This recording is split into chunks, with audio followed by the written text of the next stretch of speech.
What's going on? I am Nando. Howdy, y'all. I'm DJ. Welcome to Mostly Nitpicking. And this is Mostly Nitpicking, and the podcast where everybody picks apart pop culture by looking exclusively at the details. Woo! Great to see everyone on this Watch fine out, day. Nits! Now, when Diggins said that, my brain went, those are the words I say. I got no words left, and I had no idea what to say. But it's partially having no idea what to say is because we're going to talk about a movie that, what can you say? You know, like we're gonna try to talk about it, but It's like a cool glass of iced tea on a warm summer's day. You just let it kind of roll down the back of your throat and then say, hey, what had just happened? I'm not 100% sure what DJ thinks he's doing. I think he's doing Mr. Peanut, but like not quite. But like it's just doing more like Southern Belle. I actually Right. think the choice I'm making might surprise y'all. I think it was also a surprising choice this movie, but we'll get to it. Maybe I'll do this for the whole podcast and be very confusing. Oh, that's true. He could be the another character that plays this movie Southern for some reason. That doesn't make we'll a talk lick of about. Nope. Nope, he's not good. Well, he's okay at it, I guess. But I'd yeah, say about as good as I'm doing, I'd reckon. I mean, yeah, that's true. But before that, we have to talk about some news of the week. A lot of news this week.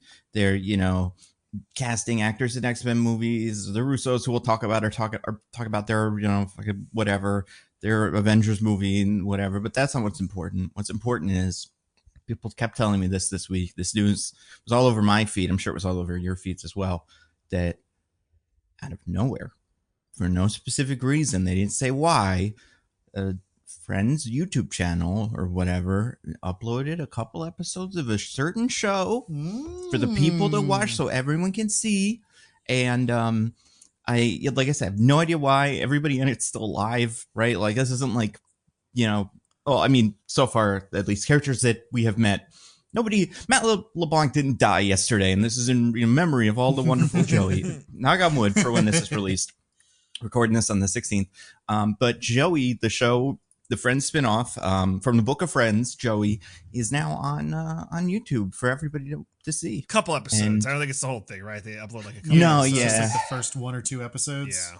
I believe so, which is all you need, I think, to get you hooked.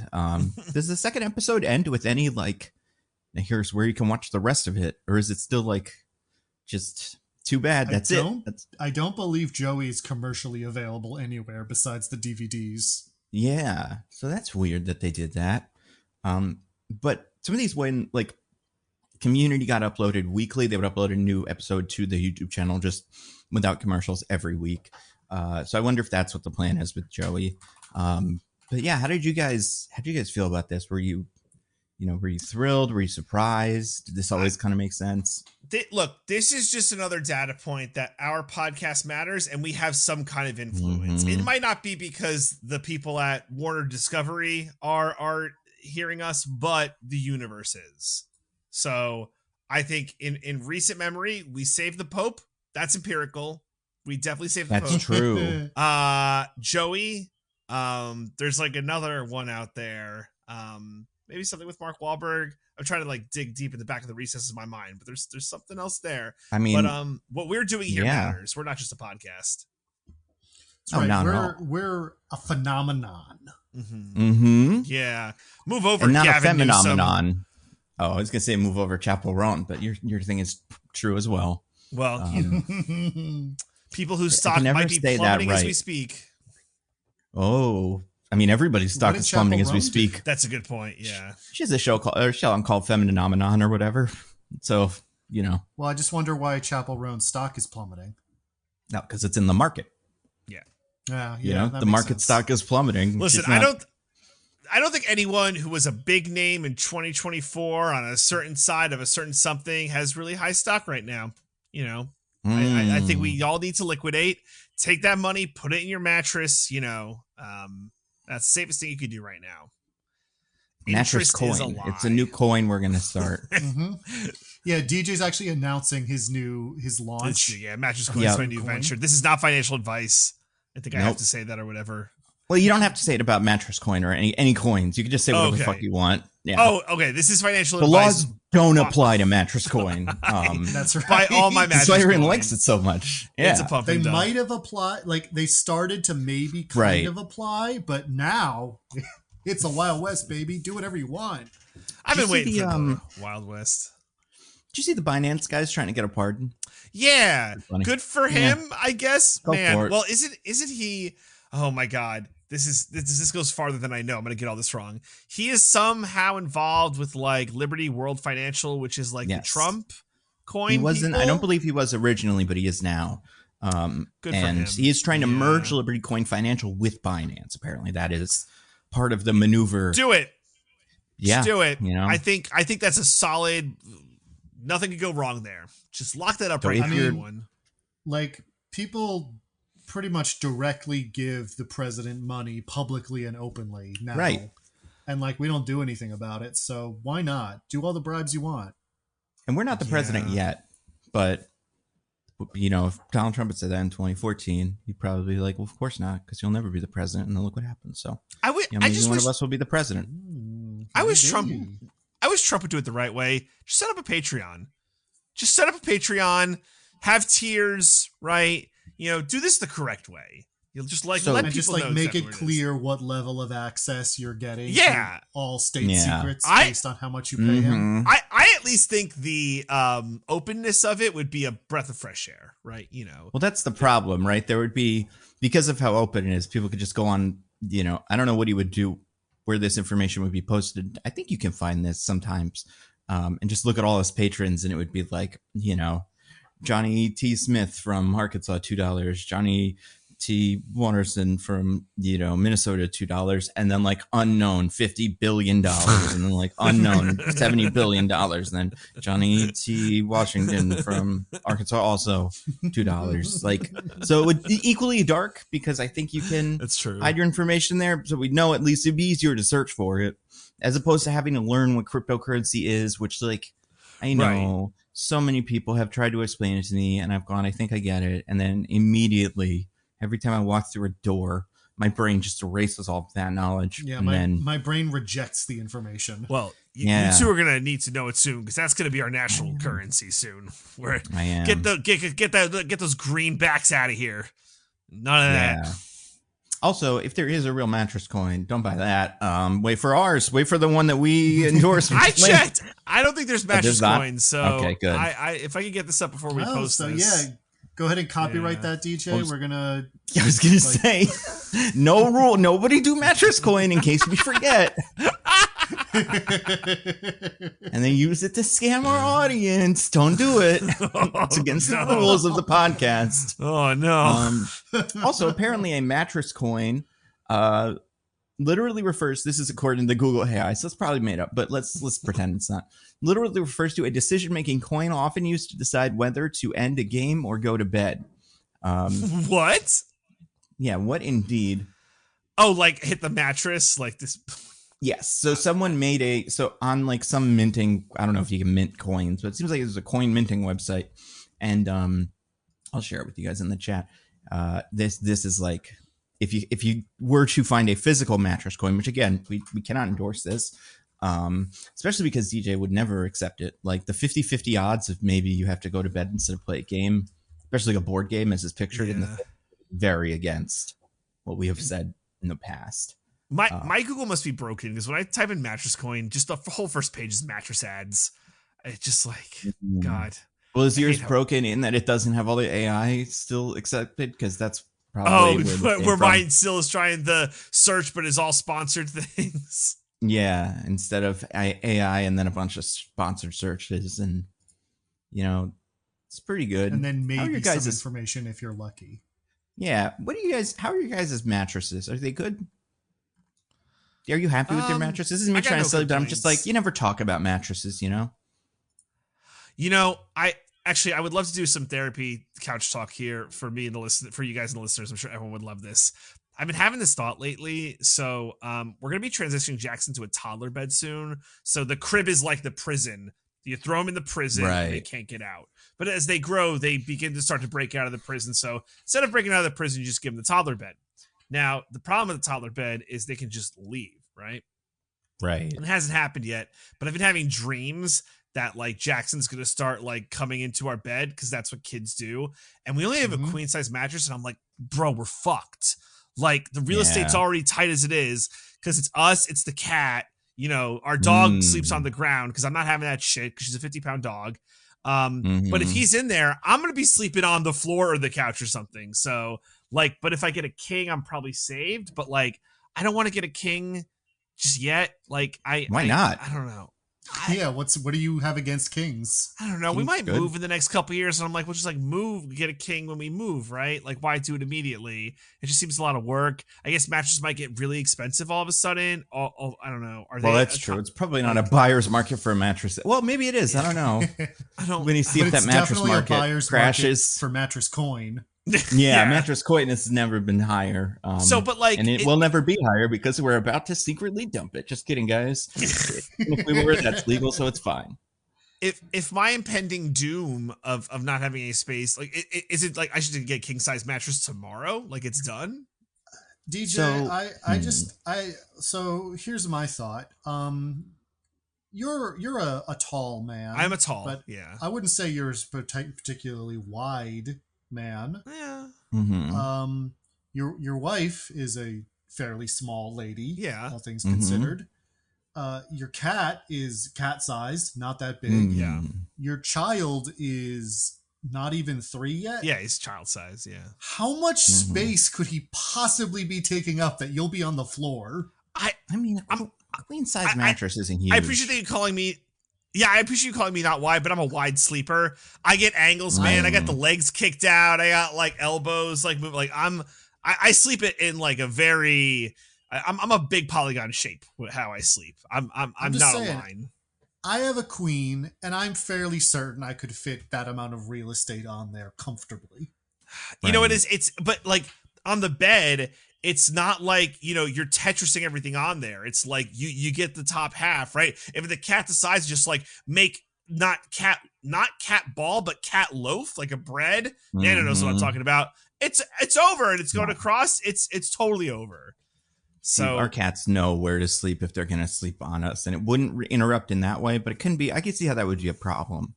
And I think A, you should get a king bed because it's better, but B, I think the solution to your problem is something to do with your child's bed, right? We have to figure out a way, because you said it's not a prison anymore because it doesn't have the bars, so you can just do whatever.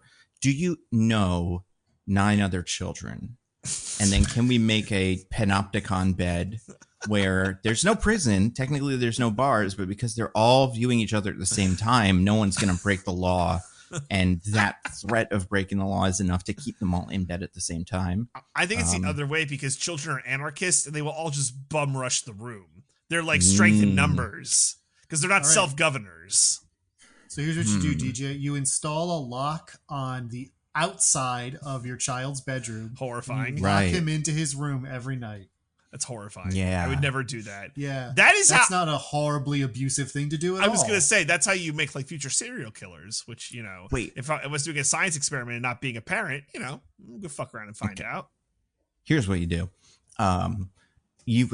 So first of all, the other solution to this is bunk beds, which apparently this is a thing that couples did on the internet recently. People are making fun of them for it. But also, you're about to get a new bed for the child, right? But what if you just get a really nice little twin bed or something, and then you kind of make peace with the fact that you're probably gonna have to sleep on a lot. Your bed and room to yourself now. The dog and the cat. Oh my the baby gosh. are all in bed one. I know. And you're secretly in bed too. I love like Kramer this. in that one episode of Seinfeld. I know a few couples that do separate rooms. I don't think it's crazy. This is not it's not a separate room situation. No, I get that. Nando, I get exactly what he's talking about. No, this but I'm saying in Nando's formulation, it ends up being a separate room situation because you're sleeping in the kids' room. Go that way. If he comes in, no, this is exactly right. So Michelle and I, we go to bed together, right? But then if our son comes into the room, then it's like, all right, I tag out, boom, I'm hitting the twin bed, right? Room to myself. Oh, I love this. So this is why I do this on the podcast, because, you know, and then in the Discord, people might have ideas, you know. Fortunately, Michelle doesn't listen to the podcast, so she'll never know about all of your scheming. That's a really good point. I'm talking away with all my crimes, like mattress. Well, that's the thing. You have to make it seem like the child bed option is the worst option, so that You have to make a big You're, like, stink every making a time you go to it. Like, sacrifice. oh man, I gotta go to the toilet. Just be like, it's fine, I'll go. Yeah, no, like, don't you can worry. stay Yeah. here. It's okay. And then like the other thing will be like, hey, I think we should get Jackson like a PS5. He's really enjoying the PS5. We should, in like a big TV, one of those gaming chairs where you can sit back down like you're a Scorpion Man or something. Maybe I've get only him a seen them mini online, fridge but I'm full pretty of sure they beer. make them. Yeah. Yeah, big baseball poster and basketball poster. We gotta raise them right. And Budweiser sign, porno neon mags. into the corners. yeah, I think Jackson needs his own door out. Like he should be able to leave without even passing through the living room. That's how he'll really feel independent. It's a new parenting thing. Yeah. That's what you do. This is good. I like this. I'll get started on this. This is awesome. Thanks. The boys. problem is then Jackson will start liking PlayStation and you'll have to like share, like I know. play Yeah. God of War or whatever the new PlayStation game is. Come on, boy. You'll be like Split Fiction. Let's go. Oh yeah, he'd love God of War. God of War would be a weird game to play with your kid as like a dad, because then you're like, you give him the kid levels and he, because what's the kid's name in that game? Here it is. Yeah, Atreus. Yeah. Atreus. Yeah, he plays Atreus and you play Kratos, and then it's pretty good. Yeah. It's pretty good. And then the cat can be the little head. They can play as the Scottish head that yells at you or something. I never finished that game, but I enjoyed it. Oh, it's good. You should do. Wait, like Ragnarok is like the first one. Ragnarok. I started playing it really early and it got buggy, and then I gave up, and then they fixed the bugs. Well, but Nando, I never picked it up again. Yeah, that's your fault for playing a game at launch. Everyone knows you have to give a 2-month delay or in the case of Cyberpunk 2077, 5-year delay, and then you could. I hear No Man's Sky is great right now. I hear that pick too. up No Man's Sky, killing still it. Good. And I haven't played God of War, haven't finished God of War, but maybe I could play it soon. I do think Joey would make great second screen content if I wanted to watch Joey and play God of War in the background. That's good. Yeah. I do think the thing with the Joey thing is, so episode 1, Joey pilot episode was released 5 days ago. Episode 2, Joey and the student, 5 days ago. So we haven't seen what happens a week after. Like if on Tuesday we may get the 3rd episode of Joey, and then that would be terrific. Are they going to make Joey appointment viewing? It kind of is for us, I loved it. Guys, every Wednesday you can get around the water cooler at work and everyone can talk about the new episode of Joey that got put on YouTube. You know what else is fun about the Joey situation? So they're uploading the Joey episodes, but like the Friends YouTube channel doesn't have a whole lot of like content. So they're also uploading clips from Joey. So like a day ago, they uploaded Joey Breaks All the Hot Tub Rules, a clip from Joey episode 1, or episode 2, or Joey Moves to Hollywood from Joey episode 1. So maybe they're really going to go in on it. Like maybe this is just, I don't know how the people are responding to it, but it only gets better from here. Episodes 1 and 2, I think, are okay, but episode 3 is pretty good. I think they're going to love it. What else do you think we can finagle with our pod influence as the premier Joey podcast? Yeah, what can we then pick up as our new champ, like a cause to champion or destroy with the podcast? Not that we're gonna quit on Joey now that you made it, because we have to finish it, but the next thing, perhaps, what could we bring out of obscurity? In 2026, what's our weekly TV show that we review? I don't know. Any other failed TV shows you guys are really? See, the problem with failed TV shows is like they usually fail. Joey succeeded for so long. Yeah. That Geico seasons just used to be longer. Right. Well, but that's still like the Geico Caveman show had like an episode, right? Didn't John Mulaney have a sitcom that lasted all of like 3 seconds? The Geico Caveman show had 13 episodes. Okay. It went longer than you would expect. The John Mulaney show, I think, also had about 13 episodes, which is a shame because it was probably funny. I bet going back now that'd be okay. How about like Viva Laughlin? You ever seen Viva Laughlin? No. I think that. That's based seasons. On. Is that based on Viva Blackpool? Oh, I don't know, but it's got Viva Wolverine in it, so maybe is it? This is the one that has what's his name? It has Hugh Jackman. It's a musical, I think, or something, and it's about a casino owner in the 2000s or something. It's notoriously kind of bad, but also it is. It is based on the popular BBC serial Blackpool. Oh, okay. So, apparently there's only 2 episodes. Never mind. We can't do Viva Laughlin. I mean, we can get it Viva Laughlin done real quick, but probably aren't gonna. What's another?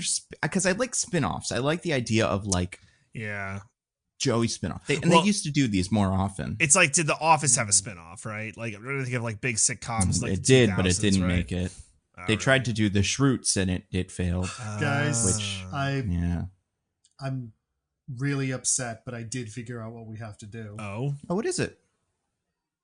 We've got to become a Young Sheldon podcast. Fuck. See, Young Sheldon is too popular though. Yeah, it had success is the problem. Yeah, there's 7 seasons of Young Sheldon. Whoa, he was young for that long? God damn. I mean, he got old eventually. They made a new. You know what? There's so many spinoffs of Young Sheldon, like that it's not even the main spinoff anymore. Because then we also have George and Mandy's first marriage that is currently going. Yeah, that's the spinoff of Young Sheldon. That's right. Yeah. So, oh man, I don't know. Or we could become a Frasier podcast. Yeah, they made the new season of Frasier that nobody liked. Maybe that's fun. That's not really that's not spinoff territory, right? That's the problem. No, but Frasier's a spinoff to begin with. Yeah. Oh, I see. But it's so popular. Like, I bet there's people that don't even know Frasier's a spinoff. Yeah, they don't. They know now. Frasier's a spinoff, you guys. Yeah. Spinoff of Cheers. Let's cook up worst spinoffs. It needs to be something that's so bad that it continues. That's the hard part. Yeah, it's really.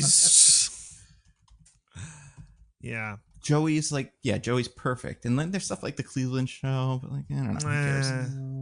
Like, I don't know. It's probably funny. That 80s show, maybe. Ooh, maybe. I kind of remember really like that. A spin-off, right? It's just like the conceit of the 70s show, but with the 80s and with all new characters. Yeah. There's All Grown Up, the Rugrats spin-off, kind of. I remember that being kind of weird. Wasn't there a Blackish spin-off? There was. Well, there's 2. There's Mixedish and Grownish. I don't know if Grownish is a spin-off of Blackish, but they're like in the same, I think, universe or whatever. There's wow. As soon as I started open my mouth, the thing I was thinking of out of my brain. Nice. While you retrieve that, Diggins, obviously How I Met Your Father. That's what it was gonna be. Shut up. Bad one. Shut up, really? Damn. Yeah. I've never seen it. Did you guys watch it? No. I've never watched How I Met Your Mother either because I'm a feminist, so I wouldn't watch trash like that. But some people thought it was good. I don't know. I did watch How I Met Your Mother when I was younger, and like I have done some revisiting of old sitcoms recently. Like I watched some episodes of Friends, which I watched when I was younger. I've been rewatching Community, which I watched when I was younger. And like those like have their problems from the time period that they were in, but I was like, okay, a lot of this does hold up. Like, I kind of get it. And then I watched an episode of How I Met Your Mother, and I'm like, wow, a lot of jokes in this show are about how women are stupid, huh? Yeah, they are. And Neil Patrick Harris can trick them with his many ploys. He's amazing. He's pretty good. Yeah. What about Baywatch Nights? Oh, we should do Baywatch Nights. Baywatch Nights is insane. Oh, okay. That's cool. Maybe we'll do that. It's not bad. There are quite a few episodes of that one. Because I think it Baywatch 44 Nights. Do you guys episodes. know about Baywatch Nights? I know nothing. I'm aware of it. Yeah. What's up? So, DJ, what do you expect a Baywatch spinoff is? So, like, okay, Baywatch is lifeguards, right? So it's not that like Baywatch Nights can't be lifeguards at night because that's not a thing. So is it like, okay, here's my guess. It's the life of the lifeguards at night, like what they're doing, right? They're going to clubs. They're, getting into all kinds of antics. Like it's like a Friends version of Baywatch. Okay, that DJ, that makes a lot of sense what you just said. Okay. You know, that would be a logical thing for a show called Baywatch Nights to be about. Yeah. What if I told you instead Baywatch Nights is an X-Files style supernatural mystery show? What? Yeah. What? What? And I guess It's the it same was people? trading off- It's not like it's different. Well, Okay. so David Hasselhoff comes over. I don't know much about the cast of Baywatch, so I don't know how many of the rest of them did. But Pamela Anderson, does she hang out for Baywatch she Nights? doesn't look like she's on this list. Yasmin Bleeth?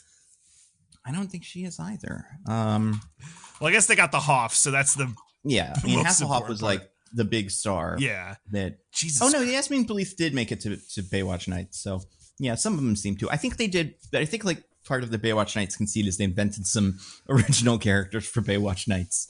That you know, but yeah, it seems like some of the rest of them hung around. It's Lou insane. Rawls is on it. There you go.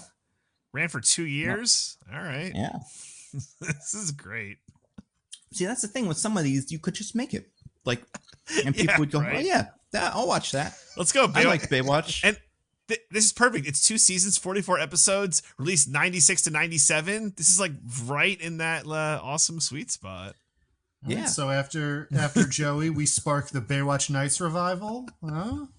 And then that comes back. I mean, yeah, and even if the Baywatch people have to get the rights or whatever, they've got time, you know, to get it on YouTube because you've got a year until we actually will even start talking about it. So Yeah. work on that. I'm pretty pretty excited about it. And you know what else I'm excited about? Not And even it's from excited. the 90s.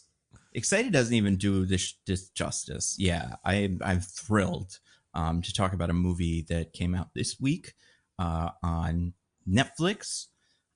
It is, you know, just it's all anybody's talking about. So we're going to talk about The Electric State. The Electric State. The Electric State, yeah. Who is the IMDb'sman for this week? It's me. It's Oh DJ. my god. Okay. And great. Nando, I think it's your week. I can't describe why I think it's your week, but I think it's your week. No. Maybe Diggins will be benevolent or something like that.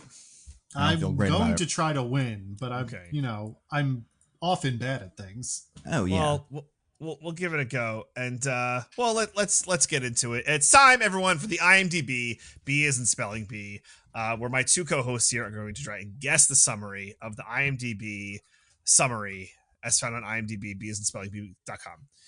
And you're all wondering, but how do they get the IMDb summary? And I've gotten some feedback before I get to this, so I'll just tell those of you who are interested. This is the part you skip ahead 7 to 15 minutes, I think, maybe. Wow. But it's this part. So in case you're wondering, I'm giving the verbal Listen, cue. This is where you skip. If you're skipping any part of the podcast, you might as well skip all of it. None of it's better than anything Skip else. the whole thing. How dare you? I'm a man of all seasons. I'm a man for all people. So I'm just giving those people who are inclined the heads up now. So okay, where does the IMDb spelling bee summary come from? And it's really fascinating. It's something that I've been thinking about for a long time, and I'm definitely not stalling or anything because my brain's turned to mush. Speaking of mush summaries, okay, so guys, what if I told you that somewhere in a secret black site located in, let's say, Finland, there is a secret training ground of the world's greatest assassins, the next greatest assassins. How do you get into this program? No one knows. It's so top secret. And if you pass, you get to be one of the world's greatest assassins. A hitman, Agent 47 type guy where you just go around doing hitman, putting on people's outfits, and they're like, that's the same guy. That's not a different guy because he looks like every guy, right? That's the whole point. Let's not question it. But what if you go through the program and you don't make it? Well, they're not going to dispose of you because, you know, there are all parts of labor that are needed. So they can't let you go, though, because they can't let you into the world know about this. So they put you in a different black site where now you... They can't, huh? Me? They mustn't. I don't think they should. Could be a mistake. Then they might go out and do things like make the movie Hitman starring Glenn Powell. Or make the movie Hitman starring Timothy Olyphant, I think, which looking back, you're like, hell yeah. Can they make that today instead where we'd love it? Because that's perfect. Hey, DJ, it's you, DJ. I know you want to interrupt us and tell us whatever that thing was you were just saying. So go ahead. You were talking about Hitman movie? Yeah. We were just talking about Hitman movie. Remember Hitman? They made 2 movies, and then they made the movie Hitman. It wasn't about Hitman. Like 3 of those Hitman movies, didn't they? This happens all the They time. Yep. What? They definitely made Hitman and then Hitman Agent 47. I don't know if there was another Blood Money. Oh, I don't know. I was so right to tell everyone to skip this part. Okay. Even yourself. You're like, wait, I went on time. I don't know if they made Blood Money a movie, or maybe it was something they were planning to make, but oh man, does not seem like it yet. Well, this is going great. So anyway, you get to be Hitman, or if you don't get to be Hitman, you get to be person who writes movie summaries, because that's what happens. Those are 2 paths. You Romulus and Remus, you get to be Hitman or you write summaries. And some people love the job and some people hate the job. But you know, it pays good, and they set you up with a family, and they think you work as an accountant, but you do this and you can't leave too far. It's very complicated. I only know so much about it. I'm probably going to die because I'm going to be Hitman for telling you guys this. You're welcome. So this is a summary that was written by someone who I would say, you know, it's probably like, it's a job, right? It's not very detailed. It has some vagaries. But does it get to the point of the movie? More or less. Keep it broad, I would say. So I hope that helps. Okay. Diggins, I think you can go first if you I would love to do that, Nando. Thank you so much for this golden opportunity. Mm-hmm. So DJ, you said it was fine? Yeah, it's all right. I'll say this, it's not wrong. Okay. It's not wrong. A young woman must journey across the United States with a robot companion in order to be reunited with her long-lost brother. Okay. Yeah. Blew DJ's mind. All right. Well, I'll go next. Well, actually, we should probably wait until... Okay, yeah, DJ, you heard all that, right? You loved it? Nope. All right. Well, Diggins, just for the people in the back, yeah. This is gonna be a nightmare for Nando. I'm so sorry. You people out there listening, you might not have heard me the first time because you weren't paying attention. So understandable. You were driving. You know what? DJ was right. They can skip this part. You know, they could come back to it again and then listen or skip. Maybe they even skip it. They get more. So fucked. You could you skip it, and the part that we said we're going to repeat right now. Yeah. Fuck you for trying to skip it. We're back, baby. A young woman must journey across America with her robot companion to be reunited with her long-lost brother. Nando? How'd that go? Okay, great. Okay. Oh, you weren't moving. Oh, God. Yeah. Okay. Yeah, just keep dancing or something so we can all... Yeah. All right. I got it all. Okay. Okay.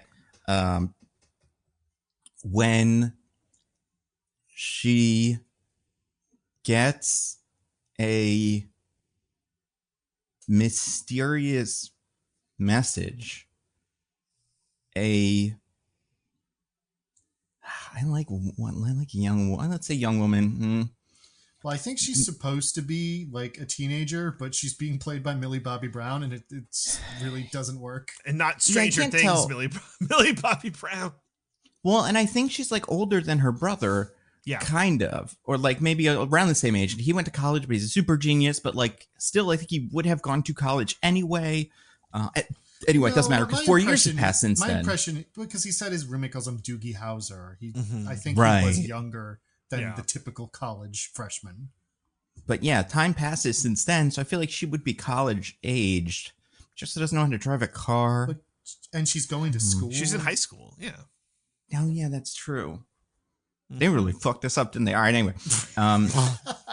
All right, when she gets a message from a mysterious robot or something, when she gets a message from a mysterious robot, a girl, let's just say girl, needs to team up with a former soldier and his robot friend to venture into the exclusion zone, find her brother, and the secret behind the electric state. Ooh, a phrase no one in the movie uses. Nope. No, they do. The brother says it early. He doesn't talking about the electric state, but he's talking about the state of molecules or something. Oh, right. Saying they got an electric state. And I remember seeing that and going, ooh, movie, is that what it's about? And the movie's like, not even close. I have some trivia that I actually think is interesting. Jesus Christ, this we both trivia did a might bad kill job, huh? I actually have a winner, but it's me, so you want to give me Diggins, no. Because I actually there's actually some interesting trivia here. DJ, honestly, at this point, if the answer is it's me, so you want to give Nando a chance, I'm not even mad. Oh well, I just want to do one trivia question because I find it interesting, and then we'll see where it goes. So there was originally someone else was keyed to play the role of Doctor with Glasses, played by Kihei Kwan. And do you guys know this? Is this something you guys know the answer to this? Yes. Oh no, I don't know this. Is this like a? So give Nando the chance to win by guessing this.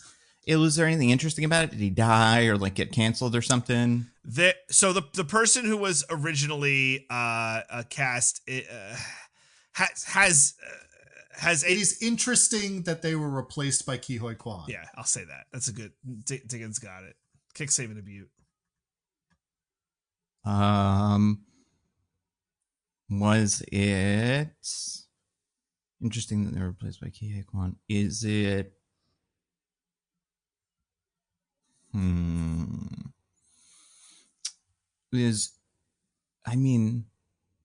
It's not. That wouldn't make any sense. It's not Harrison Ford, is it? No, but you're like on the right track. Jump ahead like 30 years. To the other part of his career. Yeah. Is it? Wait. Is it the other part of his career? Is a more recent part of his career? Or something? What? Tom Hiddleston?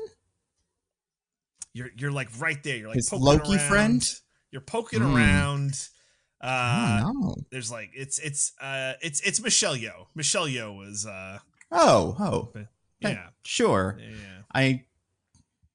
But then she was busy being the evil whatever and Wicked or something. Yeah, there was like scheduling conflicts or whatever. She had Wicked, so it was, and she was in Section 23 or whatever. That's right. Yeah, quite busy.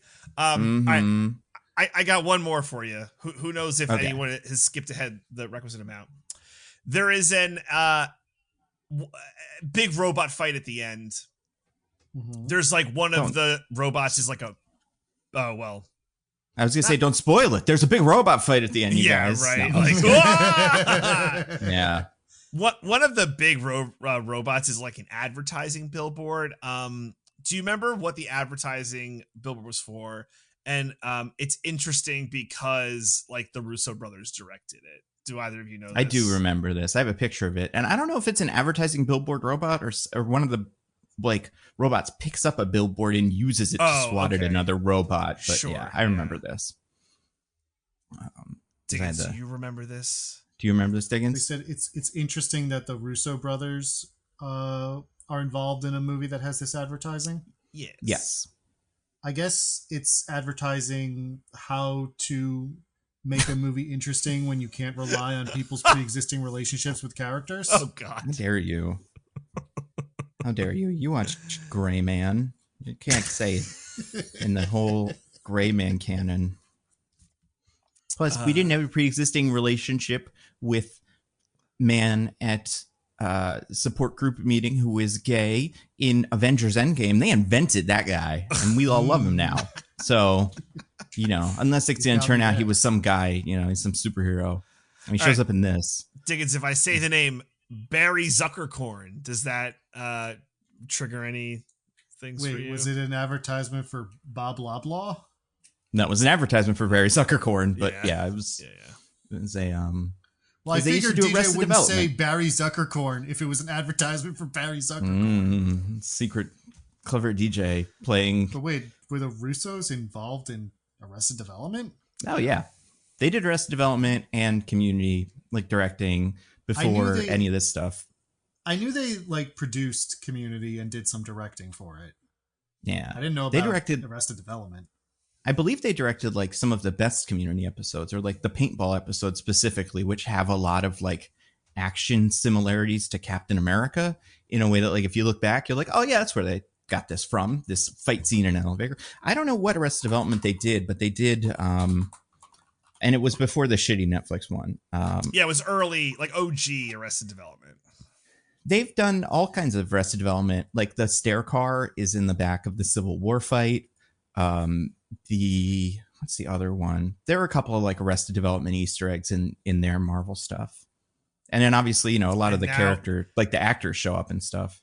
And now it's their Electric State stuff. They should really stick to providing support and like production help to people who are actually creative and have ideas. I think they would do much better that. Like J.J. Abrams. Yeah, they're great journeymen, like, or not journeymen. What's the word for them? No, I think journeyman is right. Is journeyman the word? Right. Yeah, they're great. They're great at that. So actually, they directed the pilot of Arrested Development, and a bunch of other episodes. But like, they were in it in the beginning, and yeah, and then they also directed the pilot of Community and a bunch of other Community episodes. Isn't that interesting? All right. And Citadel, they directed Citadel. Oh, and happy endings. I love happy endings. All right. Well, so you both knew a trivia question, so you're both equally smart. I don't think we need a tiebreaker because I do actually have a winner, but I just want to throw some interesting trivia out there. My actual tiebreaker was like, I think this movie had enough stars that like the movie game might have been interesting enough, but I didn't want to extend the podcast length of this by 2 hours. So I will just reveal that the winner is Nando. You did it, Nando. I won one. Finally Incredible. did it. Incredible. You did a critical thing that, you know, was good, is that you gave more details and that helped you. Wow. That's great. I'm just going to read this and then, you know, all will be revealed. An orphaned teen, that's what they decided to go with, hits the road with a mysterious robot to find her long lost brother. Diggins got that one. Teaming up with a smuggler and his wisecracking sidekick. So Smuggler's a good one. Yeah. I couldn't figure out what his job would be in this, but yeah, that makes sense. Yeah. So Nando got that part. So Nando, congratulations. Yeah. You And finally it's okay, Nando, because the movie couldn't figure out what his part in this was either. Yeah. And they really didn't know what anybody's part was besides Mr. Peanut. They like knew. Yeah, they fleshed out that guy real well. Ever happened in that character's life. Wow, incredible. You guys, I knew if it was going to be one movie that was going to break the streak, it was going to be Electric State. Well, it's because you're like, I will not summarize this movie. I refuse. Yeah. I watched it twice just to make sure I knew everything, or like I didn't miss any details because this movie's so important. Well, Nando, because it is so important to you, you get to tell us what you think of the movie, The Electric State. Oh my God. Is that how this works? That's incredible. I forget. I usually just black out during this part. Okay. Okay. I watched this movie, like I said, watched this movie the minute it came out on Netflix, which was 3:00 in the morning on Thursday. And then I watched it again this morning because I'm fascinated by it. Both times I was mostly looking at my phone, as Netflix wants me to do. Like, that is the rules. So I had the movie going on in the background. But I think between those two times, I got the gist. And the thing that I think is so fascinating about, because obviously, like, this is one of those movies everybody's piling on because of all the things about it, because of its whole deal. Because of its objectively low quality. Well, and giant budget, right? Like $300 million or whatever. Like, one of the most expensive movies ever made. Yeah, like on paper, all the things, like Avengers directors that can't make good movies outside of Avengers movies, based on a book of concept art or whatever that like has nothing to do with the story, but like has like a story, but is one of those things where it's like, they'll never make a movie based on this, right? And then they did, made by Netflix for $1 billion, starring Chris Pratt, Millie Bobby Brown, like two people that are so frequently attached to big duds like this.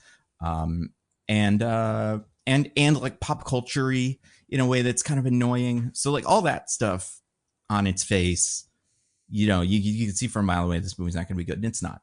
But I think it's fascinating because of how much, first of all, how much is going on in it, like how much movie it is, and then second, like how badly it all, like I think this is maybe there's other things that are wrong with this movie in terms of like the story and whatever, but I do think that individual scenes of this movie are fine.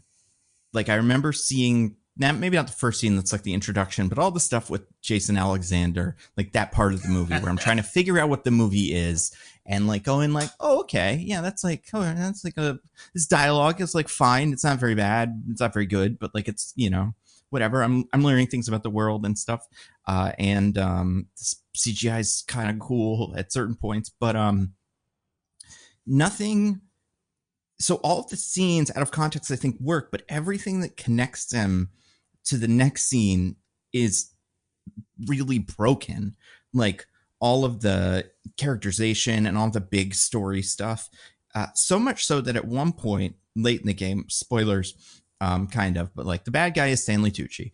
The movie says he's the bad guy pretty early. And like, I know, right? He's Tucciing it up when he's not touring the Italian countryside, eating all the spaghetti. He's doing this, and he's, it's a very Tucci-esque role.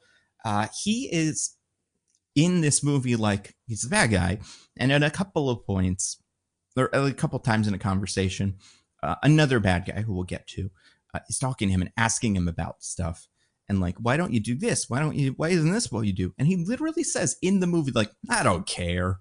And that's, I think, the most interesting thing about this movie is like that philosophy of connecting all of these ideas together is the only driving philosophy of the movie. It's like, it doesn't really care why this guy's here, why this guy's there, what the big implications of any of this stuff is. Like, it's a full movie, and I think this is so great, and maybe this is why George Costanza's in it, that yada, yada, yada is the whole movie to get from the beginning to the end. And by the end, you're like, nothing makes any sense, and there's no purpose, but it's just because we move so fast. I hate it. Like, I loved it. The same way that I kind of love Madam Web because it's so weird. And I think this is like the anti-movie in like a capital T, capital A. and I found that fascinating. I loved it. So yeah, Electric State, one of my favorites of the year. Also, the score is terrible. In that it doesn't fit any of the scenes it's in, but it's kind of cool. You didn't love Wonderwall? Yeah. Come on now. Oh no, that part I love. No. To be fair, that was great. Not the soundtrack. The score. Sad orchestral little babies Wonderwall was also great. But no, all the bits were like every time any character did anything, they played the song from when all the portals open and shit in Avengers, and it gave nothing. Like, she takes off on a bicycle and that happened in the like maybe second scene. I was like, oh my God, is this gonna be the whole movie? And it is every single time. But the score also undercuts a bunch of jokes in a way that I found fascinating. Like, I've never seen a score fuck this up, but I think it's because, like I said, there's nothing connecting anything. All the scenes are only just little scenes. So yeah, I loved it. Diggins, what did you think of the Electric State? I mean, yeah, the movie sucks. It's really, really bad. But really, really bad in that way where it's mostly like very uninteresting. Like you said, it's like everything is just sort of like a thing happens and then there's another scene.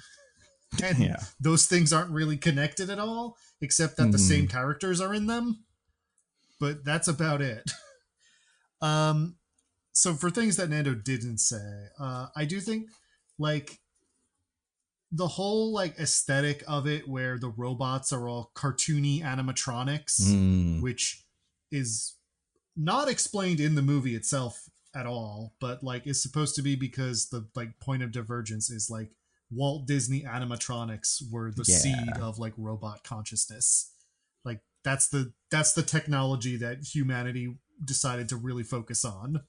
And so that's why all the robots are like these cartoony kind of silly looking fellas like Mr. Peanut, except the movie isn't silly or like isn't really trying to like fit that aesthetic into, like, it's not being ironic with it. It's not like, you know, your Five Nights at Freddy's kind of like, ooh, they're cartoony and silly, but they're also evil and kill people. Whoa! Like, that's kind of nothing, but that's an idea. That's, you know, a thing a person is doing to achieve a reaction. But it's not doing that because the robots are mostly pretty nice and are just like people. But it's also not doing a thing where it's like the world is sort of cartoony and heightened and like, you know, they sort of reflect this sort of heightened state of like slapstick or silliness or to contrast. Like, it's very rarely even a joke that it's like something serious is happening and then we move over to a guy who looks like a fucking cartoon character being like, well, they're gonna commit war crimes on us. Yeah. Or it's like they don't. Sorry, go ahead. Like, that's what I find the most baffling about this movie's aesthetic, which has to have been like the really expensive part besides stars, is they made all these robots that are like, you know, like doing things. Like, a lot of them are not CGI or are only supplemented by CGI. They made like real props. But they're not doing anything with them. They look a really specific stylized way for effectively no reason. Yeah. And it's one of those things like the score where it's like every time they pop up, you're like, okay, this guy looks really silly. What are we going to do with that? And the answer is nothing. Yeah. So I don't know. Like, I think everything Nando said is also true, but I wanted to emphasize that point since you hadn't brought it up. No, it is fascinating. And it's fascinating because I think that's part of like the, not even just design philosophy, but the overall philosophy of the movie is that the movie, there's no good reason. Like, it's really hard to make a movie like this where the movie has no point of view about the robot sentience, like, at all. So since it has no point of view about like, how do people treat them? Are they, you know, are they actually, does everyone know they're sentient? Are they like a, you know, underclass or whatever? Because it doesn't have anything to say about that. They just look like the robots that you would, you know, design and stuff, but they don't have any, there's nothing to connect anything to. It's honestly, it's pretty fascinating. And they all look kind of good. Like, none of the CGI, I don't think, is like unconvincing or bad when it is CGI. Because this movie costs an insane amount of money. So it's a real bummer that they wasted it all on this, but, you know. Yeah, this might be the first movie ever made where no one thought about any of it. Yeah, kind of. Definitely like the big picture stuff. I'm sure there's animators that were like told to make a little robot mailman and make her look kind of cute because it's played by Jenny Slate. Like the voice coming out of the mailman has to kind of fit. And that person probably did a lot of research on mailmen and like drawings of Jenny Slate or whatever and came up with something awesome. And then, you know, the big picture people went, oh, okay, cool. And then just put it in the thing. You know what it's like? It reminds me of, there's a story of the guys from Ace of Cakes, I think, the show, where they would say like, we would make these incredible cakes that looked like a Hummer. You know, and people would like, we'd design it and it would be awesome. And sometimes we would deliver it to the wedding or bar mitzvah or whatever. And people would see it and go, oh my God, and take pictures of it. And sometimes they would just cut right into it and just eat it. And I was like, we could have just made a regular cake and written the word Hummer on it. It wouldn't have made a difference to them. They would just wanted the cake part. And I think that's what this was like. Yeah. All the fancy dressing stuff that was this artisanal, you know, went to nothing. It's fascinating.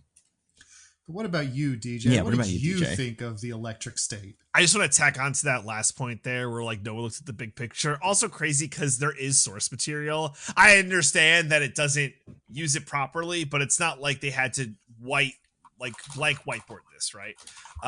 So I just think that's interesting. So I want to talk about Chris Pratt because you guys hit on all the things. I want to talk about Chris You're Pratt. the only one. A movie star.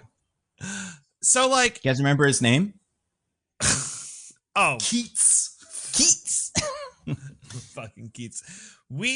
So there's it's crazy we're at this point of Chris Pratt's career, because we had Parks and Rec Chris Pratt, we then had Star-Lord, and then we had like Tomorrow War Chris Pratt. That is a version of Chris Pratt that did not offend me. It's like, I need my hunky action man who is inoffensive to go do movie. Also there was the Because your dad. Yeah, that's it's for dads. Yeah, and I get that, right? And we had a Jurassic World Chris Pratt smushed in there, but like all those Chris Pratts, I'm like, okay, these aren't great, but it's fine. It's Chris Pratt. Well, now hold on. We loved the Parks and Rec and Star-Lord Chris Pratts. Yeah. Oh, I'm sorry. Let me be clear. I meant in the latter half, right, where it's like the Tomorrow War Jurassic World. It's like, this is all fine. And maybe some people found it more offensive than others, but I'm in the fine category. I mean, I hate those things, but I'll agree that Chris Pratt isn't the problem usually. Mm-hmm. Well, Diggins, I think we've now hit end state Chris Pratt, where now he is the problem, and I'm like, oh no, I think he's lost the thread, because he is fucking horrendous in this movie. His character is bad. He is bad.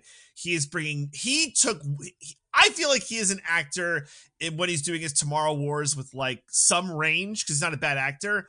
I don't know if it was a cash and a check or if he had other shit that was going on, but he picked one mode and it's like whiny Chris Pratt, and he's like, I'm that now. And with like sprinklings of heartfelt Chris Pratt, but I never believed it. And I can't believe that he has become the problem. And I do think, while he might not be the problem with this movie, he is a problem, and it's not inoffensive. And it was offensive to me. Wow. And I can't believe we hit that. And maybe it's a bubble, because Michelle, but like you, Nando, Michelle was like, well, I'll watch this movie with you, but by watch, it's like, I'm going to be on my phone and I'm going to do some chores. And again, like Ted wants us to. Like, movies should be watched on Netflix these days. Yeah, if you told Ted Netflix about the two of you different viewing experience, he would slap you in the face and then say, Michelle, you're our target audience. This is what we want from the people. Mm-hmm. And like, there'd be times just like, wait, is that Chris Pratt saying that line? And like, wait, it's like wait, all these things. And it's like, it's this distracting ADD of like, I can't believe all these things are in this movie. And I agree with everything you guys said. I just wanted to talk about the Chris Pratt of it all, because I'm concerned. I don't know what he's got coming down the pike, but he needs an Oppenheimer, really. He needs like a whole, like, you got to do a serious drama, even if it's like a bit part where you're a 50 scientist just talking about how nuclear fission is tough. Like, and you just got to bring some of that back, because damn, dude. I can't believe how willing you are to let Millie Bobby Brown off the hook. Now, I am not letting her off the hook. I am just choosing to put a lens around Chris Pratt. We'll talk about Millie Bobby Brown and her also not very good performance, but like, she's not an actress who I think very greatly of. I thought that sentence was going to end there. Who I think very quickly of. I don't have, and I've never had a high or low opinion of Millie Bobby Brown. I'm just like, she's an actress. But Chris Pratt, I'm like, he's a good actor. And now I'm like, he needs help. So you think the divorce got to him? You think Anna Faris was doing a lot there to prop him up? I mean, maybe it was the weight loss, it went to his head, whatever. He like started doing muscle man stuff, and then he's like, oh, this is pretty good. I think there might be something to that, where like Anna Faris and being chunky kept him grounded, and now like he just doesn't have that anymore. Right. He's like lost all the realism. He wasn't actually chunky for this role, right? I assume that was all bodysuit nonsense. Was he chunky in the movie? I didn't catch any chunkiness. He had a big old gut. He had a big old gut. Oh, the gut was obviously fake. Yeah, okay. Maybe. Yeah, I don't know. I'm just asking a question, right? I assumed it was fake, right? But maybe it wasn't fake. No, it was obviously fake. You can tell it's fake because it's that bodysuit kind of gut where it's like his chest is like iron Yeah. board flat, Yeah. and then suddenly there's this huge bulge at his stomach. Yeah. Which Chris, like, maybe this wasn't his choice, right? But whoever made that choice, this character didn't need that, right? I to Chris Pratt's credit, I got all of it. But I'll and shut he up. doesn't have it in most of the scenes. Like if you look at him in like just let's say this poster that I pulled up, he's not, he's quite thin in it. So Okay. Yeah. it's unclear where they got this idea from. But I mean, this could be a computer. The computer may have said people like big old Chris Pratt, and obviously he still needs to be Muscle Man, but like probably show his tummy, and then people like that too. I guess. I think we liked it in his face though. He had the chubby little cheeks. It was so good. Anyway, I'll shut up. About I can't Chris believe Pratt. you would come at this incredibly nuanced. I don't even know what you call it, but first openly gay character in the Electric State like that. Not to spoil anything, but singling him out, it feels kind of personal. I will say it's possible that right before a line near the end of this movie, I said to someone I was talking to, like, about the movie, like, because I was talking to someone about it, and they said something about like Chris Pratt's character being kind of queer coded, and I was like, I didn't really get that from him. And then that line happened immediately after I said that. Nice. That's the algorithm, That's the algorithm being like, they're gonna wonder if he's gay or not here, so probably want to have him say it at this line. That was the line, and we're not going to spoil it, but like it's because in a different context. But Michelle went like, "Wait, what the fuck?" Well, this is some of the benefit of watching it a second time. The robot flirts with him a lot, and it's like, oh, you got that cute little mustache on, Chris Pratt and stuff. And I was like, when I first saw it, I was like, oh, ha ha ha. They're friends joking at each other like they do in these action movies all the time. But looking back, it's like, no, they were just something.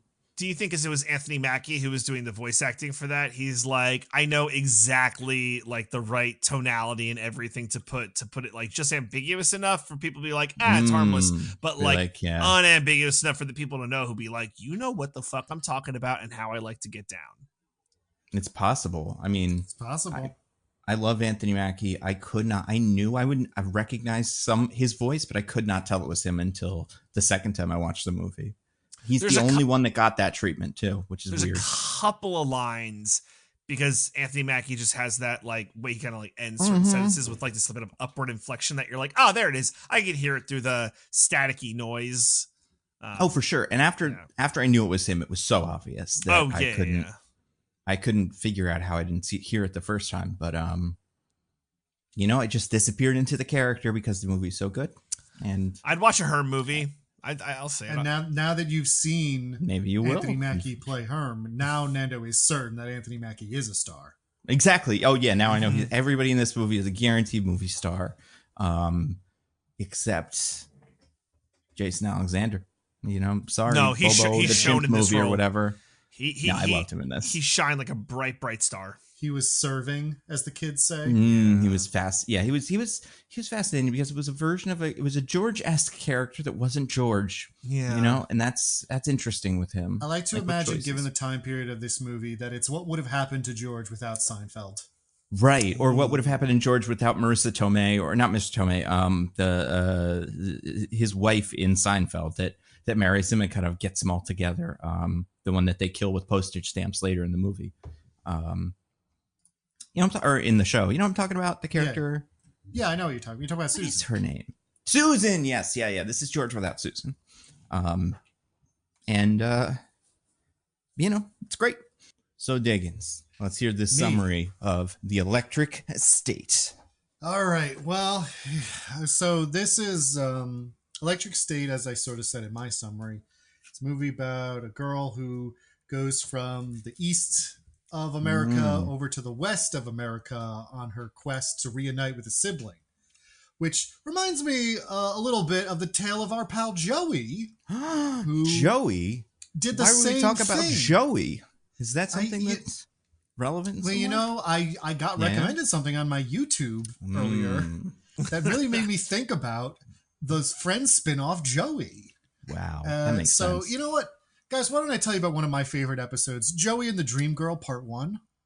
Part 1 says is a Part 1 episode of a Yeah. sitcom. You're saying. That's right. What are we in, It like was a the fifth, two-parter. sixth season of the show that we're already doing part 1 and part 2s of episodes? Now, Nando, I can see how you might think that, but actually, on Friends, from the very beginning, the once a season 2-part episode was a staple. Oh, interesting. I'd never watched Friends, or at least Mm-hmm. not seasonally, so I didn't realize that. That's interesting. Did they That's great. So how does this one go? You said it's about a girl? A dream girl. Nice. Like the movie Dreamgirls with Eddie Murphy? That's right. It's exactly like that. I But haven't seen it. so we start with Drea de Matteo shows up at their apartment, at Joey and Michael's apartment, as she often does, with a box of a bunch of Michael's old stuff. And they sort of like my look through it and God. they're like, this is cool. But then Drea de Matteo's also like, my friend Donna? Donna's her name? Yes. Donna DiMatteo. Oh no, it can't be No, Donna DiMatteo. it's not DiMatteo. It's something like that. It's like there's a some name that they Italian say a name. bunch. Yeah. Mm-hmm. She's like, my old friend Donna is coming to visit. And Joey's like, Donna? I always had a crush on Donna. And Gina's like, yeah, I know. But she's married. And Joey's like, darn. So any incest yet? Or is that not till yet. later? No, don't worry, Nando. We'll get there. Hold on. I think you may have missed a little bit of incest from the very beginning of the episode. Do you remember where the Drea de Matteo's character was before she came to Joey? Because she was out doing something. Oh, I don't think I recall. What was she doing? Underwear shopping for Michael. I don't know why, but he goes underwear shopping with his mom, and and for people that haven't seen Joey, a 20-year-old character, something. He's in college, Yes. so he's around that age. And Joey's answer to this is, "You still wear those?" So that was interesting. Yeah. Well, That was not how it's it was not going in even like 2000. incredulous. It's disappointed. Mm-hmm. Yeah, it's true. And Alex is there fixing a sink. Not that that's right. important. Anyway, yeah, so we come forward a little later. Donna has shown up, and she's still looking hot and sexy, according to Joey. Mm-hmm. But she comes with shocking news, which of course DJ can tell us about this shocking news. Oh, he can't. No, yes, and obviously the shocking news is that she's pregnant. Oh, you were so close. So close. It's the other Pretty much thing the exact that it could opposite. be. Yeah. Oh no. She's getting a divorce. Yeah. Okay. And Joey's like, she's getting a divorce. But Gina's like, no, she's in a vulnerable place in her life. She's going through a very difficult thing. And I don't want you to mess with it because you don't respect women. And I'm like, this is a level of like reasonableness and emotional maturity I don't think I've ever seen from this character. Not even close. And I like that Joey in this whole situation is super like, what's the way to describe it? Like, he's not even playing around. There's no artifice. She says that first sentence to him, and he's like, I know, it's going to be so easy to have sex with her. It's true. One of the things that makes her the perfect woman, according to him, like she's beautiful, she likes food, and she's dumb. And she's dumb, yeah. The perfect kind of dumb. The perfect level of dumb, yeah. That's what he says. Would be sexist if it's coming from any character besides Joey, in which case you're like, this woman does need to be dumb. Like, I'm glad he understands that his partner's not going to have to, like, he can't get a smart partner, otherwise they'll destroy her. It's true. Yeah. So he's like, okay, I'm not going to do that. But he does end up telling her that he had a crush on her when he was a little boy. And she's like, oh, how nice. I don't know about that. I mean, they're not actually that different in age, to be clear. Oh, okay. Never mind. Yeah, like his sister's like a couple years different from him, I think. And it's an old friend of hers. Yeah, I honestly can't even, which one's older, him or his sister? I'm not sure. I don't remember. Yeah, it's not super clear. But yeah. I think Joey might be the oldest of all his sisters, but I don't know for sure. Yeah.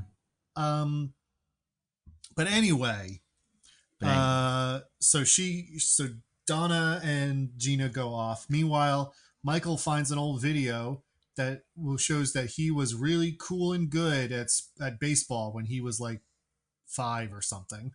Mm-hmm. And he's like, why didn't my mommy let me play baseball? And she's like, I thought you'd get hurt. And I'm like, playing baseball? Yeah. Yeah, right. It's one of the safest ones, man. Mm-hmm. But he briefly has a freak out about this. It turns out he's not good at baseball anymore, and he's like, I don't care. Yeah. Well, I mean, we get some classic comedy from this, where him and Joey, and this was going to be my transition. I was going to say, you guys, let's watch that thing, or let's talk about that thing where the evil pitching machine throws baseballs at the guy's junk. And it's like not the electric state, instead Joey, because we get one of those classic pitching machine scenes where he gets stuff thrown in his junk. Very true. And I have to imagine if an actual pitching machine nailed you square in the balls with one of those, I think you would be a lot more debilitated than Michael is in this episode. Oh yeah, absolutely destroyed. I mean, like I remember when I was a kid, you would obviously you'd have to wear a cup when you played baseball, and it would still fucking hurt if you got hit in the cup with the baseball. Like, so yeah, no and that's cup, when children and were throwing it. Well, and right? throwing or hitting, you could get like a line drive, try to catch it, pops up, it happens all the time. But yeah, just a disaster. And and yeah, he was taking it no cup. We know he wears underwear, so that's helpful. He had at least one layer of protection between him and the pants, but very little. Yeah. But anyway, yeah, that plot line doesn't go anywhere. That's pretty much the end of it. Donna shows up at Joey's apartment at night and is like, I want to have sex with you. And Joey's like, oh, I promised my sister I wouldn't. And she's like, oh, okay. And he's like, never mind. Let's do it. Oh, God. I mean, listen, he's not, I want to say he's wrong to do this, but I'm like, I didn't expect anything more from Joey than That's like, fair. I was told not to, but actually now that I said it out loud, I want to, so I'm gonna. And that's what we got. I mean, I guess I would say to Joey's credit, if she didn't literally show up to his apartment and be like, I would like to have sex with you now, Joseph Tribbiani, he probably wouldn't have done it. Yeah. Oh, you know what else my favorite part? Not favorite part from this scene. Well, yeah, favorite part from this scene. DJ, you want to guess what Joey used to do to try to impress Donna as a child? They had like he did one thing. There's somewhat of the time. Something with like maybe like a bicycle, like like popping a wheelie or something like that, doing some cool tricks, maybe skateboards. You're on the right track. It's a little bit more embarrassing, even though if someone did it now, I'd be like, oh, that's kind of cool. But it's one of those things usually in a show like this where you're like, oh, the actor that does the character can do that in real life. Let's have him do it on the show. Now, that's not what this is, because he can't do it in real life. What he does is quite unimpressive, but that's what they're going for. It's like, take a guess. Like some kind of like dancing thing. Ooh, like, yeah. Be like more specific. Break dancing. There you go. Yeah. Oh, boy. I've never seen this on a show like this before, where the character's like, I used to break dance, and then they're like, oh, really? And then they do like bad breakdance. Like sometimes they'll, like Terry Crews can actually breakdance, so like they'll have that set up in a show, and I'm like, oh yeah, he's gonna, but no, can't. He still can't. Crazy, the hubris of the fucking show. Although you know what, maybe Joey thought he could breakdance and he couldn't. That actually kind of tracks. Also, it's probably on his resume. But yeah, so they sleep together. The next morning, they're all happy. Like, we had cool, good sex. We but had also, sex. I actually liked talking to you too. This is crazy. Oh. Yeah. Gina shows up, and so she like runs out the back and flies down a hill or something. Apparently, Gina immediately figures it out anyway. Based on the amount of eggs Joey is cooking. Yes, it's too little for him, but too many for Michael. It's a suspicious amount of eggs. 6, which in this economy. Oh my I was going to God. say. You know, can't even imagine. How did It was 2004, Nando. We were Yeah. drowning in eggs. We really You were. couldn't Gas give was- eggs away. Gas was $1 and eggs were free. Yeah. There was a holiday where we would just take the eggs and we would just dye them with Oh my silly God. colors. And we were just, you would take. It's going to if be a you wanted lean to- Easter this year, boys. It really is. I'm worried about Mischief Night or whatever. How are they gonna? What are the kids gonna throw rocks at the houses? That's not good. But anyway, so she figures it out, and he's like, I'm not just gonna sleep with her and forget her. I like her. And Gina's like, fine. So Joey plans a big like date night for them, and they make some cool jokes about how it takes forever to drive anywhere in LA. Yeah. So relatable. And he gets ready. He goes to like go get everything ready, and Donna's like, to Gina is like, my husband called and wants to work things out. I don't know if I'm getting divorced after all. I don't know what to do. And then the episode ends. Part one. But not Part before Gina lets us know that she bathed with Michael longer than was appropriate. Yes. Oh my God, that was such a good one. Just a little one in there. Oh boy. Yep. How old do you think he was when he stopped bathing with her? 17. For this character. Yeah, that sounds right. I feel like, yeah. What is the correct age? Like 4 or 5, maybe. I mean, I don't know. I don't know if I ever, like, I'm sure I did, but like, I feel like that's not the same kind of thing as like sleeping in the bed, say, with the parent, where you're like, every kid kind of does it sometimes. A little like, too Also, long. like, Yeah. Bathing with implies more than like my parents bathed me when I was young, tiny and didn't know how to do that. Right. But like, I don't think they ever bathed with me. Yeah, like I could see a baby, like a very small baby, being like you hold it, you put it in the water. What I don't know how you bathe babies, but Yeah, you Easier just than don't you come think. in there. It's easier these days. It's like a baptism every time. right, yeah. And then at a certain point, maybe you'd want to be in the bath with the baby, play with a little bit, but that after that, it's like that baby's gonna pee in that water or something. You can't. That's no fun for you. But yeah, I feel like the first time Michael popped a boner in that bath, that was maybe the time when Gina was like, in a couple of years, I think we're done. And then ended it. Can't have none of I this. don't like where this is going, but obviously this is fun for me, so I'm gonna keep doing it. Oh, Jiminy. But anyway, that was Joey and the Dream Girl, guys. Part Hope you one. enjoyed, Part one. Part Wait for one. part We enjoyed two. That little taste of Joey. We have to see what happens next week. But until then, I guess we could tide you over with a little bit of Electric State. Now, Yeah, just a little bit. you guys might feel inclined to break in while I am summarizing Electric State, and I may. sort of interject I your own certainly thoughts or feelings about certain scenes. And when you do so, of course, the wheel is still on the run. I believe As it last should we be. heard the wheel was crossing the Arabian Desert. Being smuggled across Saudi Arabia. Sounds perilous. Mm-hmm. Yeah, I'm It worried probably about is. it. Who knows if the wheel will even survive? But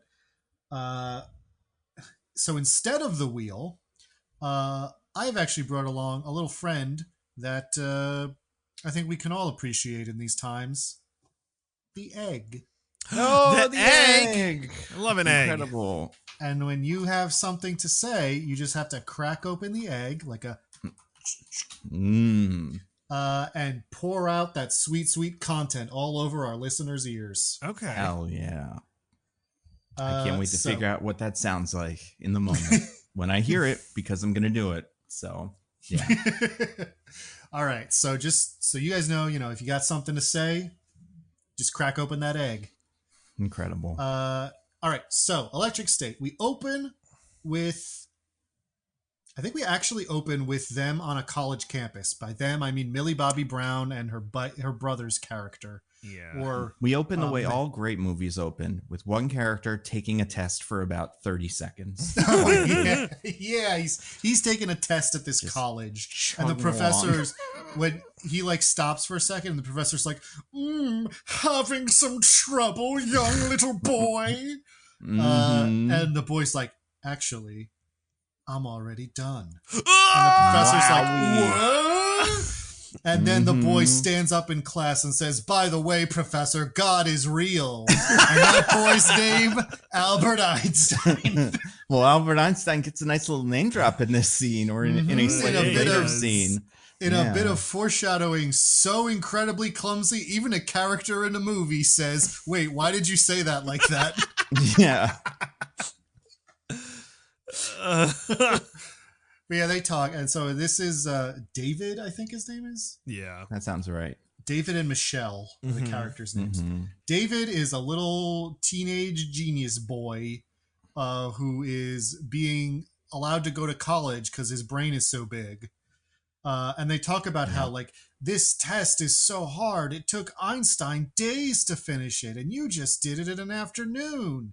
And I'm like, if it's not a test about physics, that doesn't really mean anything. What is the test about? Also, it doesn't seem like he's got it graded yet. I can finish a test really quickly if you ask me to. Great point, also. That doesn't mean I'm going to get it. Like, all right.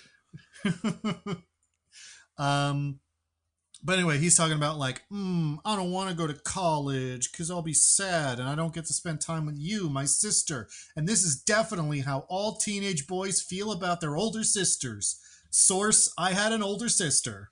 And by older, how old do you think she is in this scene? I was trying to figure this out based on what we were saying before. Yeah, this is really tough. 16? Can't be. 4 years in the jump, future. but she's in high school. Yeah. Yeah. Fuck, so right. I think she's 12. I think you're right about 16, maybe 17, but like we're looking at 12-year-old Millie Bobby Brown in this scene. Like, it's just insane.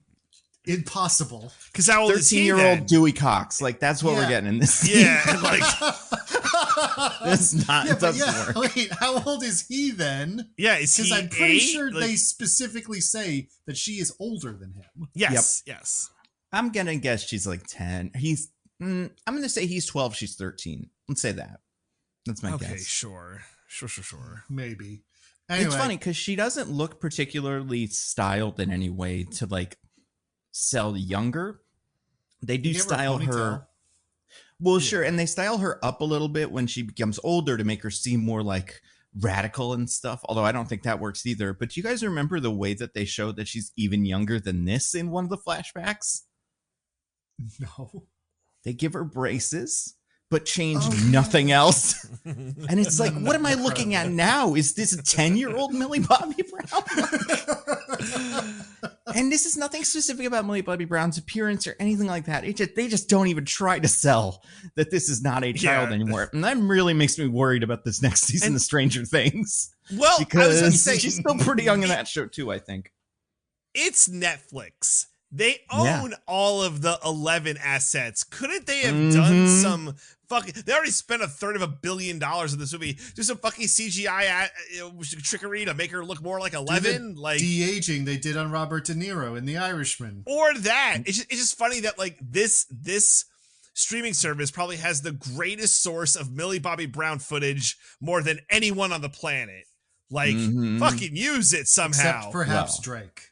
Except for Drake. Jesus fucking Christ. I think the answer to your question, DJ, is to quote Ethan Skates, the character played by Stanley Tucci in this movie. I don't care. No, I don't care. You know, whatever. Who gives a shit? Yeah. So and that's what we get. So Michelle and David talk for a little bit about how they're like, we're connected by particles, so I'm gonna be your cool big sis no matter what happens and where you are. And he's like, okay. And then we also there's this cartoon about a robot that I really like. Yeah, that'll be important briefly later. Anyway, so then we get into a little montage where they're I wanna crack the egg real quick. Hold on one second. It's wiggling around. Crack. That was the sound of the goo. The egg goo getting all over my There's keyboard. A word for it. Yeah, egg goo. Not anymore. I get off-brand eggs. Mine don't have yet. They're just filled with goo. Think I can afford eggs? You get that liquid egg and you just take a syringe and inject it into an empty eggshell.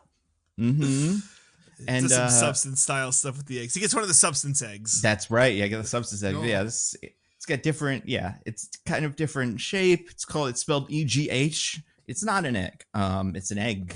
Anyway, I do want to, because I cracked the egg open, and much like a fortune cookie inside, there's a little piece of paper, and it says, so wait, are we racist against the robots? Because this scene has our first hint of robo-racism, where the corporal guy is like, hey, step aside, kid. You've got a shirt that says robot face on it. And he's like, that's not even illegal, man. And that's the only time any character is ever going to have a feeling about the robots and like express it in terms of like they're robots instead of people or whatever. Besides that, the whole rest of the movie is like, no, they're people. It's fine. But this is the only time that idea ever gets brought up. I think you're forgetting a cool political debate in this montage I'm going to describe when we're done talking about this. Well, yeah, that too, I guess. But this is the only time it happens in like diegetically in a scene of the movie, as opposed to this awful montage. And I just think it's really great because when they say this in the movie, I'm like, that's something. And it's the first of many themes that will be immediately dropped because it kind of gets bored and moves on to something else. Yeah. To quote Stanley Tucci, I don't care. No, okay, whatever. We should get the audio clip of him saying, I don't Yeah. care, and just put that in every time. I mean, maybe I will. Nando's working on it. Maybe we will. Okay, so yeah, then after he gets and they do that movie thing I love where the person who's being racist against the fantasy race is black. Yeah. So it's like, just in case you were worried this had any real world parallels, don't worry. It's fine. Everyone's fine. cool here. Anyway, so we do a montage. Sorry. The guy that does this, that hassles him, looks like he's 20, but he's dressed like he's going to a costume party for like army man costume. This does not appear. There's no other guys like this in the school all dressed up in like a full. And I'm not talking about like fatigue. For people who haven't seen it, he's got the little pointy hat. Like he looks like he's supposed to be uniform. He's the general of the whole army for some reason. It's really weird. He's got some stars on his chest. Yeah. I don't know what they're thinking with this guy, but they thought it. So anyway, let's see this wonderful montage. What happens in the montage, Diggins? So montage lets us know that robots were made and they did menial labor for humans, but then the robots became smarter and they stopped wanting to do menial labor. And we're like, please let us stop doing menial labor, please. And some humans were like, no, you have to keep doing the menial labor. And we have some arguments about that, like a little Talking Heads cable show where a robot is like, I'm a person. And the angry Rush Limbaugh type is like, you're not a person. If I unplug my toaster, then I can do that because it's my toaster. Mm-hmm. And that's accurate. That is his toaster. Instead of offering the extremely reasonable counterpoint, like, yeah, a toaster's a machine. I have the ability to think and feel things. It's very different. Mm-hmm. The robot instead says the insane thing of, that's murder.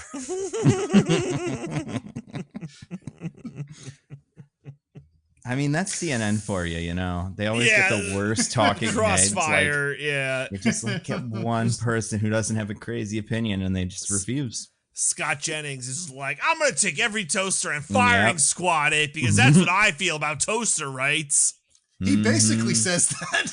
He really does. It's crazy. And no character in the rest of the movie will ever even like kind of, you know, what's the word? Articulate that opposite philosophy of just like, you know, maybe they are people though, kind of. Yeah. Maybe don't. In response to this, we get a little bit of like people working with them, but like it seems like every single person on Earth went, well, yeah, I mean, they are our slaves though.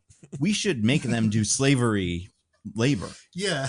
It feels like the debate wasn't, are robots people? It was like, yeah, robots are people. And the type of people they are is called slaves. Yeah, we own them, so they should do the work we want them to do. And every single person was like, yeah, that part's obvious. So what do we do next? War, I guess. We got to go to war. Yeah, so there were a lot of robot protests, which eventually led to a robot uprising because people wouldn't give robots rights. And so the robots are swarming over the U.S. military and like beating people up and killing them. And they're rallying around their leader, of course, the great orator and political theorist, Mr. Peanut. Fucking so Eggman. What do you guys think happened here? Where did hold this on. shit come from? Nando, I got to crack an egg here. Okay, yeah. I think we got to stop and talk about Mr. Peanut. Yeah, please. So I'm just gonna, and I've plopped out a little yolk in here on which the words, "mouth say nut" are written. Yeah. So let's talk about Mr. Peanut. Yeah, what's your opening Mr. salvo on Peanut. Mr. Peanut, Diggins? Well, it sounds like Nando had something that I would really love him to finish. I just wanted to it's make just this a formal segment. There's two really weird things about Mr. Peanut, and we'll probably get to like the politics of Mr. Peanut and stuff. I just want to talk about Mr. Peanut as a robo mascot in this universe.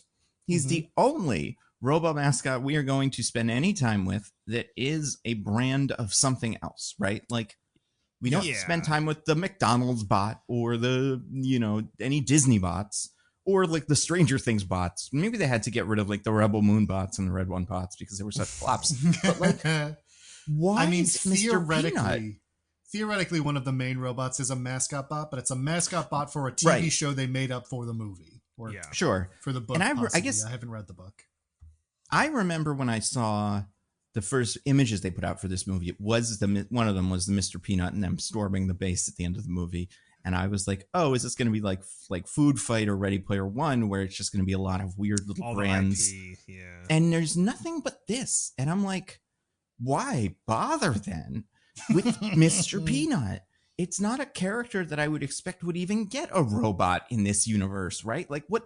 He's the mascot bot for Planters Peanuts or something? What does I think he they do? actually say that in this montage. They're specifically like, this is the Mr. Peanut who is the mascot for Planters Peanuts. And we'll get to it because there's other robots that make even less sense to me. But this one specifically, I'm like, yeah, did they send him to grocery stores to go like, anybody want some peanuts? Like, what did this one? Because the other ones of them have like a utility and it's stupid, but at least it's a utility. This one makes no sense to me. And it's even more annoying because he's a real guy in like the world. Now, the other problem with I have is Mr. Peanut. We know what Mr. Peanut sounds like. Mr. Peanut has been in commercials before where he has spoken. He doesn't sound like Woody Harrelson. No. Why is Woody Harrelson doing the voice of Mr. Peanut in this movie? What happened here? Question, Nando. Now again, we don't know the source material super well, right? So like maybe like Mr. Peanut is like a super big part of the book, but I'm just gonna go with like no, he's not. I'm willing to bet he's not because they would have to get sued by Mr. Peanut if they did. Like, this was not made by Planters; it was made by some guy. It was made by. It's a Swedish book. Like, it's not even. There's no way he had included Mr. Peanut. Okay, so my theory is that they must have like been like, okay, like what's a robot we can use for the leader that like has a lot of memeability. And they're like going through, it's like, oh, you guys ever like Baby Nut and the whole like Mr. Peanut Super Bowl like campaign? It's like, what if we like revive that? Like the kids love Mr. Peanut, they love Baby Nut. And like, all right, I know he's got a voice, but like, why don't we make him like a Southern gentleman type who sword fights? And like, we'll have it be like Woody Harrelson. Like, the kids love Woody Harrelson, I guess, right? He's popular now. People love True Detective season 1. And that was it. It was a bunch of like they were pulling bingo cards or bingo balls out of the wheel. This one said, okay, major protagonist is Mr. Peanut, played by Woody Harrelson, and is Southern. And like that's what they went with. They're like, this makes sense to us. And perhaps Diggins, do you have a Mr. Peanut theory?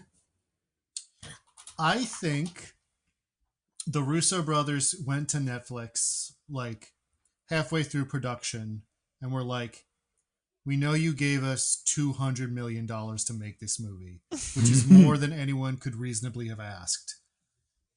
We're out of money. we spent it all. and we need more. And Netflix was like, fuck off. No, there's no way. We're not giving you a cent more.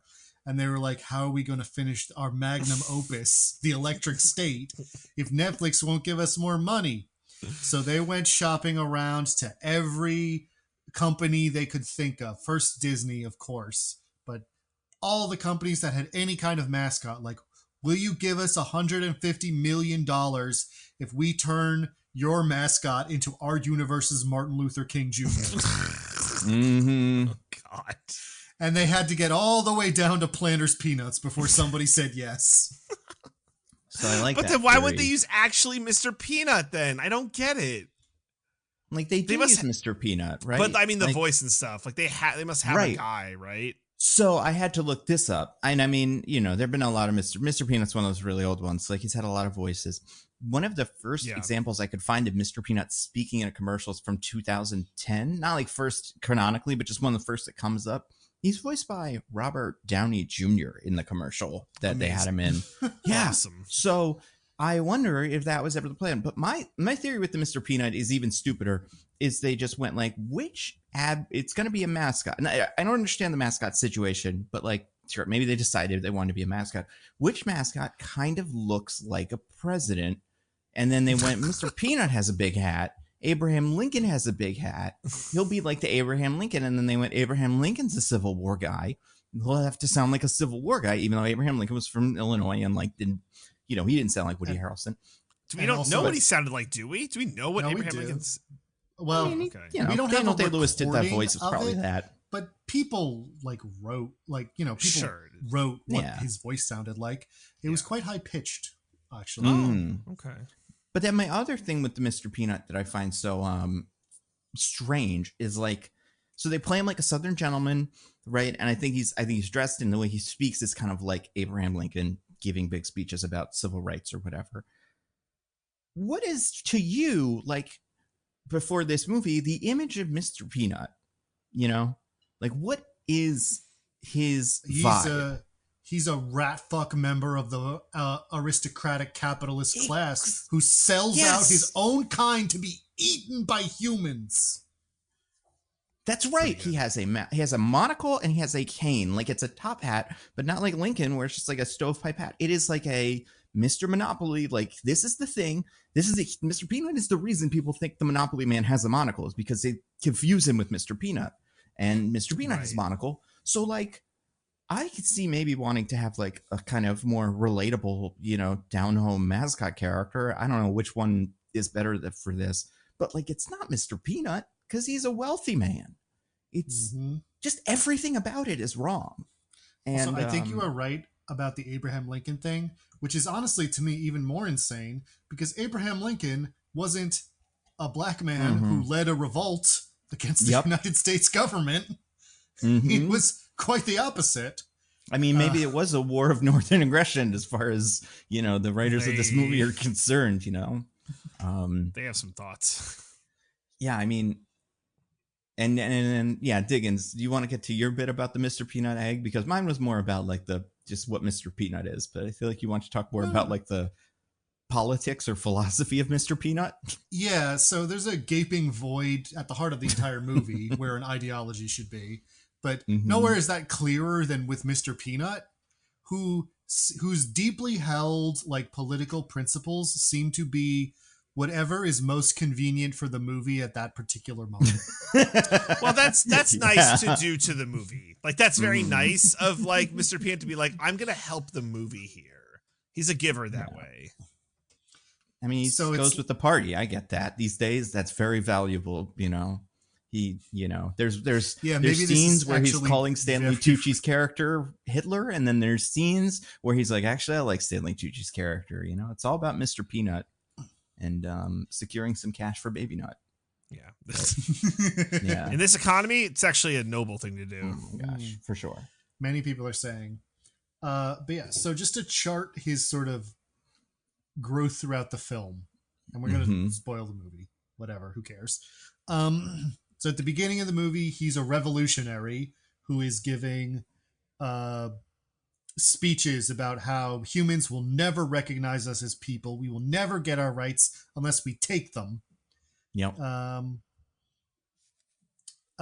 there Then with you, brother. Go get him, Peanut. Like, yeah. you know. Oh, I think he's right in this scene. Mm-hmm. Then when they lose the war, which I'll get to how in a minute when we get back to the summary, he signs the historic peace accords with President Bill Clinton. Oh, I loved it so much. And like, I get it in this instance where it's like, okay, you lost, you have to sign the thing that the winning party wants you to sign. So I'm not going to hold that one against him. Mm-hmm. And it creates a robot concentration camp that's like most of the American Southwest. Yep. Where they all have to live from now on. The next time we see him is much later in the movie, where we see him running a sort of like robot commune in the exclusion zone. And he's like, I want robots to have a cool place to live. And I'm like, I don't know what you really want out of this situation, Mr. Peanut. You're kind of just saying the thing that will allow you to not want to help Millie Bobby Brown. Well, because humans are bad. We know they're bad. It's not even really a humans are bad. He's like, it's like you can't trust them. I want to make this place cool for robots, or as cool as I can. But also, if I help you, that violates the treaty? Yeah. Somehow? But also, I don't want to throw you out into the wilds until I absolutely have to. So we'll wait until the morning. I'll violate the treaty, but mostly because I don't want you to be killed, which is a very strange middle ground he ends up in that moment. But then, as we'll see, things change pretty quickly. So yeah, they go out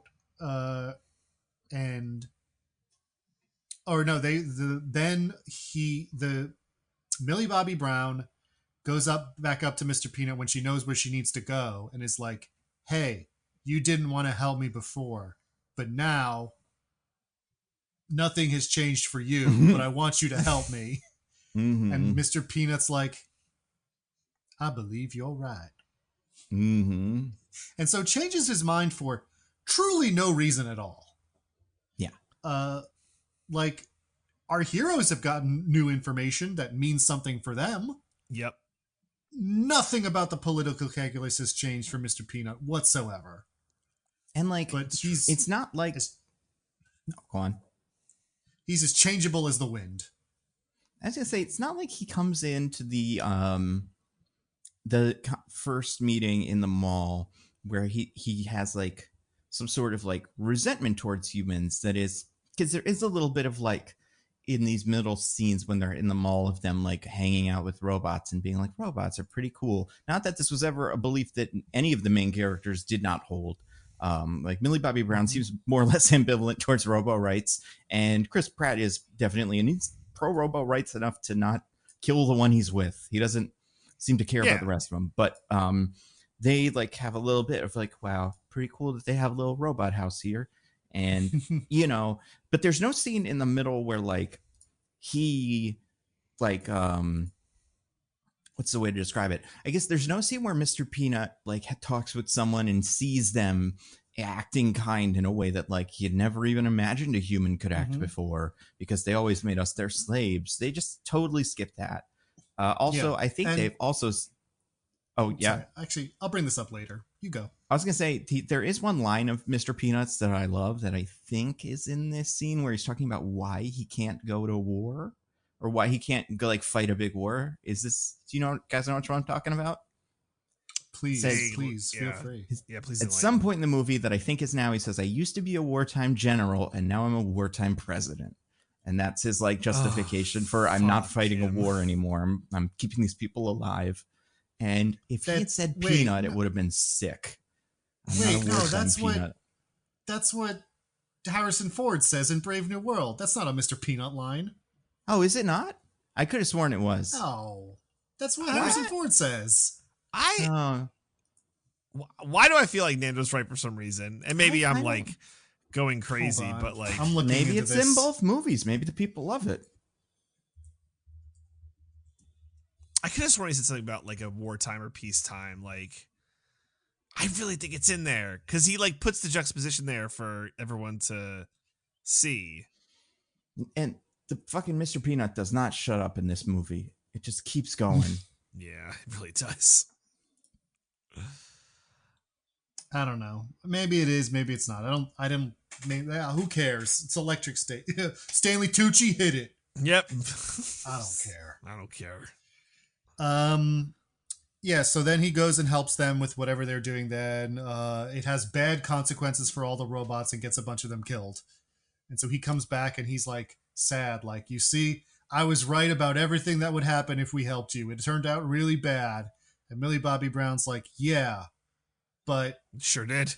You should help me more because robots are cool. And Mr. Peanut's like, well, I believe you're right. How persuasive of you, young lady. And so then they go storm essentially the White House. Yeah. Which turns out to be super easy. And they like lead a violent rebellion against the company that controls bad company. America right now. Mr. Peanut manages to make it right into the heart of the headquarters, finds Stanley Tucci, the CEO and main villain, holds a sword to his throat. The man who is more responsible than anyone on Earth for the plight of the robots. And he's like, all right, Stanley Tucci, you're going to sign a legal document saying robots are cool. Great part of the movie, no notes. Yep. What are you talking about, Mr. Peanut? Even if treaties signed under duress were legal by international law, which they're not. Why is that your demand? Also, he's not the president. Whatever he signs doesn't mean anything. Very importantly, this is a private company. This is a private company we're dealing with here. We do. Sorry. I was gonna say I didn't remember this before, but he does. For some reason, Ethan Skate does sign the original treaty. It's Bill Clinton, Mr. Peanut, and CEO Ethan Skate. So, maybe he's maybe an early Elon. Yeah, I think that's I guess possible. He's got some sway then. Oh boy. He probably, So I believe that he's politically influential, but Mr. Peanut is specifically like, we're signing a treaty. And I'm like, I don't think that's going to mean anything. And it's so funny how this guy who is this revolutionary led a rebellion against the United States government and has now been talked into doing that again, essentially. Yeah. Fully committed to violent revolution to get robots' rights. When he gets to, like, a person, I don't think, as the movie would argue later, very shortly after the scene, I don't think anyone would even be that mad at him if he killed. Oh, yeah, I was ready for him to die, right? Because you think this is the turn of Mr. Peanut, right? He goes from let's just say that line is in there. It's like, I'm not a wartime, I'm a peacetime. Nah, I'm fucking wartime, right? Like, I feel like a heel turn Mr. Peanut would have been kind of cool. Well, I don't think it would even be a heel turn. I think Stanley Tucci, That's true, yeah. Some people get got. Yeah. Yeah, and I mean this only in a fictional context. I don't mean this in any real world context whatsoever. Obviously, Diggins. We know you're not crazy. Yeah. But yeah, no, at that moment he becomes a strict legalist proceduralist and is like, all right, well, we got to get that treaty squared away or robots don't have rights. It's crazy. It's crazy. I agree. It is crazy. But also, what would you, if you were him, if you're Mr. Peanut, what do you do? Do you lead the super rebellion? Do you, I guess my question for Mr. Peanut is what should he have been doing this whole time? I mean, I get, it's probably noble to try and just set up a little haven for your boys and make sure that they could have some kind of peaceful life, right? That is a noble mission, I would argue. I mean, like, if you have already tried the violent revolution and it has failed, and you are in a concentration camp where you like are monitored and will be killed if you do anything out of line, then I think it is understandable to try to work within that confine. For sure. I guess the issue I have with Mr. Peanut and his ideology comes from this idea that, like, I don't understand, having seen the movie, how many robots there are. Because it seems like there'd be quite a few. Now, obviously, a lot of them would have died in the Robo War, but, like, I don't think you could fit all of them in a mall. Now, we will learn. Fair. We haven't really talked about him yet. There's another faction of robots or whatever out there that exists for the video game parts of this movie. And, like, I don't think there's that many of them either. But, like, is it a 50-50 thing? And then if it's not, why don't you live outside the mall? I think you're allowed to. Like, why don't they have, like, a society? Why do they have to live here? Chris Pratt says at one point that the exclusion zone is like a 300-mile circumference area. Yeah. Like, it's enormous. There must, like, the only reason it would be that huge is if there's a ton of robots. Yeah. And he is not, like, he's Mr. Peanut president, but, like, we never see any other robots in this movie in the, like, exclusion zone outside of, like, a couple we, like, walk by that are dead, or this other faction of robots. And I guess I just, like, I don't understand what his role is in the movie, or if his role is in the universe that would inform his role in the movie. But again, it's because this movie doesn't have any curiosity about, like, what this is. And, like, what the Robo exclusion zone is like, because we just go from the one beginning part to the middle part, and then that's where we spend all the time. And to be clear, like, mainstream movies and blockbusters do this sort of thing with, like, revolutionary leaders all the time, where they're supposed to be, like, brave and cool and make speeches like Martin Luther King Jr., but, like, their actual demands are always just like, you should pass a law saying that people could be nice to us if they felt like it. Yeah. And, like, that's always kind of like, or they're just evil. Like, they say a bunch of things that make a lot of sense, and then they blow up the orphan factory for no reason. Yeah. And you're like, well, you're evil. And those are the two ways revolutionaries are portrayed. And, like, those are both silly and stupid in their own ways, but at least I understand why they are that way. This is just incoherent. Yeah. Do you think maybe there's a couple Mr. Peanuts like this? I mean, it's a robot, right? There could be like 7 of them, and a different one just shows up in every scene and is like, I believe humans actually don't deserve to all be murdered. And you're like, why? And it's like, because that's Peanut 3. That's not Peanut 2. Oh, I like it. Some Westworld shit going on. I'm taking this for, I mean, you were taking at face value this idea that I think the movie also has no interest in, that all the robots are different. There's no, like, class 1 robot that just looks like a plain old robot. They're all their own thing. I assume to torture animators or something, but, like, you would assume if they do exist to serve specific purposes, some of them would look similar. And there would be more than one Peanut, which would be helpful, because then you could have, like, a president in different places. You know, like, you go to this part of the exclusion zone, and it's like, oh yeah, you're also Mr. Peanut. I get it. You're a little different than him, but you're their president too. But yeah, there's only one character that they kind of do. It's like, hey, couldn't there be, like, different robots? But it's kind of, like, stupid.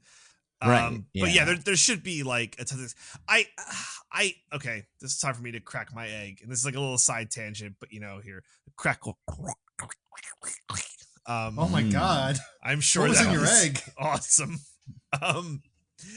I want to know how the robots work, right? Like, were they just fully coded, like artificial general intelligence? It seems like they're powered by, like, plugging them in, but, some of them would take an incredible amount of power to make them work, especially the really big robots.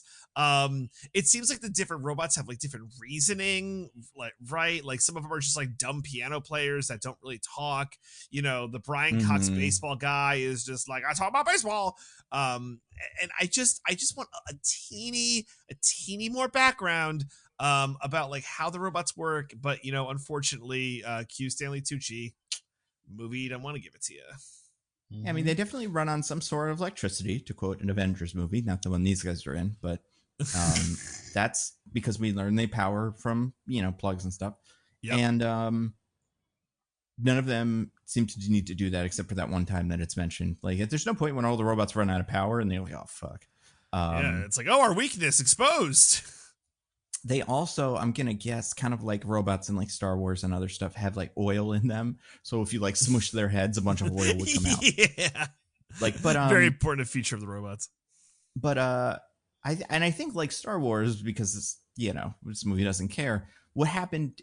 The robots did just evolve. They had like basic intelligence, and then over time it got more complicated, and then they became sentient. And they never, no one ever took them seriously or whatever. But like, what do you do if you're like the hair cutting robot? You know, how do you do the war? Did they fight in the war? I mean, they'd have scissors. Probably amazing, right?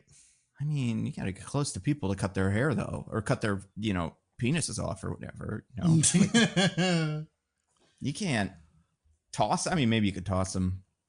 But then that brings up the other question of like, can these robots just do things really well because they're robots? You know, like, is it like if you give a robot a gun, it can just shoot it a mile and hit whatever target? Because like, it's a robot, it can do calculations and shit. And I don't think the answer is yes, because they can't. Well, well, yes, okay. There would have been a point where we stopped building new robots because this was a problem. And we haven't even talked about the fucking Severance headsets that are going on. Well, DJ, I'm getting there. This is maybe our longest fucking podcast. Yeah, we've talked for so long. I'm like 5 minutes into the movie. Well, we have jumped ahead. We're kind of doing lenses. Yes. I think it's fine. But like, at some point we stopped building robots, and it's like, but some of these robots have probably been going for half a century. It's weird. I guess they maintain themselves. Well, when we see the robot uprising, they all look shitty. Like, and in the footage of the robots rebelling, it's like, were none of them new when this happened? Probably not. I know. But why would we build more robots? Why not? Build robots. Fuck it. I don't know. No, because they're rising up. What are you talking about? Well, I think not then, but like in the years before that. Once they stopped being willing to do manual labor, I have to imagine people were like, okay, then what's even the fucking point? Right, exactly. Yes, exactly, exactly. Sure. Totally. I guess I'm saying we see a scene, and one of the scenes that we see in the robot uprising montage is a robot is like in a cafe or something. I think it's supposed to be France. And it just starts wrecking shop and like knocking all the tables over and stuff. But for that robot to be in that cafe, it had to have been working earlier that day, and it still looks like shit. They don't paint it nice. They don't clean it up. Like, right. They all have the grungy Star Wars aesthetic, even when they're in use, which makes me wonder, like, did we stop making robots in the 60s and then just go, we'll have the robot do the cafe stuff. Maybe, you know, maybe that's about us and like our, you know, what is it, like hubris and sloth and whatever, because that is one of the themes the movie tries to make. But also, where's the company that makes the robots? Why aren't they trying to pump out new robots? You know, where do they come various from? Companies, right? It's like Disney. It's Planters Peanuts. It's who? Well, but they're the ones who commissioned the robots to be their mascots. See. Someone else is building them. I'm probably not the ones manufacturing them. Well, in that early footage, it looked like Disney was manufacturing those robots. I think so too. I believe canonically in this universe, like it is literally Walt Disney animatronics, where like they just like invested more in them and made them a lot more sophisticated, and they became the robots. Right. So like it was literally Disney to start with. So I guess my question is then, if one company, like we're going to get to the point where like Stanley Tucci's company has this huge chokehold over the government, whatever, where did the Walt Disney chokehold go? Like, why were they not able to monetize this? Right, I just don't get it. Also, how does this movie not have a fucking Steamboat Willie in it? Speaking of Disney, right? Like, we have a public domain. We have a public domain Mickey Mouse now. Have him be like the president. That'd be so funny. Or that would have been awesome. Yeah, like, I would have loved that so much. I'd be like, that's why we waited until 2024. Okay, 2025, I guess, but 2024, you can't like start animating it until just then. I don't get it. I really don't. Well, Nando, I think perhaps we could go back to my theory, which I think this might be some evidence for, which is this is the first movie ever made that nobody thought about. Yeah, I think that's fair. They made the That's designs very, very for the future portions or present day, whatever you want to call them, and then they put them back in the flashbacks, and nobody thought about how that doesn't make any sense. Your theory keeps making more sense, Diggins, so, I might have to buy it. Did you say they made the designs? Or... Because it's even weirder than that, because they just took them from the book and went, what's this thing doing? All right, I guess that's a little headset thing. I don't believe the book ever does flashbacks, so I think everything you see in the book is like, looks that way because it's been abandoned for years. Right. Yeah. Okay. That's, yeah. That part sucks. But anyway, so continue.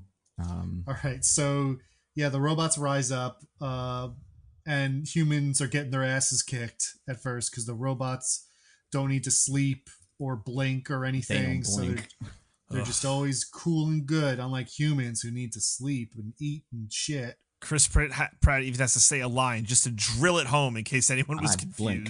Well, in case you were looking at your phone and not at the screen, so you didn't know what was going on. I like that line. Oh my gosh. Also, I didn't even think about that. They don't need to... What's up? I was going to say, half of this movie's a podcast. Like, you could just listen. Yeah, it's an audio. Netflix literally, makes filmmakers do this because they're it's supposed to be the second screen experience. God, hate it. I guess my question is they're like, they don't sleep, they don't blink, I blink. It's like, they do sleep. They plug into the wall and sit down. We see that later in the movie. What are you talking about? Says out loud, I'm going into sleep mode. He's late for a little entrance because he's sleeping. Yeah. He's supposed to have a big old entrance and he's late for it. So I think we could, even if we had really tall robots that were big Mickey Mouses or whatever, that were throwing flagpoles at, I think we could take the robots. I don't even... Sure. Especially if we had Chris Pratt and stuff. And especially at no point do the robots use guns. Not once ever. Yep. Also true. They just chuck stuff at us. They chuck barbecues. They use a lot of trebuchets. A lot of trebuchets, these robots. Was that the 1.0? It's like, all right, all the robots are going to build trebuchets because we don't want to do that shit anymore. I think and you're like... Oops, sorry, you go. I'm saying you're like, in a movie like this, you're like, oh, well, what are the rules? What can robots not do? Right? Like, can a robot not pick up a gun? Because then it would shoot people. No, I don't give a shit. Whatever. They forgot to put that in the robots originally, and then they were just like, why are they going to pick up a gun? They like us. And, there's no rules or interested in exploring any of the robot consciousness stuff to the point where, like, they should all have guns. Or, I don't know, they should be throwing shit like trucks at you. But they're just all marching. If they don't have any of that stuff, then, like, the first time there's a large concentration of robot forces, and we'll assume the government even cares, and like that there's no civilians around. It's evacuated or they've taken over an area or whatever.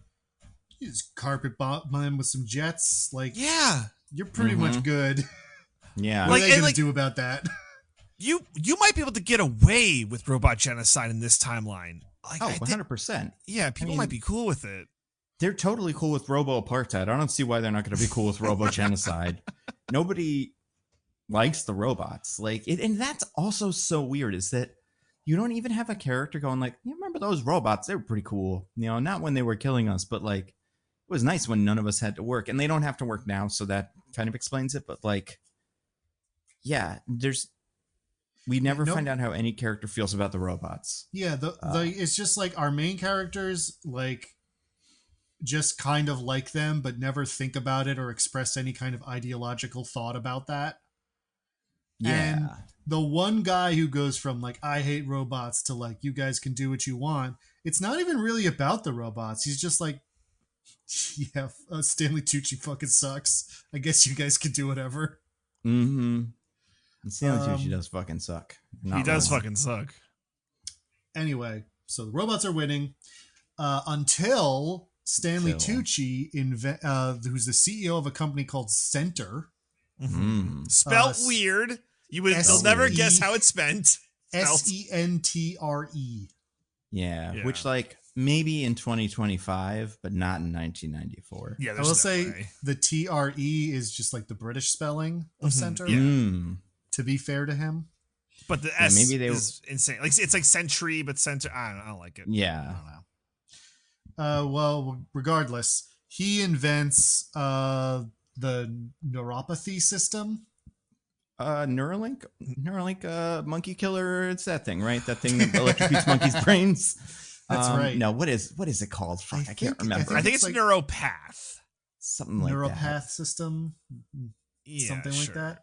Which lets you put a big stupid like Apple Vision Pro, but longer. Not even. It's a fucking dustbuster that you stick on your face. Kinda, yeah. And it lets you pilot the worst looking robots I've ever seen in my goddamn life. It's pretty How bad. dare you? It's pretty also, bad. it's called the Neurocaster. I looked it up. Neurocaster. Damn it. Yep. Okay. Now, how does it do that, Diggins? How does it let you power the robot or control the robots? It splits your right brain and your left brain so that one of those brains can be controlling a robot and the other brain can be in a constructed digital fantasy world. And this doesn't drive you insane somehow. Yeah. Fuck you talking about? Get out of here. Well, yeah. And also, like, which side is doing what? Hold on. My egg is rolling around a lot. I think my egg is just going to explode on its own. Oh, that egg exploded. And then you didn't hear the goo because it just sat there. And this is just like an egg or an egg section that I have written here a lot. That was my general note for this movie was like, okay.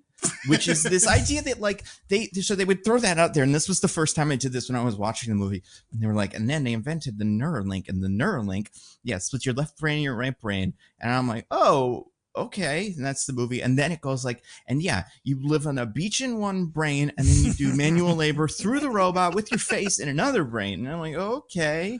Then I'm like waiting for them to tell me, and then this was like, now we've severed you've severed the two guys, or we've made an artificial copy of you or something, and then that's also how movies go sometimes. Like it's like how fucking Black Mirror would do this, and we never get an explanation of how it works outside of what Jason Alexander says when he's trying to get Millie Bobby Brown, and by explanation of how it works, I guess we never get like a character kind of talking about it anymore. Yeah, like a functional understanding. It's like, oh, it's good. I did my taxes, but then I also went to the Celine Dion concert, right? Like, yeah. I got to live these two, like we never understand that. And there's all these questions that get brought up when it says that thing, and then none of them get answered. At one point, George Costanza will say, he'll be sleeping, so he's like sleeping with the stupid headset on, the Neurocaster, tries to wake him up, can't do it for some reason. I don't know what the fuck that means. House burns down. I guess you just burned to death, but whatever. Then something makes a noise, and that does wake him up, and he comes in as the robot with his little human face at the end. We didn't really talk about, well, we kind of did with the Apple Vision Pro thing, but like the robots have like big needle faces that jut out, and then they have Securitrons from New Vegas, the little screen face they have, except it looks worse than the thing from this video game from 2007. Well, I mean, I think it's pretty genius. It let all the actors film all the scenes on their phone in the car, like there's one you're actor able to get who clearly was like, I'm never coming on set. Yeah, good for him. I liked him in this, but yeah. So George Costanza comes out in this thing, so you can see his face, and he says, "You're interrupting me. I'm on a beach I'm in a hotel with Kathy Ireland right now." For people who don't know, Kathy Ireland's like a model from the 90s or whatever. But like, wait a second, okay, so you're not in the zone now because you're here with us. You're angry that she took you away from it when she turned you into the robot. So does it give you two consciousnesses, or is there one of you that's in and then gets pulled into the robot brain? Like, what's happening? And I don't know. every other time a character will put it on, they'll put it on like any of the rest of these movies where they put it on, then the robot starts walking around, and you're like, oh, they're controlling the robot remotely. But it doesn't seem to be that where the way Jason Alexander presents it, and it's only confusing because there's a bunch of points in the movie where a character will like look at a character wearing the Apple Vision Pro and go, whoa. Makes you think, doesn't it? And it's like, makes you think what? What is happening to that man right now that's sitting there tweaking out on this? Is he also at work? Or is he not? Is he doing this to avoid work? And in, like, they make you go to school and they're like, we're going to teach you history class with the little robot headset. But then what's the other one of you doing? Are you want to be Kathy Ireland? Is that what everybody decides to do? Apparently you can also use these as therapy. But then what's the robot doing? Yeah, right. It's like just therapy, right? Sally Tucci puts it on to live a nice, fun memory. Is there another robot like doing something else? And like, that, like, we had this with fucking Ready Player One, because Ready Player One made up its own fucking rules where it's like sometimes the suits are like they came from a garbage can, but sometimes the suits are so good you can feel your dick getting hard like inside Ready Player One, right? Or you feel the like gunshot wound. Oh my god, you can feel getting kicked in the balls like he does in that Ready Player One movie, and you're like, this is his thing. I don't know why the rest of the suit probably doesn't do this, but he's like, let me get kicked in the balls. But like here it's like it's so unclear, and like, okay, so we will learn that like Center is able to do this for a really stupid reason, but they like so dumbest. But like they revolutionized the world with this technology. Like not only did they win war, but I guess they made people like supplicants. But like it's not clear besides money what Center gets out of it. Like I was so convinced it was going to be like, oh, we're harvesting I don't want to spoil a video game that came out, but Split Fiction has a thing like this, but there's a reason. And I'm like, oh, maybe that's like what they're doing. Or like Severance, this, you know, if you're like, they're doing a Severance, but it's some experiment on people so they can make better robots or something. Right. But none of that. Yeah. You have no idea why Center does this, I guess, except to make money. But then, like, that's the highest calling of all. Well, but then Jason Alexander is living in squalor, you know, getting his government cheese for having Millie Bobby Brown as his single ward or something. Yeah. But is he also just offered a construction job at the other point in time? And then is he getting paid for that and then giving that all to Center? Like, how is this not collapse the economy? Everyone should be able to work. Should be no more welfare checks, no more disability, right? Everyone can just like use a robot, right? You're totally fine. Right. And then you would figure, well, then the society's gonna look pretty sick. You know, there's at least gonna be one city we go to where it's like, wow, city of the future. But they all just look like here right now. You know, like it looks like a regular, you know, suburban area when Millie Bobby Brown is escaping from it. And you're like, you know, you go to a motel later and it's just a motel. Like, what are any of these people doing? Like, what job are they doing? Yeah. It's so bizarre. That was the other thing. Did we touch on this where it's like, well, the thing that the robots can't sleep is silly that they can, but also like it's not like we have robots, we have drones, but you need people awake to pilot the drones, or do people not sleep? Does the Neurocaster sleep for you? I don't know. It seems like you're asleep when you're using it because you just put it on and they'll conk out. But yeah, you're like completely unaware of what's happening around you. You know what's crazy? When I watched the trailer for this movie, because I knew nothing about the source material, I was convinced that, and because of the title of the movie, it's like, oh, we live in a society where the robots won and the robots have hooked us up to some kind of like thing that sucks our, like a Matrix thing. Yeah. But no, not the Matrix at all. Or like Center is a company that both produces the robots and the Neuralink or Neurocasters. And the robots now are like these army robots that don't have, you know, creativity, but then they also pacify us with the thing. But no. You're speaking Diggins' language there with some Star Wars Episode 8. Both sides. But then they want it's just because they want to put the actors in the headsets and like want to have, you know, all the guys. Because the way you would do it is you just have it be like, there are guys that control the robots that are the cops that fly in. And instead of Jason Alexander being that guy, it would just be some, you know, some cop robot. But yeah, I don't know why they decided to do this with the robo faces, but it makes no sense. It makes all of the politics and all of the philosophy of the movie not work. it's truly astounding, like how incoherent this is. I'd say this was a bad call, guys. I'd say it's a bad call. Yeah, no, it's pretty bad.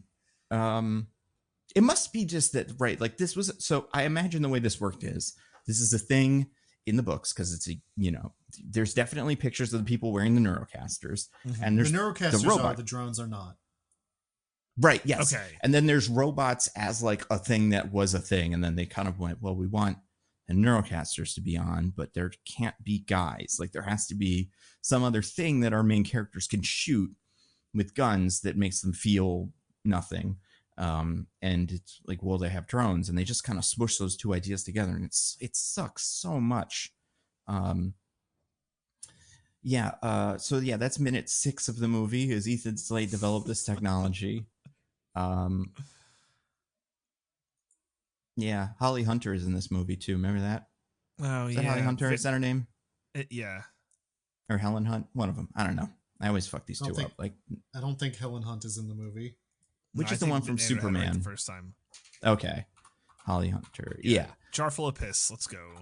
So she has one of my favorite lines in this movie that is the introduction to this whole thing, because this whole flashback is just a 60-minute segment interviewing Ethan Skate. You remember how she introduces him? I don't. He's the very smart and very handsome Ethan Skate. And I'm like, oh, are they married or something? But I don't think they are. I think she just wants to have sex with him or something. I mean, he's rich, so I think her saying that was contingent, like that was a condition of him doing the interview. That makes sense. I like that about him. He's Stanley Tucci. He's looking good. Yeah, I mean, he looks a lot more handsome than any actual tech CEO because he's Stanley Tucci. Right, yeah. But yeah, so then he invents the Neuralink or whatever, and then the Neurocaster and the drones turn things around, and humanity beats the robots. Mr. Peanut is forced to sign the peace accords with Bill Clinton, who, despite all the changes to the timeline, is still the president in the 90s. Yep. Well, I wonder, does Monica Lewinsky even happen? Because all this happens pre-Monica Lewinsky, so you have to. Well, do you think the added responsibility of dealing with the robot uprising makes him a more responsible person who doesn't do that, or does the stress of the robot uprising lead him to be even worse? Oh, he definitely does it either way. The question is if he's still president in 2 years after Mr. Peanut and his gang of robots have taken over the United States again. Or when did Monica Lewinsky happen? 96. Oh, okay. 96, something like that. So it definitely already that time has passed. I thought it was later. Maybe later. He already won a second election. Yeah, it might have been like into like 98. Yeah. Yeah, I felt more like 98 personally, because I have very, very vague memories of like there being things on the news that my mom would not explain to me. Right. So I feel like I had to have been a little older. So according to this, in news broke in January of 1998, so it hasn't happened yet in this movie. They may have had the affair. The movie takes place in 97. Yeah, because she was a White House intern from 95 to 97. But I think Mr. Peanut is going to just, and his army of guys is going to just march on Washington after center and just take over the United States, and then it won't matter what happened to Bill Clinton. Like he'll be the first to go as far as me and Mr. Peanut are concerned. Like that scene in another movie that's kind of like this. But I don't think Monica Lewinsky, if it happens, I don't think it's a news event, which is a bummer. You don't think so? No, I don't think so. Well, regardless of what may happen to Bill Clinton in the future of the Electric State timeline. So we get all that. The exclusion zone is set up, a huge concentration camp where all the robots have to live. And everything's cool now, guys. We did it. We did it. Kid Rock is doing a party on the White House lawn. Is that a fun detail for you guys? Yeah. It's a fun detail for me. I liked it. Wow, I can't believe in this timeline Kid Rock is a Bill Clinton supporter. Yeah. Well, also, I guess if you stop the robot uprising, you're everyone's hero. I mean, if you turn the Southwest into a like apartheid state, I imagine there's going to be people from the Southwest that are kind of upset about that. Or maybe did the robots destroy the everybody Southwest? Who lived there? Yeah, I think they maybe have killed the robots kill everybody in the American Southwest? Oh, God. I think they did. Yeah. Wow. Then that also brings up a question, because I know we yada over this, but how did we win the war? The drones. The drones. But like, what does that mean? You know, more when Chris Pratt is firepower, like, I guess. Who built the drones? Senator. Did we build we know them? that. Yeah, but like, on what planet are we still doing? Like, does a manufacturing infrastructure exist that is not just robots? You know, like, how did we spin up a robot making factory? That just seems like completely. That would be the first thing we would automate is robots. And we would never even. Everybody would walk into the factory and go, okay, how do you turn this light on? And everybody would go, oh shit, we don't even I think you're supposed to plug into it or something, and none of us can do that. So, yeah, we're fucked. They really got us. And then also, when Chris Pratt is like, they blink, or they don't blink, I blink. You still blink as a drone. You still have to be an alive guy to use it, I think. It's so stupid. It doesn't solve any problems. It is quite stupid. But yeah, it seems like they just got the ability to fly on little helicopter backpacks, and that was enough to like take down all the robots. Don't underrate that, honestly. I don't know. Like, that seems sick. pretty handy. I think you get a lot done that way. No, I believe that. All right. Where are we? This is so confusing. We're the problem, minute 7. Can I just interject very quickly? The problem with our typical format is I think it usually works when you have to summarize a movie that has a plot and like a beginning and an end and a middle and a climax and that whole hero's journey. Anything in it that makes sense, so you don't have to question every single thing that comes up. Yeah. The problem with this fucking movie is it really is just scenes stitched together in the ugliest fucking patchwork quilt. It's not even a quilt. It's a line. It's a big banner. It's so ugly. I feel like we've done a lot of the groundwork though now. We've laid a great foundation. None of the backstory or like setting piece or like technology of this universe makes any sense. I was gonna say it's that, and yeah, it like this movie yada does all the fun stuff in this one montage. So like, there's all these details and what should be the mechanics of how this works that don't make any sense, and you gotta call them out. But then when we get to like minute 40, it's just gonna be like, oh, there's stuff at minute 40. Actually, I just scrubbed forward, but like there's going to be a lot of minutes where it's just like she's running away from the robots and stuff. And it's like, why? It's like, I don't know, but that's fine because the rest of it doesn't make any sense. So who gives a shit? But speaking of Millie Bobby Brown's not having such a great time in 1997. Her whole family's dead. Her parents and her brother are gone, and she's living with George Costanza, who is that sucks. Yeah. He's a neglectful stepfather who only wants her around so he gets money from the government. A trope I can't believe we're still doing 40 years after Reagan. You can't believe it. I think at least he's white, at least they gave us our grubbiest white guy to do it. Put him in like a little what was it called? Like tank top and everything. Stuff spilled on the tank top. He's such a character. He's full Bill Murray in Osmosis Jones. Yeah. I'll say I thought he did a great job in this scene. Oh yeah, no, he's good. I like him. He is one line like, my name is whatever, and you can't get one over on me. And I'm like, I like what he's doing here. So yeah. But big ups. So Millie Bobby Brown's all sad. She's dyed her hair blonde now, and she's like a moody teen. She goes to school and she's like, I'm too cool to use a Neurocaster. Yep. And so the principal talks to her like, you should use a Neurocaster, and she's like, I don't wanna. And then in another incredible second screen moment, Millie Bobby Brown's like, read the rest of that file about what happened to my family. And the person looks up the file, and we see on screen like, or she says out loud like, parents and brother who are both now. And then we zoom in on the word deceased, which is on screen for a couple seconds. And then she closes it and says, deceased. Yep. I'm sorry for your loss. Mm-hmm. It's crazy. Handy. It's pretty good that they did that. But she's like, you should learn to let go of the past. And I'm like, is that the theme of the movie? And she's like, nah, not really. Right. Kinda. Because, yeah.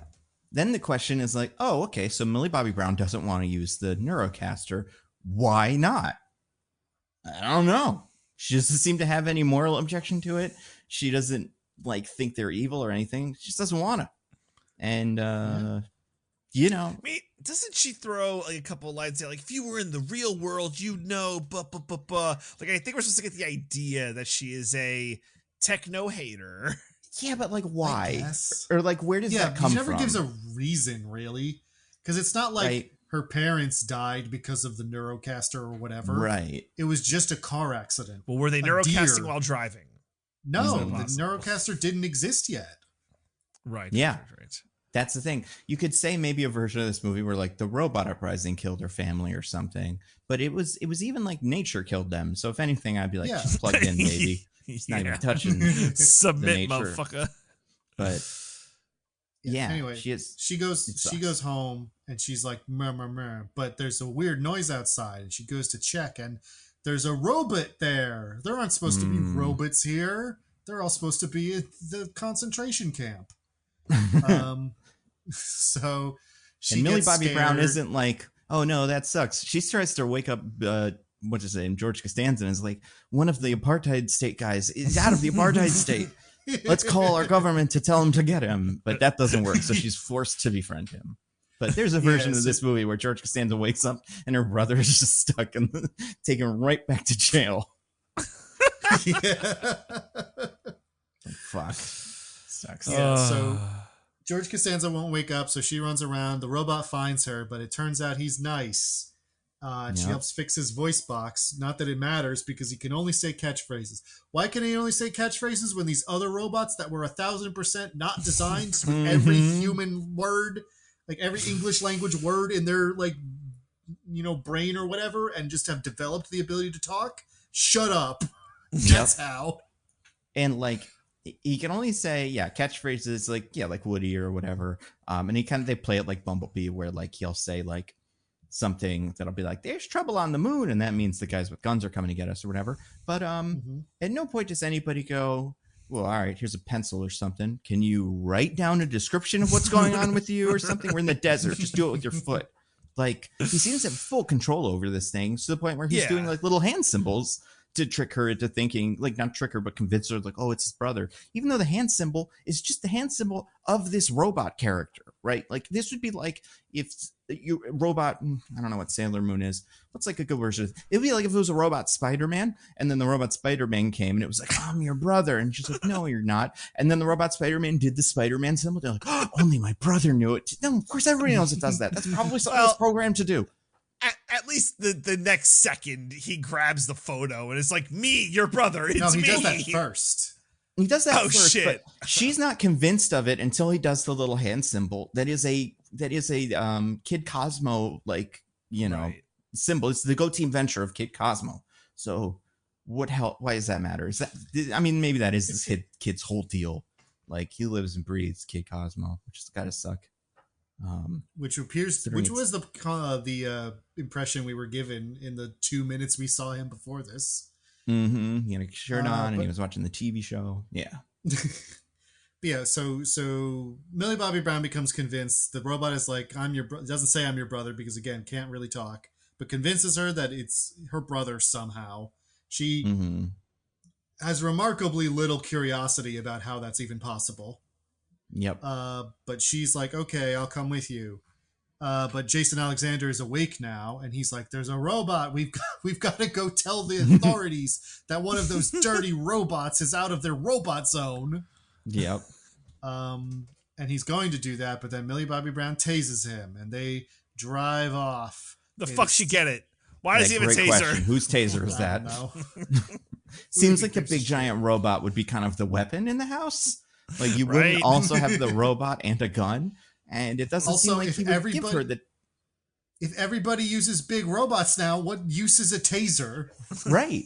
So then it's like, does Millie Bobby Brown, is it her taser? But it's like, he would never give her one because he doesn't trust her because she has a little ankle monitor on the whole movie. Yeah. Or like the beginning of the movie. So yeah. That might be from the state.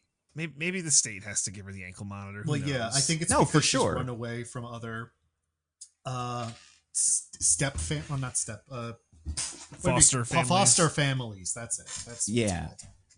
But it seems like George Costanza is like, you're not going to run away from me, kid. You got an ankle monitor on. I've got you for your government money. You're not going to give me a copper? He also wouldn't be like, and take this taser in case you want to, I don't know, do something with it. We'll see. So, not going to hurt me with it. From? Yeah. Also, I would imagine a 17-year-old can't just buy a taser, you know? I feel like it's probably something like a gun. You need to be a certain age. Otherwise, kids would have them, but every kid strapped to the nines with tasers. Yeah, and I mean down. That in our world, like it would be just kids would run around and tase each other. But I don't know. Yeah, but they tase Jason Alexander. They steal his car and they drive off. Mm-hmm. And they're like, "How are we going to find a way into the robot zone?" Because he gestures that they need to go to Tabletop Mountain in the exclusion zone. And she's like, I don't know how to do that. And so she figures out her stepdad conveniently bought a bunch of junk from a guy who goes into like smuggles things out of the exclusion zone. So she's like, if we find this guy, he'll know how to get us there. So they go to like the P.O. box. That's the address listed on all the boxes her foster dad has. Mm-hmm. And while they're there, I mean, first they have a poignant moment where a homeless man is, oh my God, is so addicted to using his incredibly expensive device. Yeah. The payphone version of the payphone. It's a fucking payphone. And like, okay, you're a homeless guy. You're an unhoused guy. That's correct. Obviously, much sympathies, and you have the Neurocaster. So I assume you are neurocasting a life of not being unhoused. That's fine. I just need to figure out the logistical thing of how are you paying for this Neurocaster? Because again, if this were a Matrix situation and the robots were running everything, the Neurocasters would be free because they are extracting brain juice from us, or Sentry's giving them away for free because they're extracting something else. Right. But again, I don't know what Center gets. So how is the unhoused person using the Neurocaster? I don't understand. I don't know, DJ, but it really makes you think. Well, and then that's the other question. It's like, okay, so the unhoused person has used their last bottom dollar to get in the Neurocaster. Good. You know, fuck it. He's got to do something. Yeah. Why are we trying to be like, oh, the poor guy is Neurocaster? There's a lot of other stuff that's going wrong. But the Neurocaster, it's not like meth, right? Like, that's not what we're supposed to do. I don't know. Nando, maybe, I don't know. Maybe it's meth. Maybe it is meth. I don't know. Maybe it is.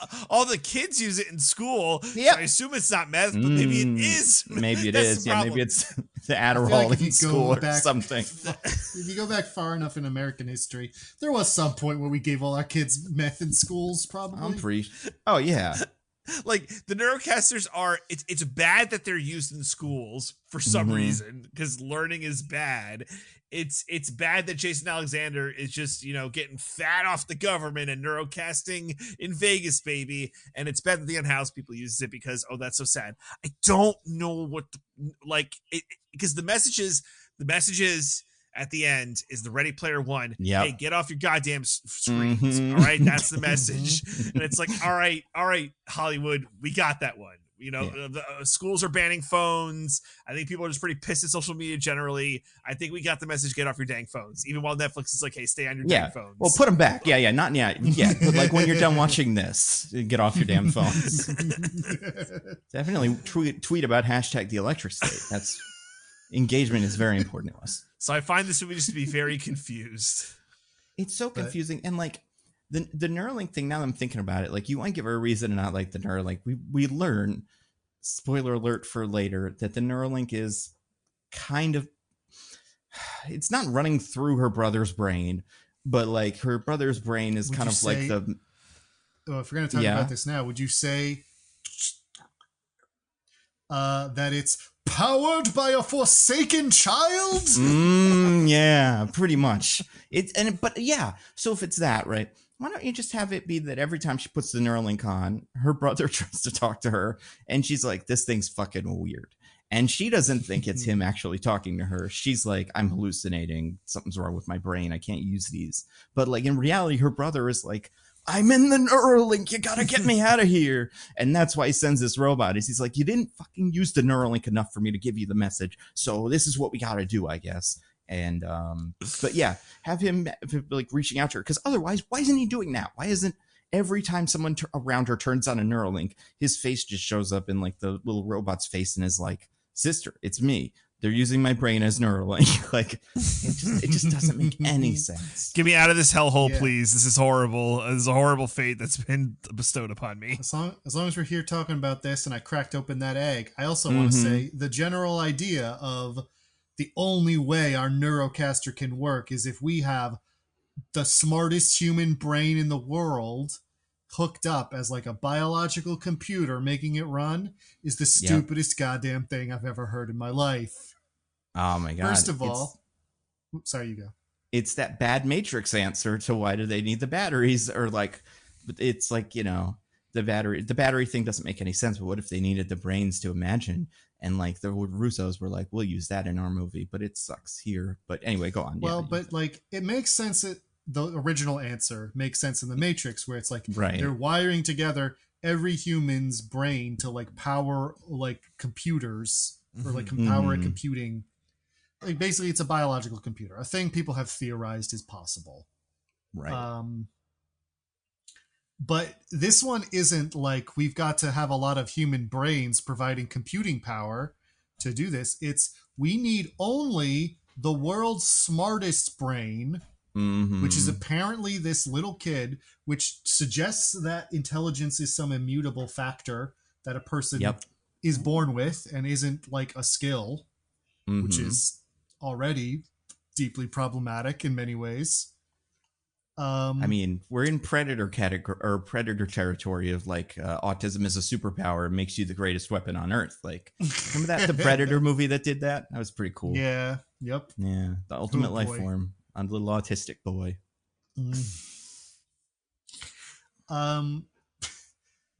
But like,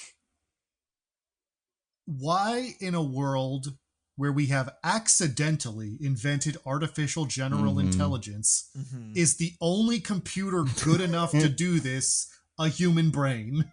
Yeah. Also, I like to that. So I don't know, because he's in a coma, right? Like that's the thing.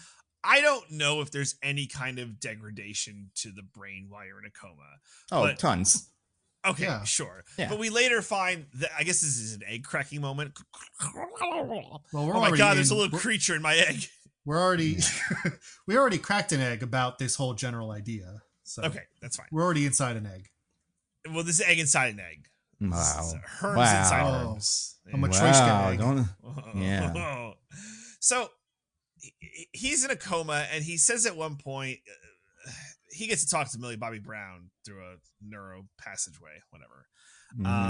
And he's like, you know, center could keep me alive for 100 years this way. And I'm like, there's no way the brain is gonna like stay at that for 100 years. There's no fucking way. And the fact that the company is working on, like, it's been like 4 years or whatever, or maybe 2 years, whatever. Like the company's not working on backup. It's like, all right, there's population growth. There's gonna be more or maybe people aren't fucking anymore because of these things. Like maybe there won't be population growth. But let's say there's some kind of population growth. There's going to be more demand on this. We got to sell more. We got to make more money. So we got to sell more upper subscription fees. You need better processing power. How are they not like, we're working on making more brains or maybe more child kidnappings or cloning this kid? Like, like, how is the company's linchpin? Because Sally Juicy says it's like the one thing, our perfect technology is getting crappier. How is it relying on just having this boy in captivity, keeping him alive for 100 years? And then what are you going to do at the end of your 100 years? Like, I don't understand how it's like, we're going to make boy 2.0. And the boy's like, they're going to discard me for other boy. And then they'll do this forever. We must stop them. And like in every version of this I have seen in like other stuff, it's not the one special brain you need. It's we kill a bunch of homeless people or whatever and take their brains. Yeah. And like we Right. wire them together, and that's how we do this. Yes. Yeah. But no, he has special brain. Also, we don't know why the brain is special.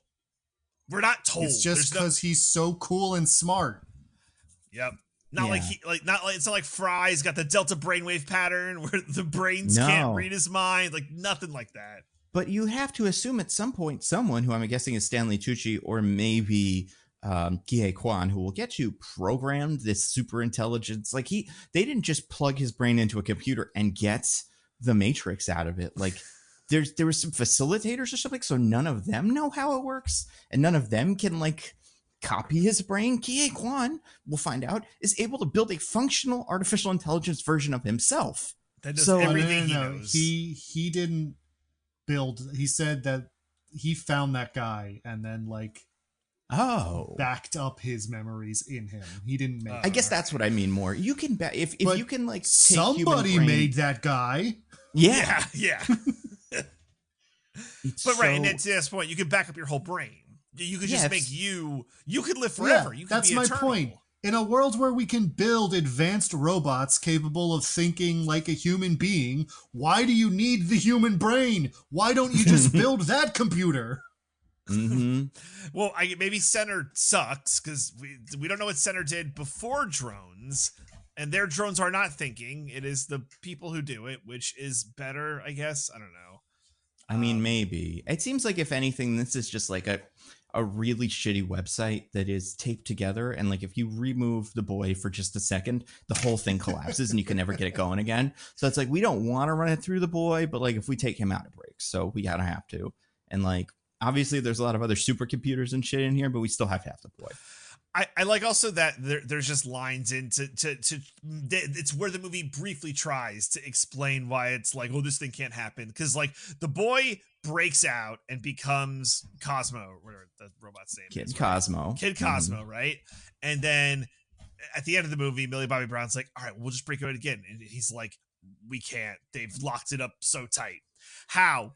This company doesn't seem like they're good at anything. How are you locked up better now? But also, doesn't he escape?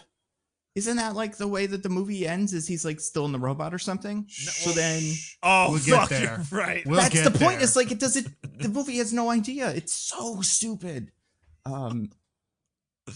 It's so goddamn stupid. Fucking stupid. Also, like, yeah, I don't know, man. Jason Alexander, where are we at right now? What's happening in the movie? We're at 15 of the movie.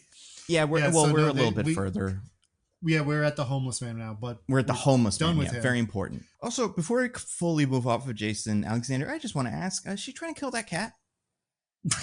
Oh yeah. Millie Bobby Brown takes what appears to be human cereal out of a refrigerator, puts it in a bowl, like she's going to eat it. She pours it. We don't see anything of the cereal box, but we do see that the cereal appears to be brown. So you think maybe chocolate. She takes the bowl and hands it to the cat, and the cat starts eating it. I'm pretty sure cats can't eat chocolate. I don't know if it's as poisonous as it is for dogs, but like, what the fuck is that? You know, it's wild. I thought it was cat food. I did too, like but it's in the fridge kibbles. And it has like people stuff on it.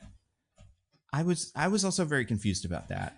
The scene read to me is that she's keeping the cat alive because if everyone's, well, I guess if you neurocasted, your drone would feed the cat, right? I thought the half you is housework, half you is, I go fuck around on a beach or whatever. Yeah, the movie hasn't figured it out, but something like that I think is what we're supposed to assume. You would think the idea is that the drone you is sort of like on autopilot, just sort of like doing repetitive tasks that you don't want to think about. But everybody while in the drone seems to be fully focused on what the drone is doing and like is talking and aware. So like, I don't know what the hell is going on. Right. Here's my thing with the cat. The box, which we see briefly, we only see the back of, says free inside with a big exclamation point and then circus coloring book and then some kids on it. It's a cereal box. Maybe she poured into cat food you don't buy circus coloring books for your cats? Not cats of that age. This isn't a kitten. This is like an adult cat. So you would get it cat food. But yeah, she takes whatever's in that box and feeds it to the cat. And we never see the cat again because the movie's pretty much over at this point. But I also think it might be dead. Yeah, classic The Russo brothers know screenwriting 101, poison the cat, take the cat, feed it food it cannot eat, and see what happens. So anyway, so Neurocaster, homeless guy or whatever, and then what happens, Diggins? Well, they're waiting around because this is where the P.O. box of the guy who smuggles is, and then a truck pulls up, and I just want to crack a quick egg here. Totally radical box opening. Oh my God. I think this is one of the best examples of what Nando talked about, where the score is like, thinks everything that happens is so cool. Because this is our introduction to Chris Pratt's character, Keats. And the way it works is like he pulls up in his truck. We like have like zoom ins where we don't see his face or whatever. Like turns the truck off, gets out, like we close up on his boots as he strides towards a P.O. box, then close up on his hands like over his shoulder as he like goes through a bunch of keys and then like puts the key into a P.O. box, turns it and opens it. And nothing I just described is like remotely done in a cool guy way or like impressive or otherwise anything that would be remotely visually interesting. But the score is going like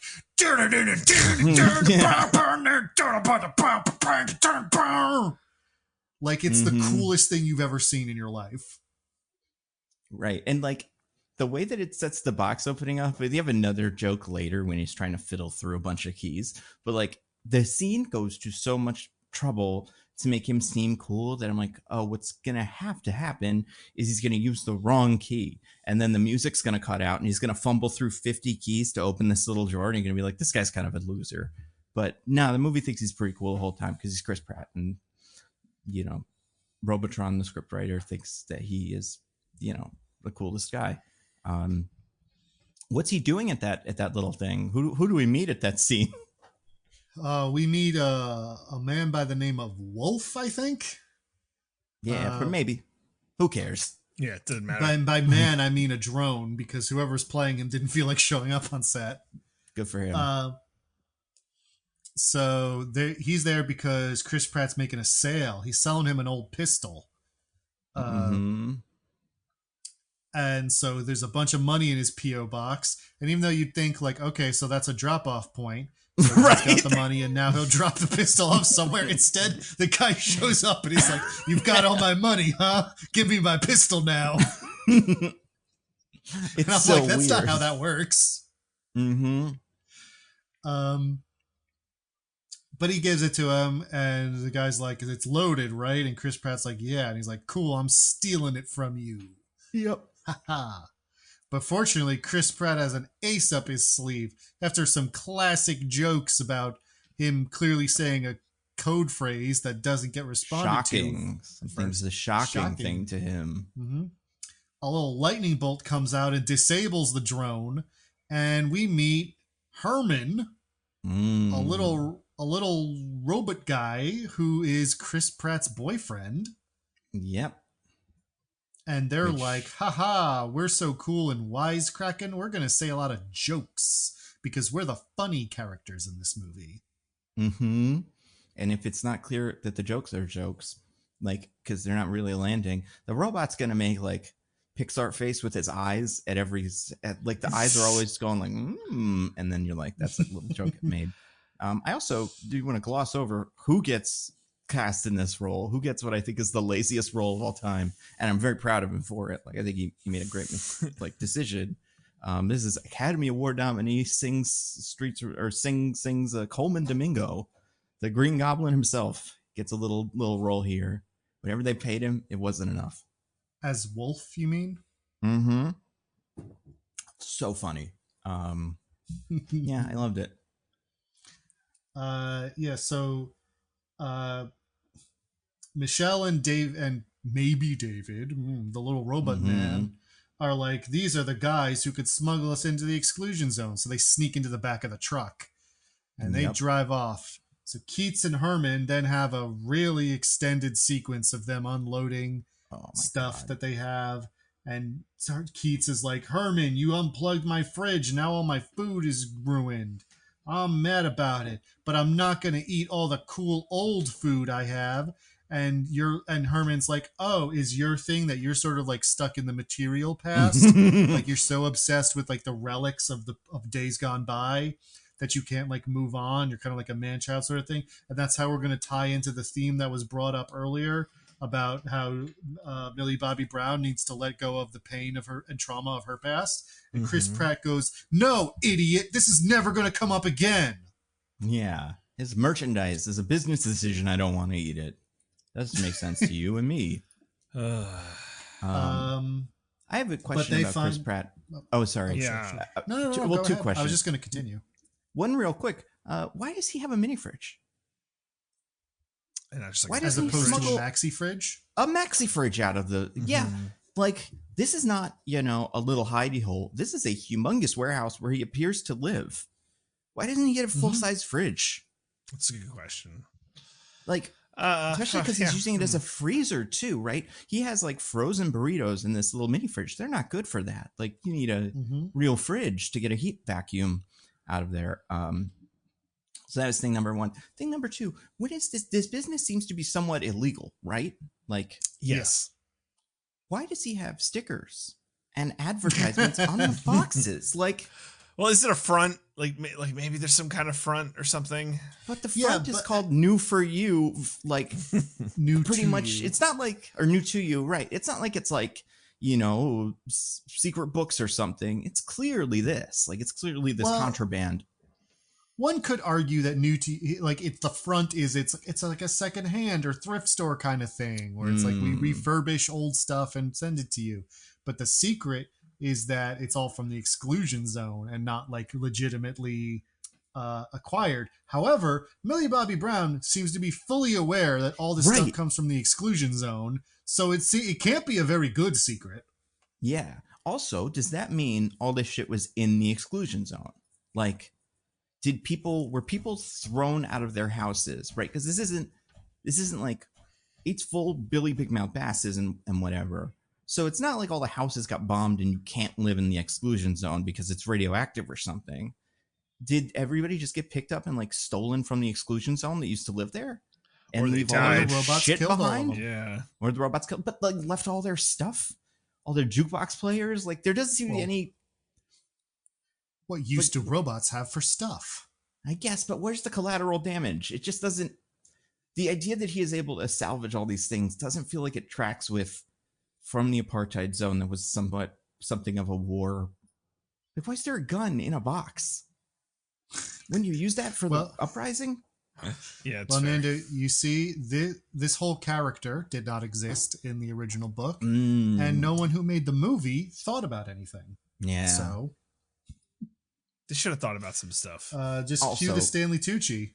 Yeah. One other question I have that I'm not going to answer, but I will ask. He has one robot that is Herm. We'll learn later that Herm's whole deal is he can sit in a slightly bigger Herm, and a bigger Herm can sit in a bigger Herm than that. And it seems like the reason he has the Herms is so he can pick up big boxes and stuff. But he has to like also curate this thing, and I would assume refurbish some of this stuff, right? Like clean it up so that he can sell it. Wouldn't it be handy if he had a smaller robot? Something he would know about. But anyway, move on. Well, Nando, they don't hang around because they're business partners. Just they hang around because they're boyfriends. That's fair. Yeah, man. Chris Pratt lives a life of squalor, but he really shouldn't. This should be a really nice little place. But instead, especially the huge stack of cash he gets for the gun. Yeah. Yeah. But what is this economy? Is this he like could sell it again? Yeah, that's true. Yeah. Why is this a cash society? Well, it is the 90s. I guess that's fair. Yeah, they never took credit cards that much. It doesn't seem they went heavy digital space. They went heavy robot space, Yeah, it's supposed to be sort of like retro futurist, kind of like Fallout, where it's like we don't get big into computers, or computers aren't that great, but we have like all this other kind of advanced technology, like robots. That makes sense. Yeah, cool. But anyway, while the boyfriends are bickering, they realize that someone else is here, and they find Michelle and David, and they're like, "What are you doing here? Get out of here, kids." And Michelle's like, "I need to go to the exclusion zone." And he's like, "It's too dangerous there. You'll never make it." And she's like, "But I have to." And he's like, "No." But fortunately for this riveting dialogue, they are interrupted by a new character. I think we saw like very briefly in an earlier scene, but Yep. Marshall Bradbury, I believe. Yep. Something Call him like by that. his name. Call him by his name. The Butcher of Schenectady. Yeah. Wait, Schenectady? Yeah. That's So we how had you Robot pronounce Uprising everywhere. Yeah. Yeah. Okay. Wasn't that the exclusion zone? One might question why the humans, who presumably like what he did, call him the Butcher of Schenectady. That's true. Yeah. Especially when one considers that if he was fighting the robots, he was certainly not butchering anything. Nope. That involves meat. Yep. But regardless, and by he showed up there, I mean, and he's played by Giancarlo Esposito, by the way. And Giancarlo Esposito, well, maybe showed up to set once and was like, "I'm not coming back." Well, right, because he was like, you can put me in this movie, but I have to mostly be a little face cam because I'm pretty much doing this in the Captain America movie that Anthony's also in, so we gotta run. Neither of us can be in this movie for more than like 10 seconds besides pre-recorded lines. Yeah, so he's a drone guy, and except for like one scene in the middle, and we get a couple establishing shots of him sitting alone in a dark room at a desk, which Yep. could have been his own house for all we know. Hope it was. I'm assuming this movie went nowhere like cool on location, like Italy or New Zealand or anything like that. So he's like, "Listen, if you guys aren't going anywhere awesome on location, then fuck off." Like, Yeah. But he shows up, and Keats is like, "Pretend to be my sister. We'll get out of this," because he thinks he's in trouble. But actually, Marshall Bradbury's there to arrest Michelle for harboring a robot fugitive. Mm-hmm. And there's a big action scene where he fires his laser gun, and they do a bunch. There's like a claw at one point. I don't know. I don't care. Yes. they fight. Yeah.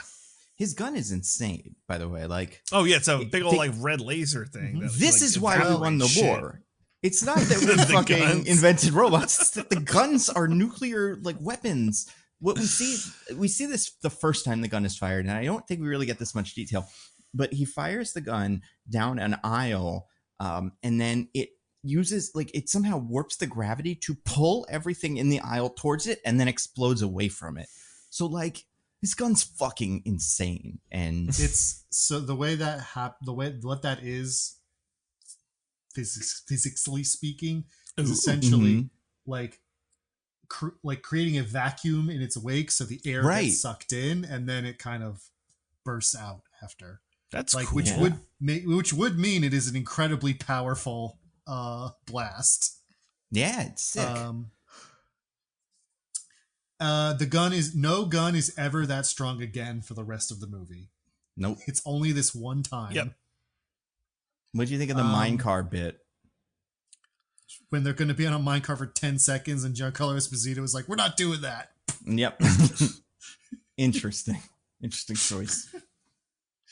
I don't know. Anyway, they a whole bunch of hijinks happen, including this. This is the time he can't find the key, and you're like, "Oh, how wacky!" Right. But they make it out into the exclusion zone, but not before Giancarlo Esposito shoots Gunmore and makes a big explosion and buries Keats's home in rubble. You would think so. In fact, that is not how it happens. Millie Bobby Brown drives a forklift into the robot that Yep. goes through a post that is holding this whole thing up and just fucking explodes the whole tunnel they're all in. Like, she Fair is enough. gonna You get know what? them all murdered. It's awesome. My brain replaced that with a thing that made more sense, I guess. Yeah. Like, there's a bit where he is using the gun to kind of fuck up everything, like all the Billy Big Mouth bastards are exploding. But like this scene based on what she does, she is ending her own life in this scene as well, and she knows it. But Yeah, fine fuck with this. that. My brother's not that important. I'd like to crack an egg briefly. Okay. Drinks get weirder and weirder. I know. I just want to talk about Giancarlo Esposito very briefly. And I kind of alluded this in the intro, but Giancarlo Esposito has this lovely southern drawl that his character has decided to partake in. And I don't fucking understand why. Giancarlo Esposito has a very nice voice that sounds awesome, and he's not southern. It's not like in his other roles he's removing his southern accent. So I don't know why the fuck they made him southern for this. It's a baffling choice and doesn't really work at all, but I just wanted to talk about it real quick. That's all. I don't know if you guys have thoughts. Doesn't matter. I liked it because it helped me differentiate him from Sidewinder, who he also is. Like, I probably wouldn't be able to remember any of the scenes that are in this one and the other one and not tell them apart. So this one, it was like, oh, right, he's the southern one in this. But yeah, Butcher Schenectady, again, Schenectady is not in the South. Connect one of these things, have him have won a war in Charleston or something. I don't get it. The second burning of Atlanta. Yeah, exactly. The Robo. Oh my God. Yeah, there could be so many fun, like, little battles that are brought up and stuff. But yeah, they don't do any of that. So dumb. But anyway, Diggins, yeah, what happens next? Because now they're in the robotic exclusion zone. Yeah, and Keats is all mad because he's like, you blew up my home and now we can't get out. We're gonna die here. And Michelle's like, what if we didn't? And Keats is like, that's stupid. But we do have a big Herman body we store here, so we're gonna use that to travel, I guess, to the address you have. Yeah, the place that you're trying to go. Yep. Because she's like, we were looking for a doctor who got in here. He must have know how to get out, and that's the only lead you have. And he's like, that's an incredibly thin reed to hold anything on. But I guess the movie has to continue, so fine. Also, I don't want to be too unfair, because we don't know what's outside the robot exclusion zone. Pretty sure that Herm robot can jump out of it when you get in the big one. It's not that high of a wall. Maybe there's mines on the outside. We see it's patrolled a little bit, but like, again, by like some of these guys that we just killed the Carlos Esposito one of, like, just kill them. I mean, that's a better like way to get out of here. I would assume it's like we're going to be on the run, but at least we'll be out. Mm-hmm. I don't know why he doesn't do that. But I don't know. No one seems to be monitoring this. I can't imagine there's there's no army on the outside of it because no one knows what's going on inside of it. I don't know. But what else do we encounter in this first scene before they actually get in the perm? Right. We also run into our first scav, which is a robot that has taken to killing and dismembering other robots to add parts to itself, both for like maintenance because they're breaking down slowly, and also just so they can turn themselves into big cool guys. Sick. That's going to be important later, right? Is that going to be what we make the army out of guys? Or is this saying something about apartheid states or something? How a lot of the people in them become cannibals? I don't know. Well, Nando, I'm afraid I'm going to have to refer back to my earlier statement that no one who made this movie thought about anything. Also, one thing that I noticed on the rewatch, when they do find the first scab, it's ripping another robot to death. Do you guys remember what happens to that second robot, the one that get ripped to death and stuff? Its head is still alive, and it goes like human, human, human. So Keats crushes it with a rock or something. Yeah, we do euthanasia robot. Interesting. A theme? Are we building a theme here about like whether it is or is not okay to kill something that asked for it, or is that just a gag? And it's just a gag. Yeah, it's pretty stupid.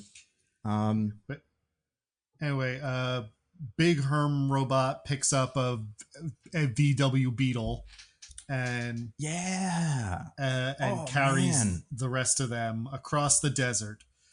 This might be the worst instance of the screenplay or the score not reading the screenplay or something. They're like in the little whatever hangar with the Herm, and Chris Pratt is already sitting in the little jump seat on the Herm, and Chris Pratt says, like, they're like, we got to go with you, and he's like, well, Herm only has one seat, so there is no way that Herm is going to pick up that bus and put us all in it and carry us on the bus. And then smash cut to them doing that, but the music is sad because this is also the like look at the destruction of the thing. So it completely like just skips the joke or something. It's it's really, really bad. But yeah, this scene sucks too because it's very important. We learn a lot of stuff, but yeah, that's my main problem. I don't really remember what happens in this scene now. We learn Chris Pratt's backstory. Oh, right. That he was in the military and he was shooting robots, but they got him. But then Herman was like, don't kill this human. And you're like, why? Well, I guess he's begging for his life. So it's like, I guess, fine. And they're like, we're going to be best friends now, or maybe more. Or maybe more. But the humans won't accept Herman as an ally. They tried to shoot at us. So we just, I guess, deserted. And went to be cool smugglers. Is it because he's a robot or is it because he's gay? Because this is don't ask, don't tell times. That's maybe the humans were like, saw him walking hand in hand with the male robot. And we're like, we can't let this shit. The slippery slope we were always talking about. It's finally happening. Newt Gingrich and us, we're right. And they high-fived and then they try to execute Herman. But that's a great point, Nando. And I think that was it, actually. I think they would have been fine with a robot defector. But not a gay robot defector. This would be another great place for Bill Clinton to come in and explain, like a little flashback of Bill Clinton signing the anti-gay robo legislation, but no time. I believe we also at some point during this journey go to Stanley Tucci. Oh my God, yes. His scientists come in and are like, the super important thing that makes our Neurocasters work is missing. And they're like, and he's like, what could the super important thing that makes our Neurocasters work be doing missing? We keep him, it under tight control. And they're like, somehow it slipped away. Its consciousness slipped away. Perhaps into some kind of robot or something. We can't say for sure. Well, do you remember how he notices that the machine is breaking and stuff? Stuff's kind of falling apart. He is doing a therapy session with himself, where he has created a virtual reality where his mom is cool and nice instead of abusive.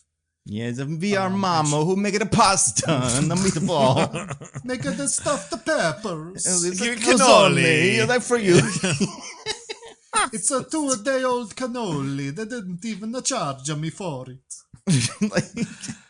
Good for Stanley Tucci for having his fake character always be Italian also. I hope he got to go to Italy for this scene somehow.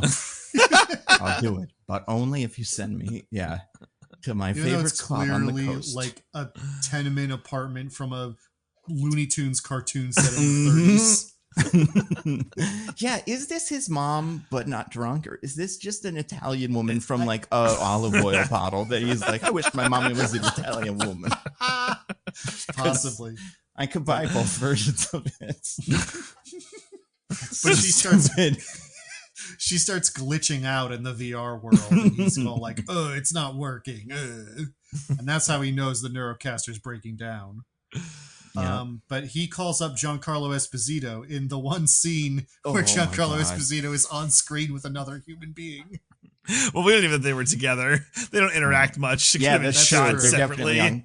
You don't think they shot that scene in the middle of Lake Tahoe or something? I'm pretty sure they went on location and built some sort of platform so that Stanley Tucci could stand on the water because, I don't know, this movie thinks he's Jesus or something, which I think he is. Which we'll get to a much funnier expression of that idea later. Yeah. Oh man. Anyway, Stanley Tucci is like, we both want to capture the robot boy, so we should work together.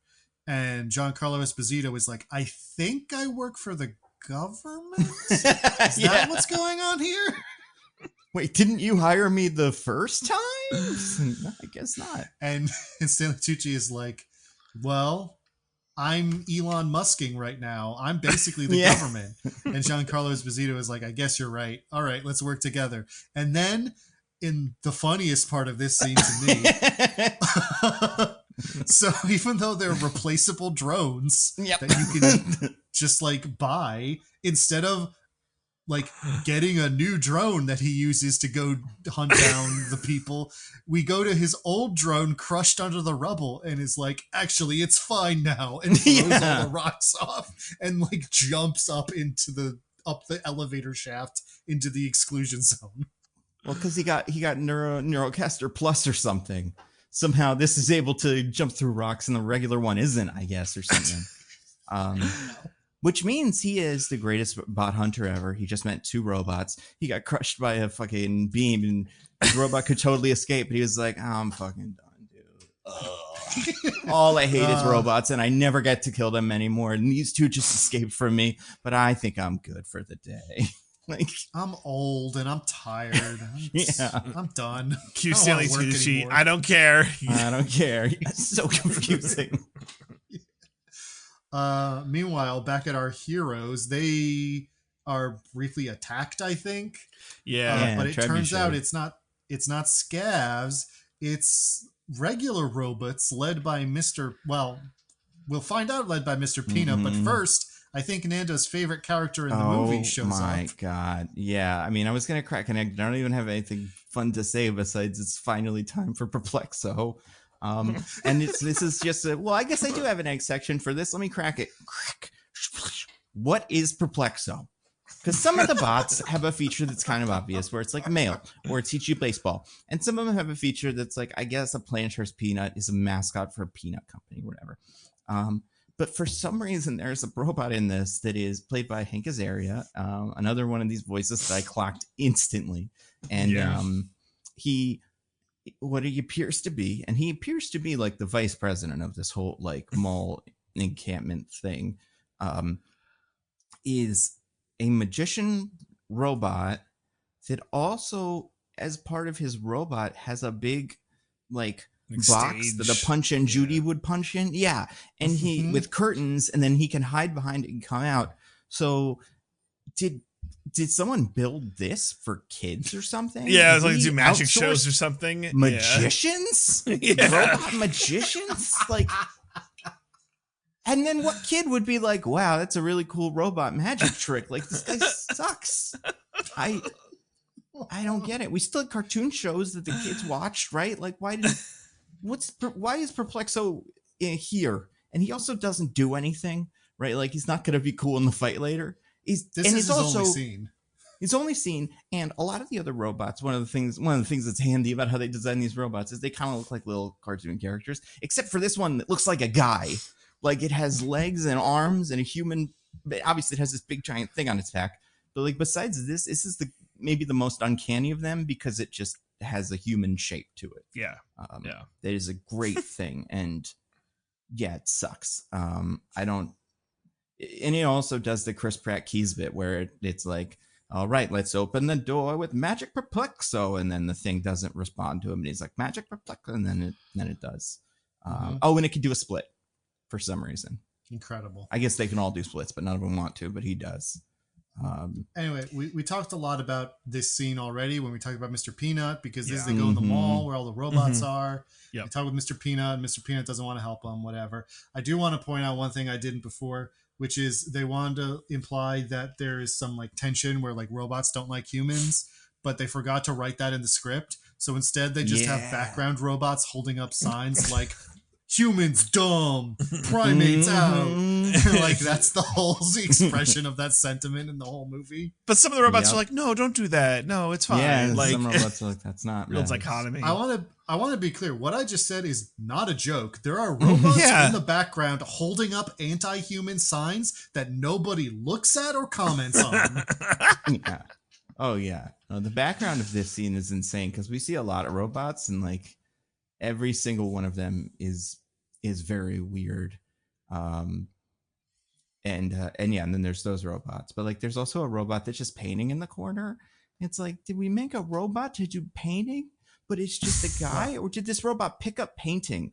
Like, yeah, I don't know. Nando, to be fair, we're making robots to write for us. That's already true. Before they even do the manual labor. And some of them were involved in this movie. Did either of you guys see that? No, but that's the least surprised I've ever been in my life. Well, okay. So they said in an interview and for this movie they were talking about it, but it was just so interesting. They were like, yeah, we used some AI for this. You can use AI to do whatever you want on like a phone now with voice stuff, which means I'm assuming what they used AI for, what they're talking about is they made the Bill Clinton lines with like a voice modulator, like system, and had him say the stuff that he doesn't say on camera, like we need to make peace with the robots. Because they did that thing where like they used real footage, but the only time we see him speaking is the time when he's saying like, and the way we will do that is, and then it cuts back to off screen and saying other stuff, whatever. But the thing I thought was interesting about this article is they're like, and secretly they're all fucking doing it, and we're the only one that's being honest. But every movie is made with so much AI you wouldn't even believe it. And I'm like, that tracks. I buy it. Yeah, honestly. Except for Flow, it was made by one guy in his basement. All the rest of the fucking movies are AI. And good for the Russos. I hope Dr. Doom has the right amount of fingers and stuff. Just get that part right. But, or give him a reason to have 6 fingers. I don't know. It's Battle World, I guess. But yeah, so can happen. AI voices or something. Pretty cool. Like I said, we already talked a lot about this. So just going to throw them out. Chris Pratt gets offered Twinkies with beans. Very generous. Mm-hmm. Herman's mad that Keats doesn't want to help, or like isn't going to tell Millie Bobby Brown not to go get herself killed. Mm-hmm. So he's like, don't just wait till the morning.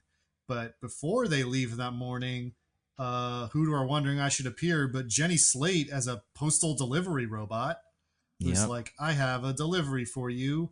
I'm going to extend this out into like a minute-long quote unquote joke. Yep. About how I'm like shouldn't, but I'm supposed to, but I'm supposed to not, or whatever. I don't know. It's not funny.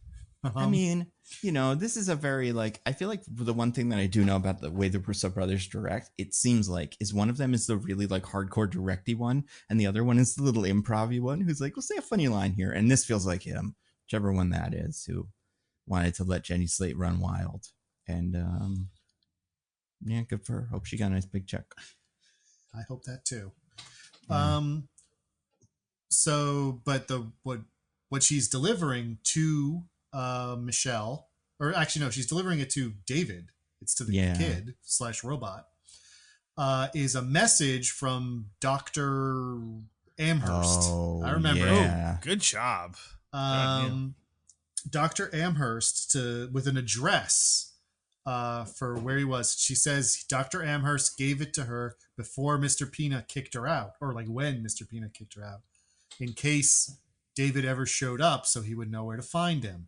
So they're like, all right, we're going to go. And this is where Millie Bobby Brown, despite making the least convincing argument on earth, convinces Mr. Peanut to help them. Right. Mr. Peanut is convinced when the robots watch the TV show and go, robots like TV shows. That really is like the bit where they project the stupid robot on the like the little space robot show. Is the moment where his Nutty Heart goes from crunchy to creamy and he decides to help them out. That's good visual. Also, we haven't gotten into this really, and we'll talk about Dr. Amherst in a second, but until then, the only thing these characters had to go on was Dr. Glasses. And they're like, there's a doctor, a man with the glasses. And they say that to fucking Peanut or somebody. And they're like, oh, yeah, I know who you're talking about. And you're like, what? How? Maybe it's only one. So few humans in the exclusion zone. Yeah. In fairness, I do believe he's like literally the only other human who's been to the exclusion zone or been to their place in the exclusion zone. And he goes, I'm Dr. Glasses. He goes to every single one. I'm Dr. Glasses. I guess if you're me and you're them, and like if I'm Millie Bobby Brown in this situation, she remembers Dr. Glasses because Dr. Glasses was there after her car accident. Very quickly after her car accident, too, because she has a memory of him. Whoops, sorry. Well, he's the one who tells her that the brother is dead, but she even has a memory earlier than that of getting into the hospital on the stretcher and kind of seeing him out of focus, which means that he was at this hospital, I guess, waiting for the boy to be killed because he's also like an AI doctor. But I think what they eventually, like what they describe later when Ke Huy Quan's giving his backstory, is he literally was just a doctor at this hospital, and then when he scanned David's brain while like seeing checking his coma shit out, I guess, was like, this brain is so cool and big. Center is going to want it. Yeah. Because I guess he knew that Center needed a brain for some reason. Guess so. Yeah. Which is why part of me is like, did Center cause the car accident so that they could get this kid's brain? But I don't think they did. They don't appear to have known about him. Like, Dr. Amherst goes and presents it and says, like, this brain can solve your problems. And Stanley Tucci is like, Yeah, what were they going to use if they didn't get cool brain for the Neurocasters? Nothing. It was going to say it was going to be like a 16-bit Neurocaster where you'd plug in and instead of Kathy Ireland in a hotel, it would be like that adventure game where you'd swing across the thing. And it's like, it's kind of fun. It's the 90s, so we'll take it. We don't have anything better. We got a Virtual Boy, like, cool. But that'd be insane if the first video game system we ever got was like the PS5 and they just handed it to me. Holy shit. Yeah. It's like better than the TV shows now. All it took was a small boy's brain to make all the PS5s work.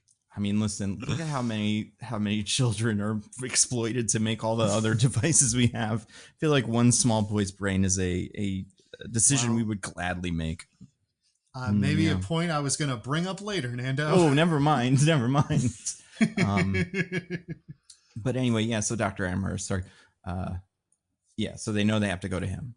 Yeah, so Mr. Peanut is like, here's Brian Cox. He's a pitching machine, and he'll teach you how to beat people up so you stay safe from scabs.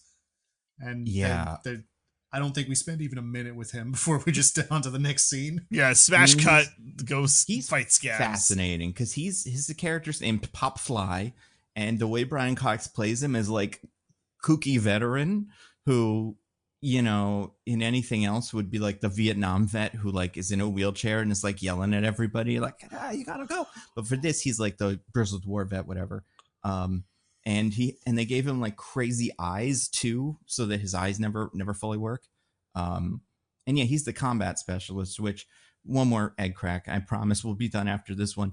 But no, crack, they don't blink, but they balk. Because apparently we were having a really hard time fighting the robot uprising with guns and stuff.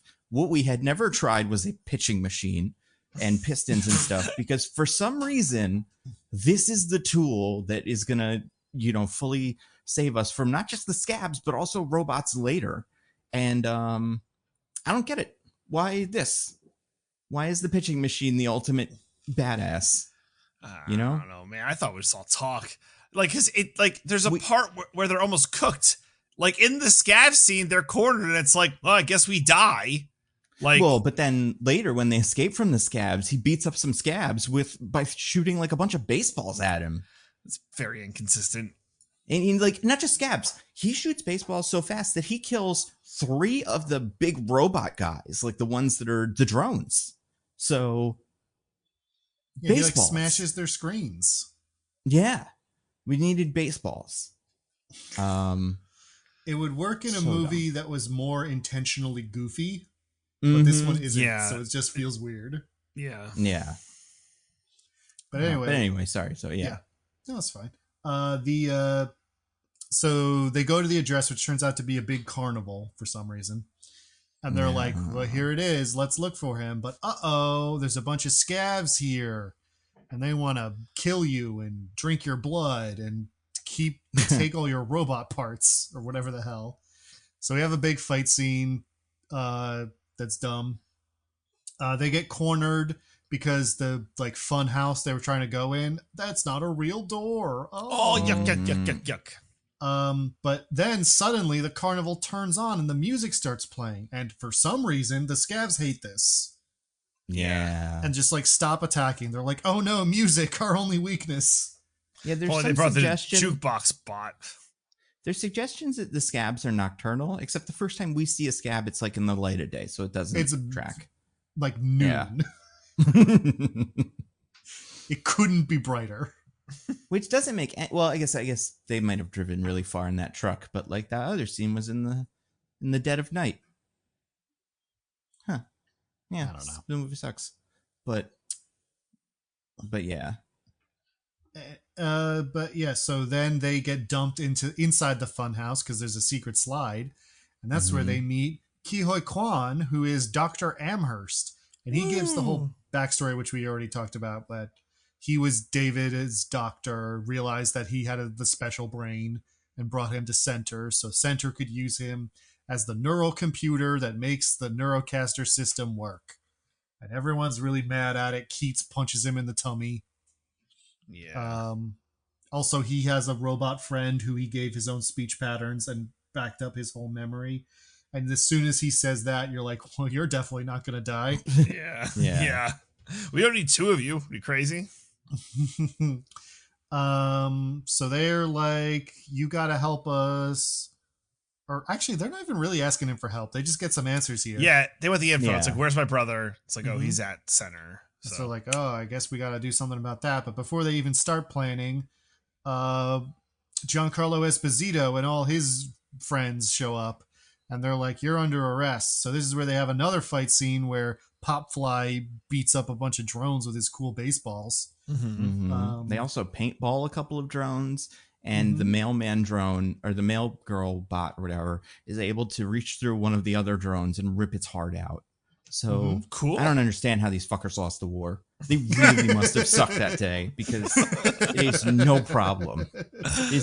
I imagine we have tougher robots, or at least we think we do, than the postal worker robots. Like, yeah, right. there's the construction worker robots who are swinging hammers at some point. I assume they could do this, but no, for some reason, I guess maybe the robots are like also classist or something, and they said like they never let the Jenny Slates fight in war, but if they did, would have been game over. It would have fucked them up. Yeah, could be. and we learned that is to kill dogs. Isn't that fun? Remember that? Good. It's like how, yeah, right. I get it. Doberman's man.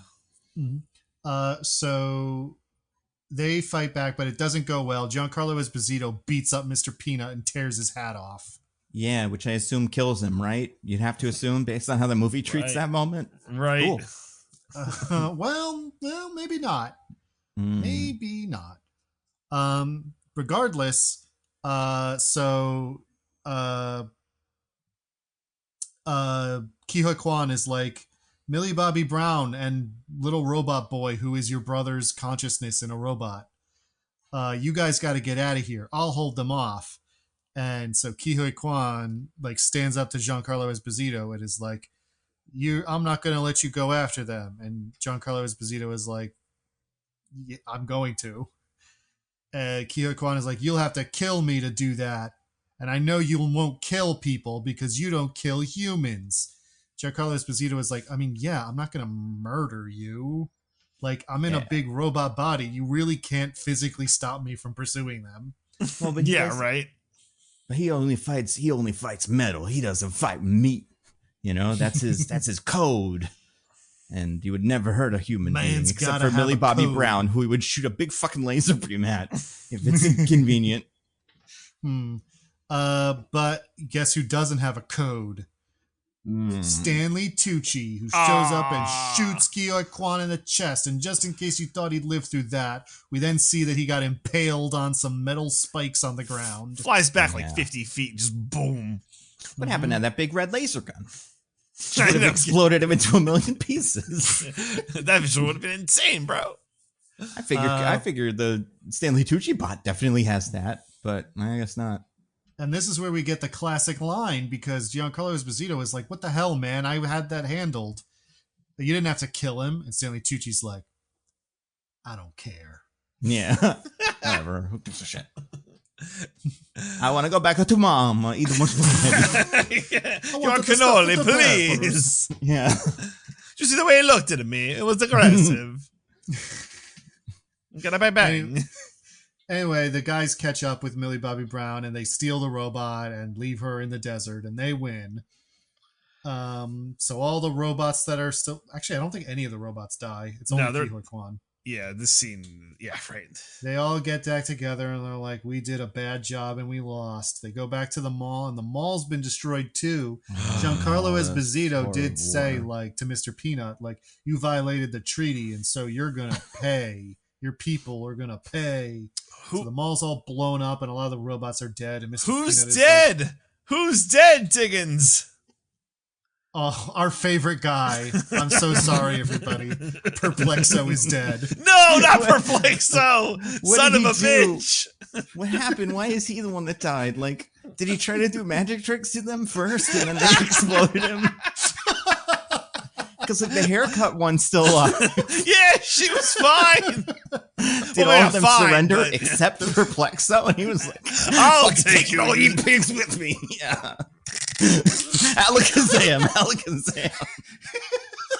Little did they know he's not a real magician. He's just a robot. I don't know. But for some reason, Perplexo got I wouldn't put it past American law enforcement to see an old-timey magician with a magic wand pointed at them and say Alakazam, and they'd pump him full of lead. Yeah. Like that acorn time, that acorn hit that guy. Look, the most important thing is that we get home safe at the end of the day. That's right. Our stupid drones, too. Anything to kill Perplexo. It's not even them, it's the stupid drones. Oh, man. They don't do a little funeral for him like I hoped, though. Well, Peanut goes like, I'm sorry, my friend. Maybe we'll get him next time. We'll close the curtains on you. Perplexo Jr. will be even better. I hope so. Baby Perplexo. This is all just one big Super Bowl commercial for Baby Perplexo.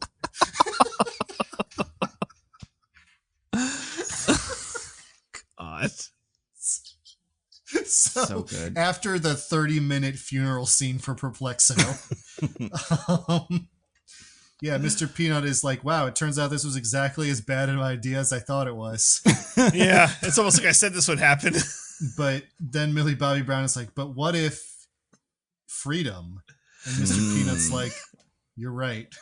Yeah. We've got to fight for our freedom. It's wild how just everything works out for everyone in a scene they needed to in order to progress the plot. Like, you know, not even to talk about how they just nail everything with the brother. She's like, oh, like, I was convinced that, like, when she guessed that the robot was his brother, I'm like, there's going to be something, like, slightly off about this. Like, it won't be so obvious. But nope, it is exactly what you think it is. There is no mystery. And to get from scene to scene, the characters go like, okay. Or Stanley Tucci, I don't care. He doesn't care. He's busy. Yeah, so they decide, like, they all decide to go and work together and go rescue her brother, because the Ke-Huy Quan robot, because he has all his memories, knows all the security codes for center headquarters. Thank God. And Millie Bobby Brown goes like, but you worked there years ago. Like, they change those periodically. Like, even if they didn't think to change them after you, like, defected and fled, surely they just, as a matter of course, change those, like, every couple of months or something, right? And he's like, you'd think, but no. Because they aren't that smart. Their plan is to use a single boy's brain to hoist up their entire empire. They're idiots. So they all get together and they put together a robot army, including Herman has an even larger version of it. Like, he got in the big version earlier. Now there's an even bigger version that the big version gets into. And that's cool. I'll admit it. I like the triple middle fingers. When all the versions of him were giving the middle finger, 6 middle fingers. That was cool. Right. We get a brief scene first where Stanley Tucci is like, we did it. We got our little boy's brain back. And Giancarlo Esposito is like, hold on, wait, what? Stanley Tucci where he like, says, I don't care. Whatever. I don't care. Stanley Tucci's like, yeah, we power all of this with a human boy's brain, but, like, I don't give a shit. Yeah, he was gonna die anyway. Esposito is like, this seems bad. Stanley Tucci is like, oh, wow. What are you, the cops? Yeah, Giancarlo Esposito was like, yes. And Stanley Tucci's like, I still don't care. I'm Elon Musk, motherfucker. Get out of here. Giancarlo Esposito just leaves. Still a drone this whole time, by the way. Yeah, I was about to say, in case you were worried that he was capable of emoting in this scene, don't. No reason that he has to be a drone for all this, but he is. Also, there's a couple times where the drones glitched. The Jason, whatever his name is, George Costanza bot does this, which makes me go like, oh, these are separate performances that they stitch together with glitching, kind of like Jamie Lee Curtis, which is like, man, this is the fucking laziest version of this they could possibly do. Yep. They can't even get him to record the whole thing. Yeah. And I respect it. But yeah, do you want to get at any specific lines in this scene, Diggins? Any lines any good in this scene? Oh yes, of course. Yeah. I forgot that this is that scene. This is the scene. I gotta crack open an egg here. You really do. This is. I have a name for it here, which is called the Holy Trinituch. Because while he is going off about how like the Neurocaster is so cool and good that it's worth the sacrifice of one human boy to make it all work for everybody. We can heal all the trauma. We can do all cool manual labor while still being happy. It makes everything on earth better, and all it takes is the suffering of one human boy. And Giancarlo Esposito says, this is literally the short story, The Ones Who Walk Away from Omelas. Stanley Tucci says, shut up. And then he says, and truly, like, what he was saying before this did not lead into it. Yes. He's just like, this thing is so important. Or, as they used to say, he points at himself, the father points at the little boy body, the son points at the Neurocaster, the Holy Spirit. And I'm like, what the fuck are you saying, Stanley Tucci? I love it.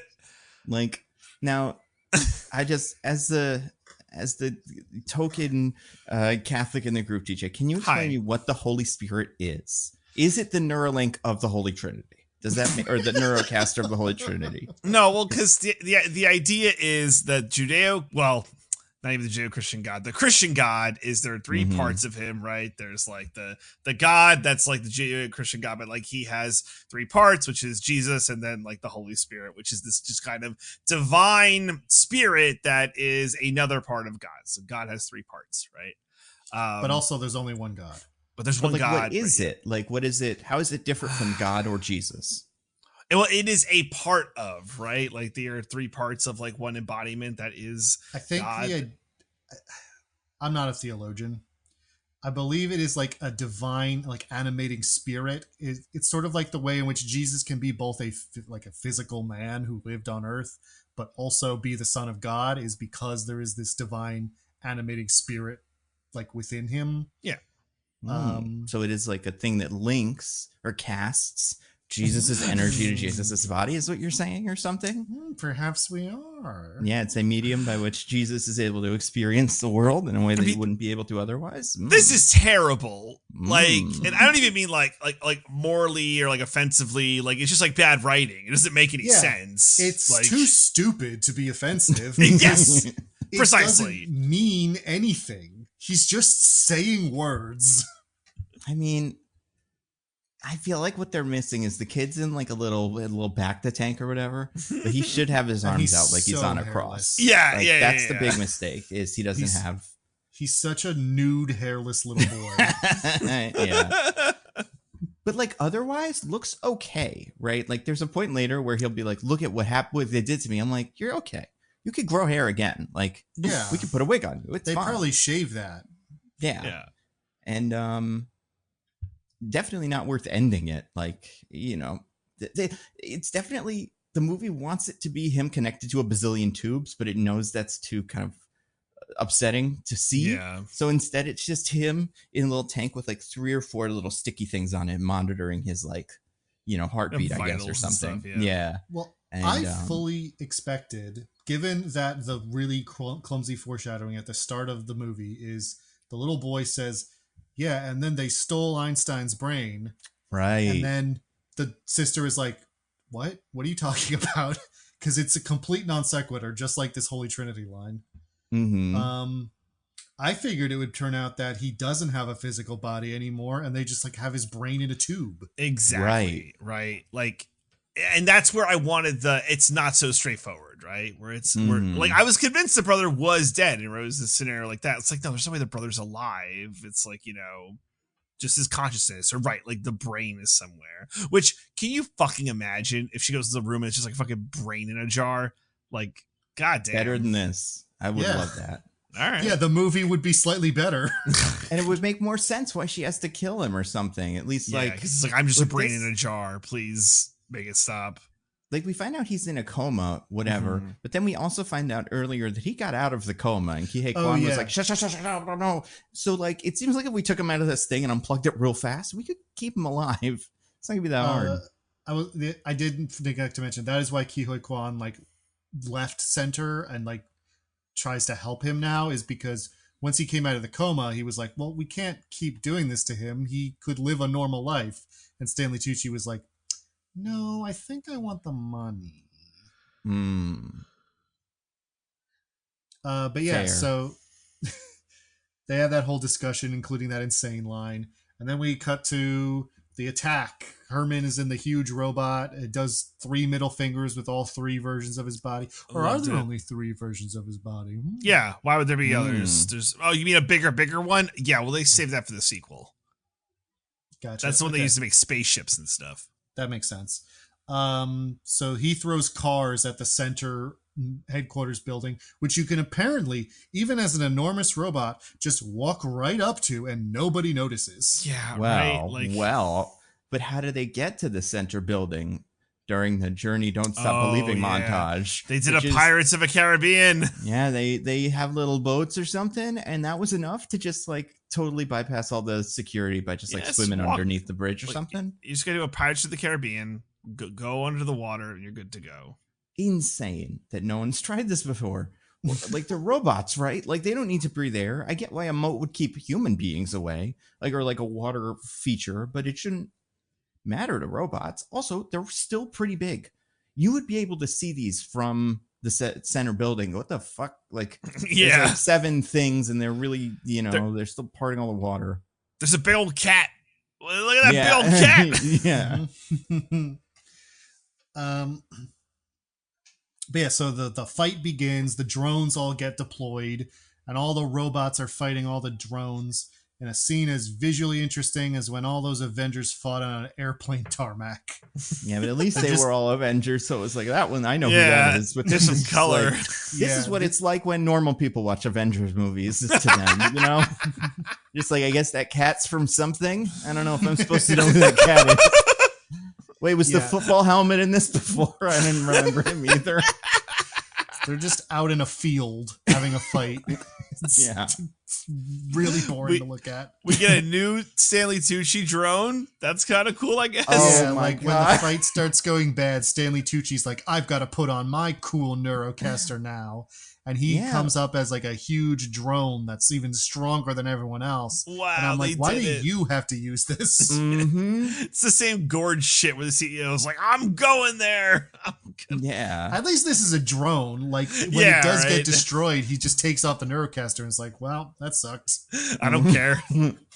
But then also, why did you only make one of these? This doesn't seem like something Right? you made yesterday so that you could fight these guys. It seems like just like, what if we built a drone that was big enough to not get killed by baseballs?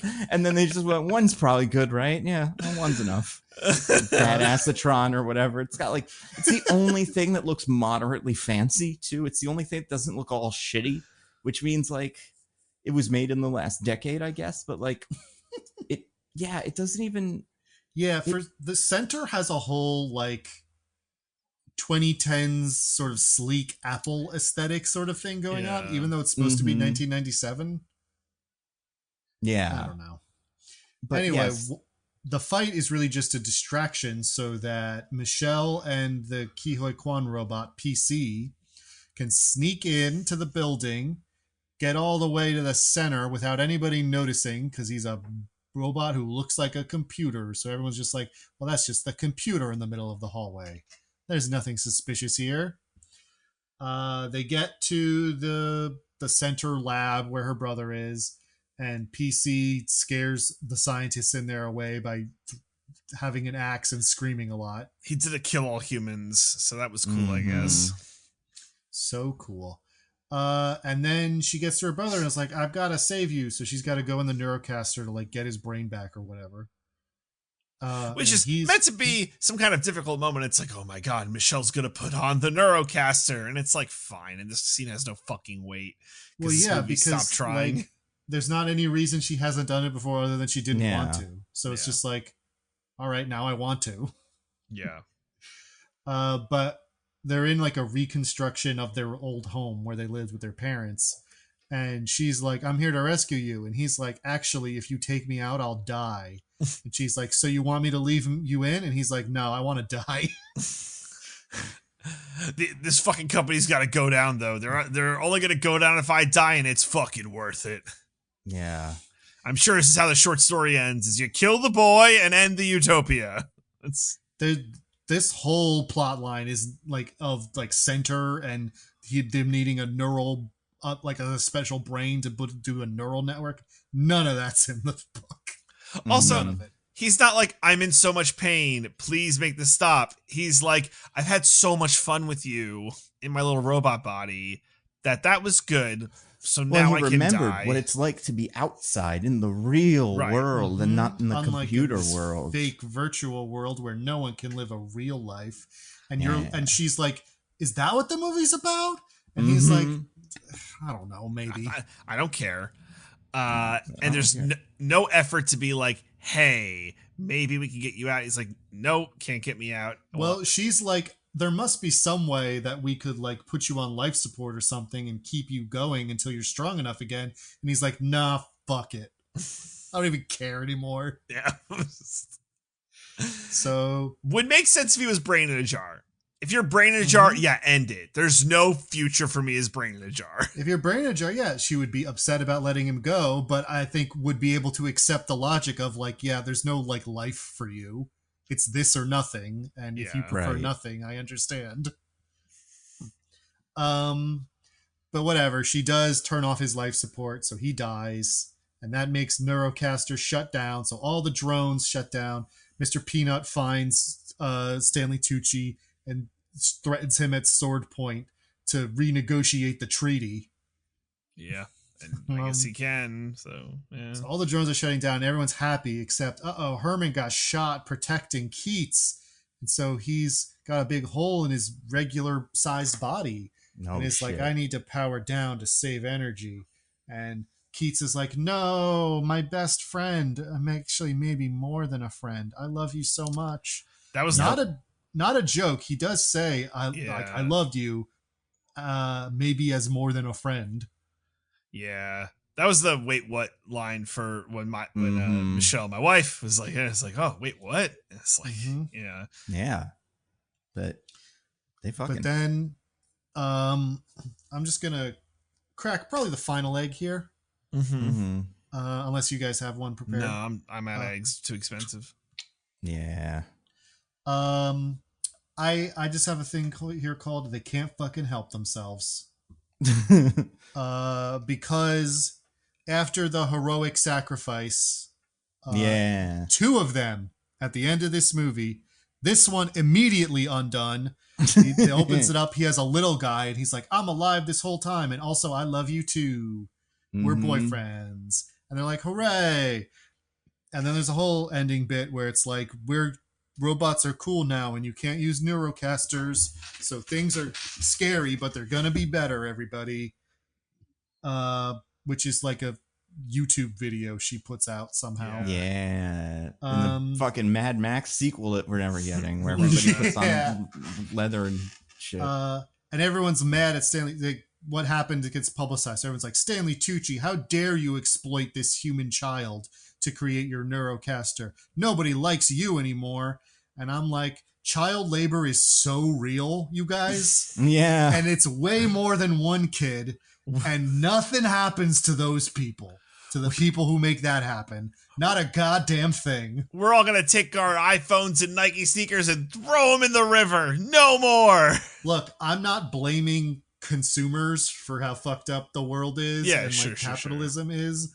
But I'm just saying, if you told everybody this cool, convenient thing you have requires the suffering of a single human child to function, we have empirical evidence that most people would go, well, I don't like that, but what can you do?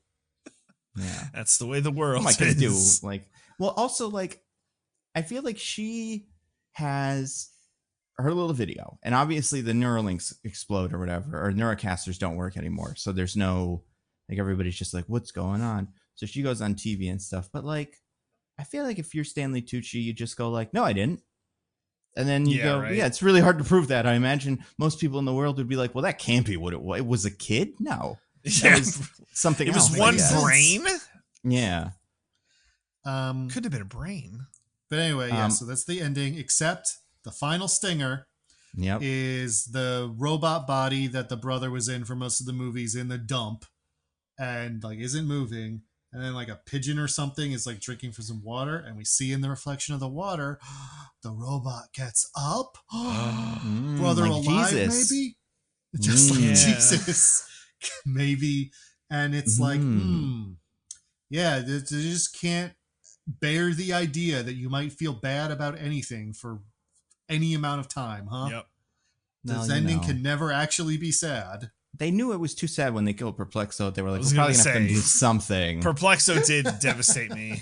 Yeah, there's no ending scene where, I didn't watch the full credits, so maybe Perplexo comes back after. The problem with Netflix credits is it's like credits, and then if there's a post-credit scene, it's like a post-credit scene, and then like all the, Netflix China, Netflix France credits. Yeah. And I know that's the end of it, but even sometimes I'm like, maybe there's a post-credit scene here, but I didn't do that here. That was probably I don't believe Perplexo. there was. No. But anyway, yeah, that's the Electric State. I think this might be one of the longest podcasts we've ever done. Holy shit! It should be. The movie's crazy. Wicked. Yeah. 2 more points, real quick. They're fast. 1, there's no reason why Stanley Tucci stops using Bad Acetron. I just watched it. He's killing everybody, and he just takes it off, and then leaves. And he gets caught by Mr. Peanut, but as he's just going, like he doesn't get caught. Like Mr. Peanut. He's not doing anything, and then a sword takes it up, and it's like, oh shit, Mr. Peanut's here. He just like is done. Right, because that might be cool. Yeah, that would be how you would kind of figure that would go. The other thing that I think is kind of crazy in the finale is there's no explanation why he doesn't know the robot has a detailing bot in it. Why would you? Of course, you would use this for fixing Billy Mouth Basses and shit, right? Like, I'm not saying this would be what he would use all the time, but this wouldn't be a surprise to Chris Pratt. But it is, I guess. And that's stupid. DJ, what were you gonna say? Oh, that's it. I'm done, bro. I'm done. Okay, so only other question. This made, their charts, those lying charts they put out and stuff. Mm-hmm. Obviously, it's one of the most expensive movies ever made, which is already incredible. It can't be financially worth it. But then on the other hand, do they make a second one? No way. Do you think there's a chance?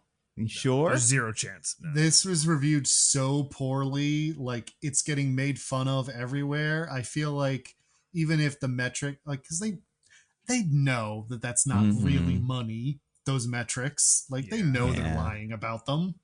So I feel like they would say well, if everybody hated it and it got us a bunch of negative press, maybe we don't make more of these. Perhaps. They'd sooner make a Gray Man too. I think they were for a while. The other question about this is Millie Bobby Brown, right? We talked about how bad Chris Pratt is, and I honestly don't think Chris Pratt is anything worse than his usual. I think just the writing is really bad. But Millie Bobby Brown, she's never been in a good thing that wasn't Stranger Things, right? Not that I know. What's her deal? I have fondness for one of the Godzilla movies she's in. Sure, but not her parts though, right? She's barely in them, and. I agree, but she's not even in the most recent one. No, she's not. Part of the problem with her in this movie, I think, is just she's horribly miscast. Yeah, I agree. She doesn't work as a teen girl anymore. I know she looks kind of young, but she's an adult woman at this point. Yeah, 100%. She's married. She's married to the Bon Jovi. So, I don't buy her braces. And also, she's just gotta stop making these Netflix movies. I'm sure they're a lot of money and they're great for her, but and they might own her soul in some kind of contract. Holmes, Damsel, she just keeps making them and they're not really very good. She also needs an Oppenheimer. She's a fancy auteur movie to be some kind of Victorian era person or whatever. I would say she needs a Nosferatu. She's the Lily Rose Depp in the Nosferatu, where she's made a bunch of bad movies before and nobody expects that she's capable of being good. And then out of nowhere, she's in this really good movie where she's doing a great job. And you're like, what the hell? Why did none of this come up before? Yeah, that's a good. Yeah, I hope she figures it out. But she didn't in this, and that's great. Not great, but it's great for this movie being so weird. Wow. Well, that's incredible. Do you guys want to get to our classic segment? Yeah, I would love that. All right, DJ, do you have anything fun to recommend to the fine people? Nothing fun, but something. Oh. I don't know if my rec is going to be the same as Nando's, but as some people may know, there's Probably a new Daredevil show on Disney Plus, Daredevil Born Again, and it's a thing that I certainly enjoy. So I don't know. I don't want to get into the whole thing of it, but I knew like nothing about the show going in. It was like based off a comic, right? Right. It's based off a very Daredevil. Kind of. It's not based off of Daredevil Born Again, the Frank Miller comic, but it's based off of a couple of recent runs all kind of smushed together. I'd say from the 2010s plus. Okay. And there's plenty left, so we don't know all of it, but sure. You can see a lot of the themes. You're like, oh, right, that's when they did this. Right. So I don't want to say anything about it in specifically for spoiler reasons and other reasons, but I had a huge affinity for the Daredevil Netflix show. Like Daredevil season 3 on Netflix is like one of my favorite seasons of television ever. Like I don't think this is as good. I think that there's still like these things get smashed through the Disney Marvel machine. I think this one mostly keeps its identity intact for the most part. And then like all of the White Tiger stuff, you're like, there it is, there it is. But I think it has some of the OG show identity. I fucking love. I think Charlie Cox is great. I love Vincent D'Onofrio so much. He's like just one of my favorites. Is he dead? No. Did he get shot in the brain? He got better. Did you watch Echo, Diggins? Of course I did, Nando. Why would you even ask? He got better. Now he doesn't even have he has kind of a scar, but they don't really, you can barely see it. But I love him so much. And he's the one character that feels like the most intact, right? I even think like the Charlie Cox Daredevil is like a teensy bit different. But his character feels wholly intact and I love it. But I know it sounds like I'm being like a downer, but I like the show because I just like what's this bringing to the table, and they make a choice, and I think it's cool. Will it pan out? I sure hope so. But I don't think this is a thing that we need like a tons of. Nando, have you watched it? Oh yeah, I watched the first 3 that are out, and do you like it? I like the third one a lot, and I think the overall story is cool. I like what they're doing with Punisher. Not that he's in it, but I like the ideas they're kind of going for, and I think it's gonna be fun in the end. I thought the first episode was bad, but I like the second and third one a lot. Yeah, the weird thing is, I don't know how to explain this, but the action sequence in the first episode are like really bad. We're like this like very elasticy, and I'm like I don't know why they did the things that they did. There's a fight with the guy, and it's like it's shot very far away, very in the dark, but not in a cool way. But then the fight scenes in like the second episode are much better. So I don't know what happened there.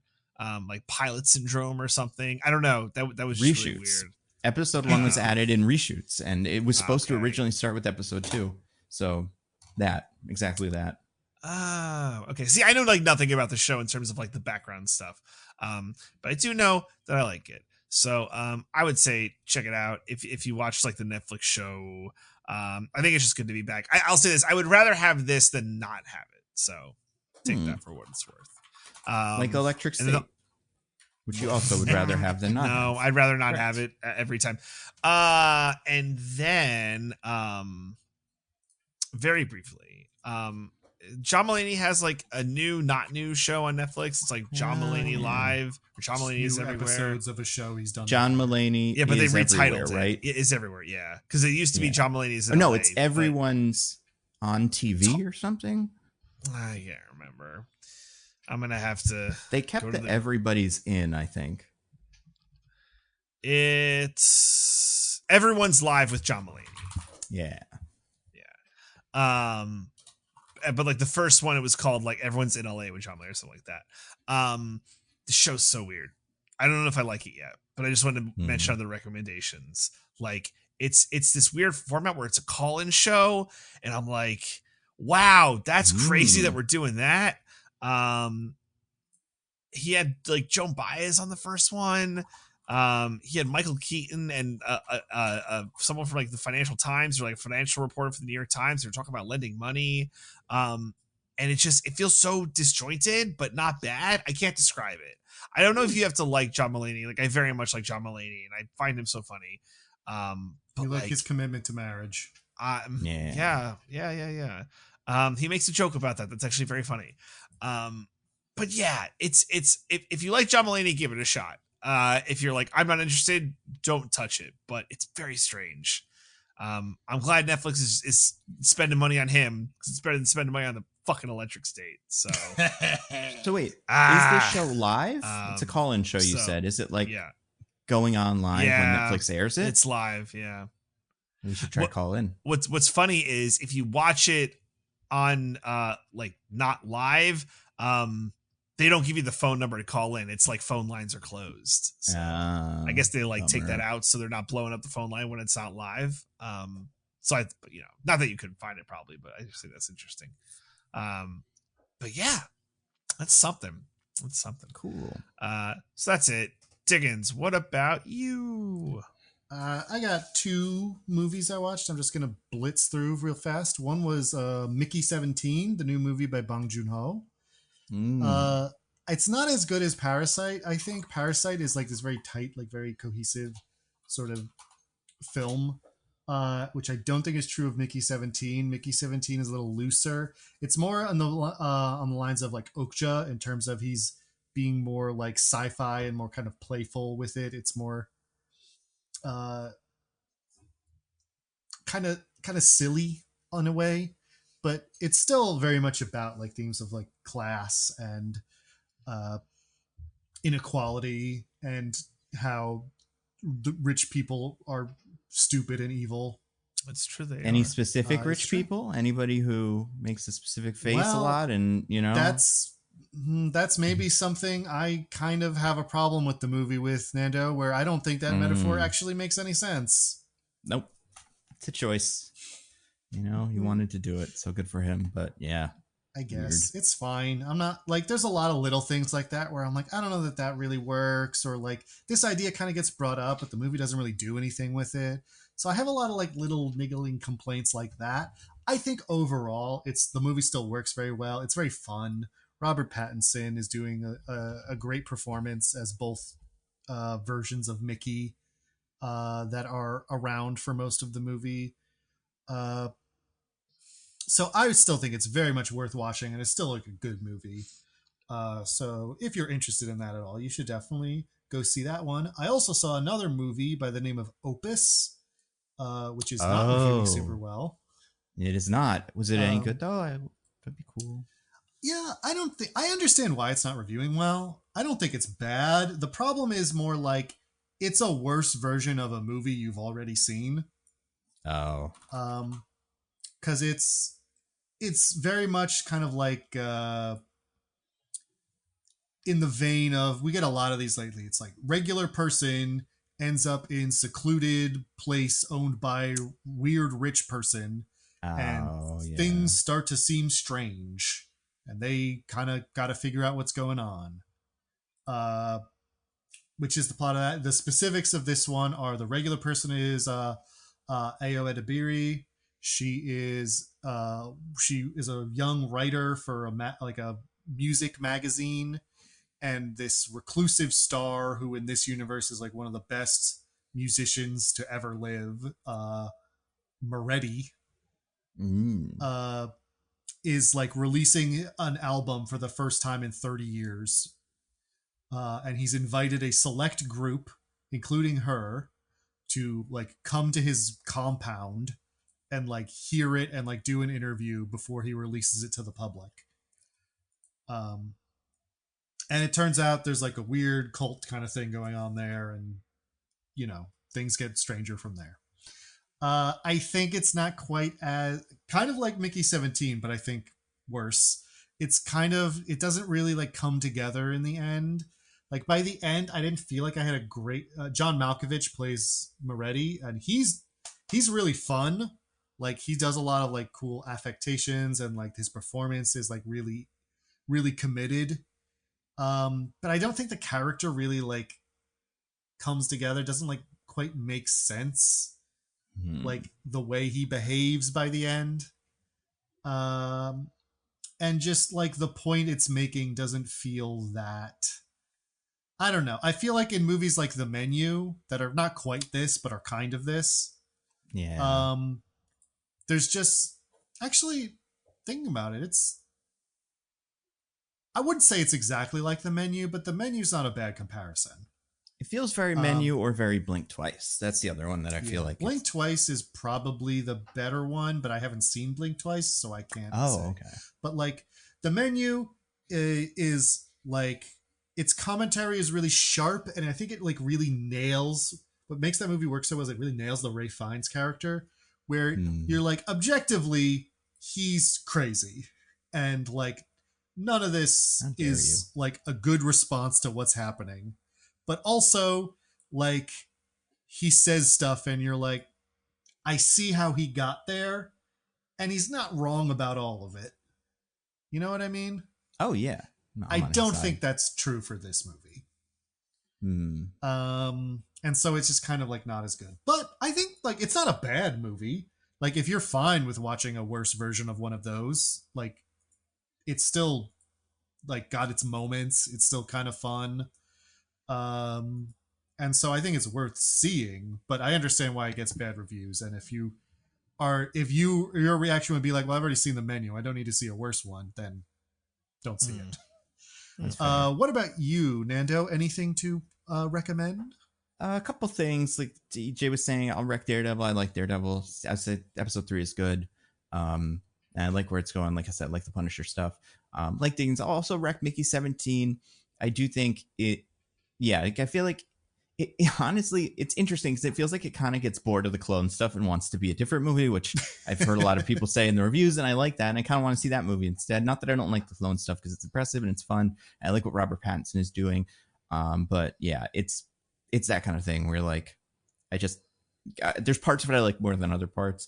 At one point in it, without spoiling anything, 2 women sit down. Well, they don't sit down, but they like meet and make a deal. And I'm like, take the deal, guys. This is as good as we're going to get. Go for it. But they don't.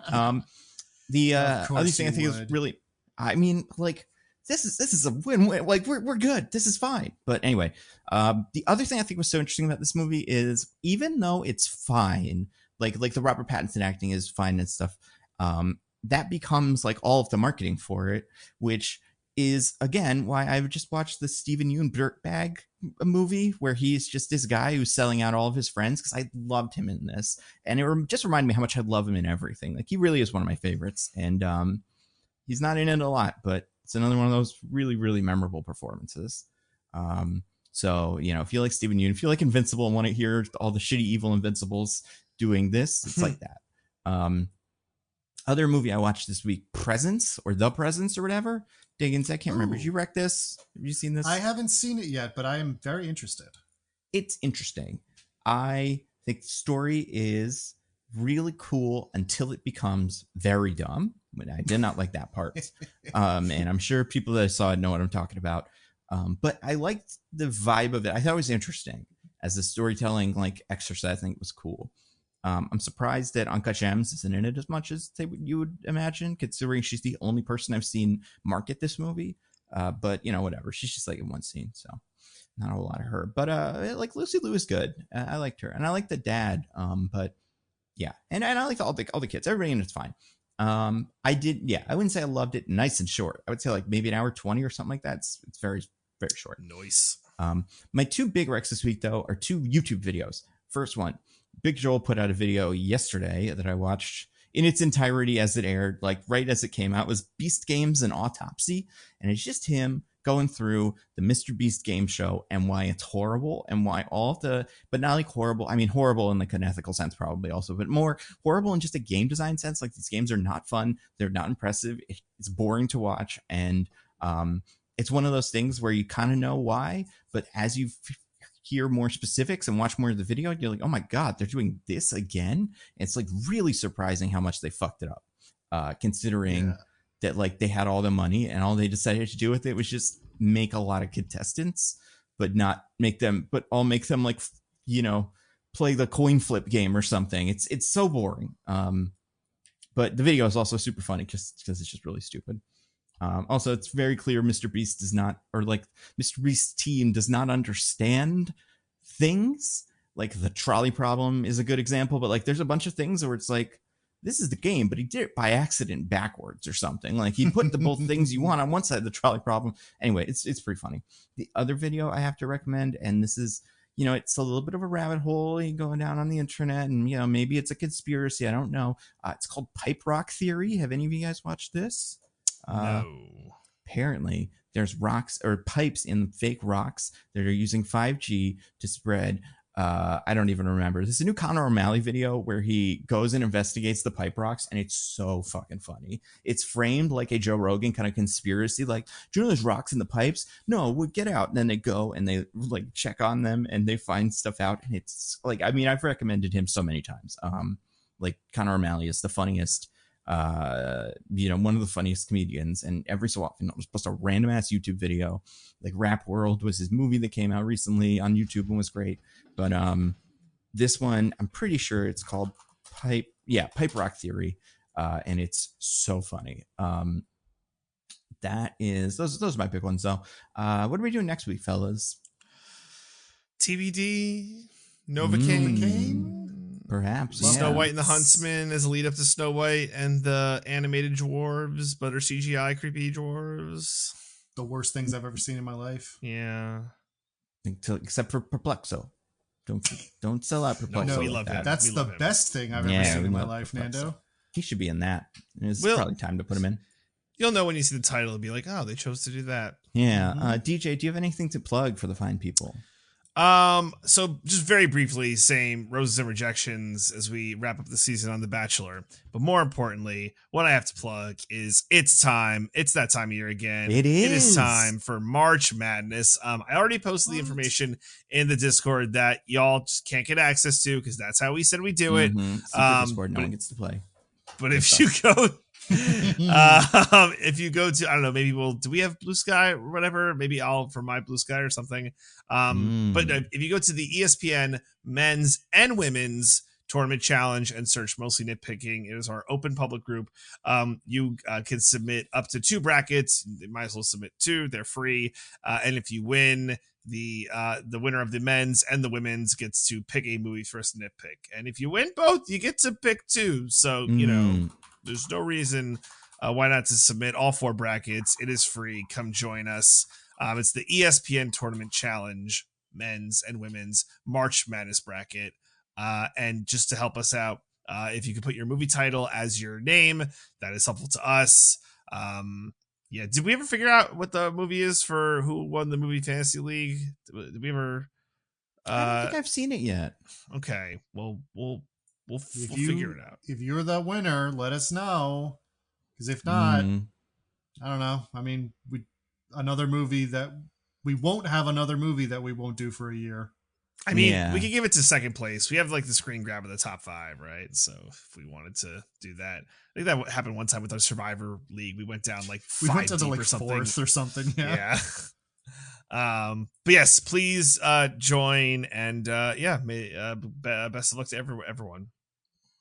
Yeah, that's all. Diggins, what about you? Do you have anything to plug? Nope. What about you, Nando? Videos. You know, I put out some videos. You know what? I did one for people that haven't seen it. That I put out very recently about the rumors that Sadie Sink is playing either Mary Jane or Jean Grey. I think they're both crazy. In Spider-Man 4, that one is on Nando or the Nando Cut channel. And as far as other videos, who knows? Maybe they'll be out soon. Until then, I've been at Nando V Movies on Blue Sky. I'm at Zippy by Day on Blue Sky. I'm at C Diggins on Blue Sky. Goodbye, everybody. Goodbye. Bye, y'all.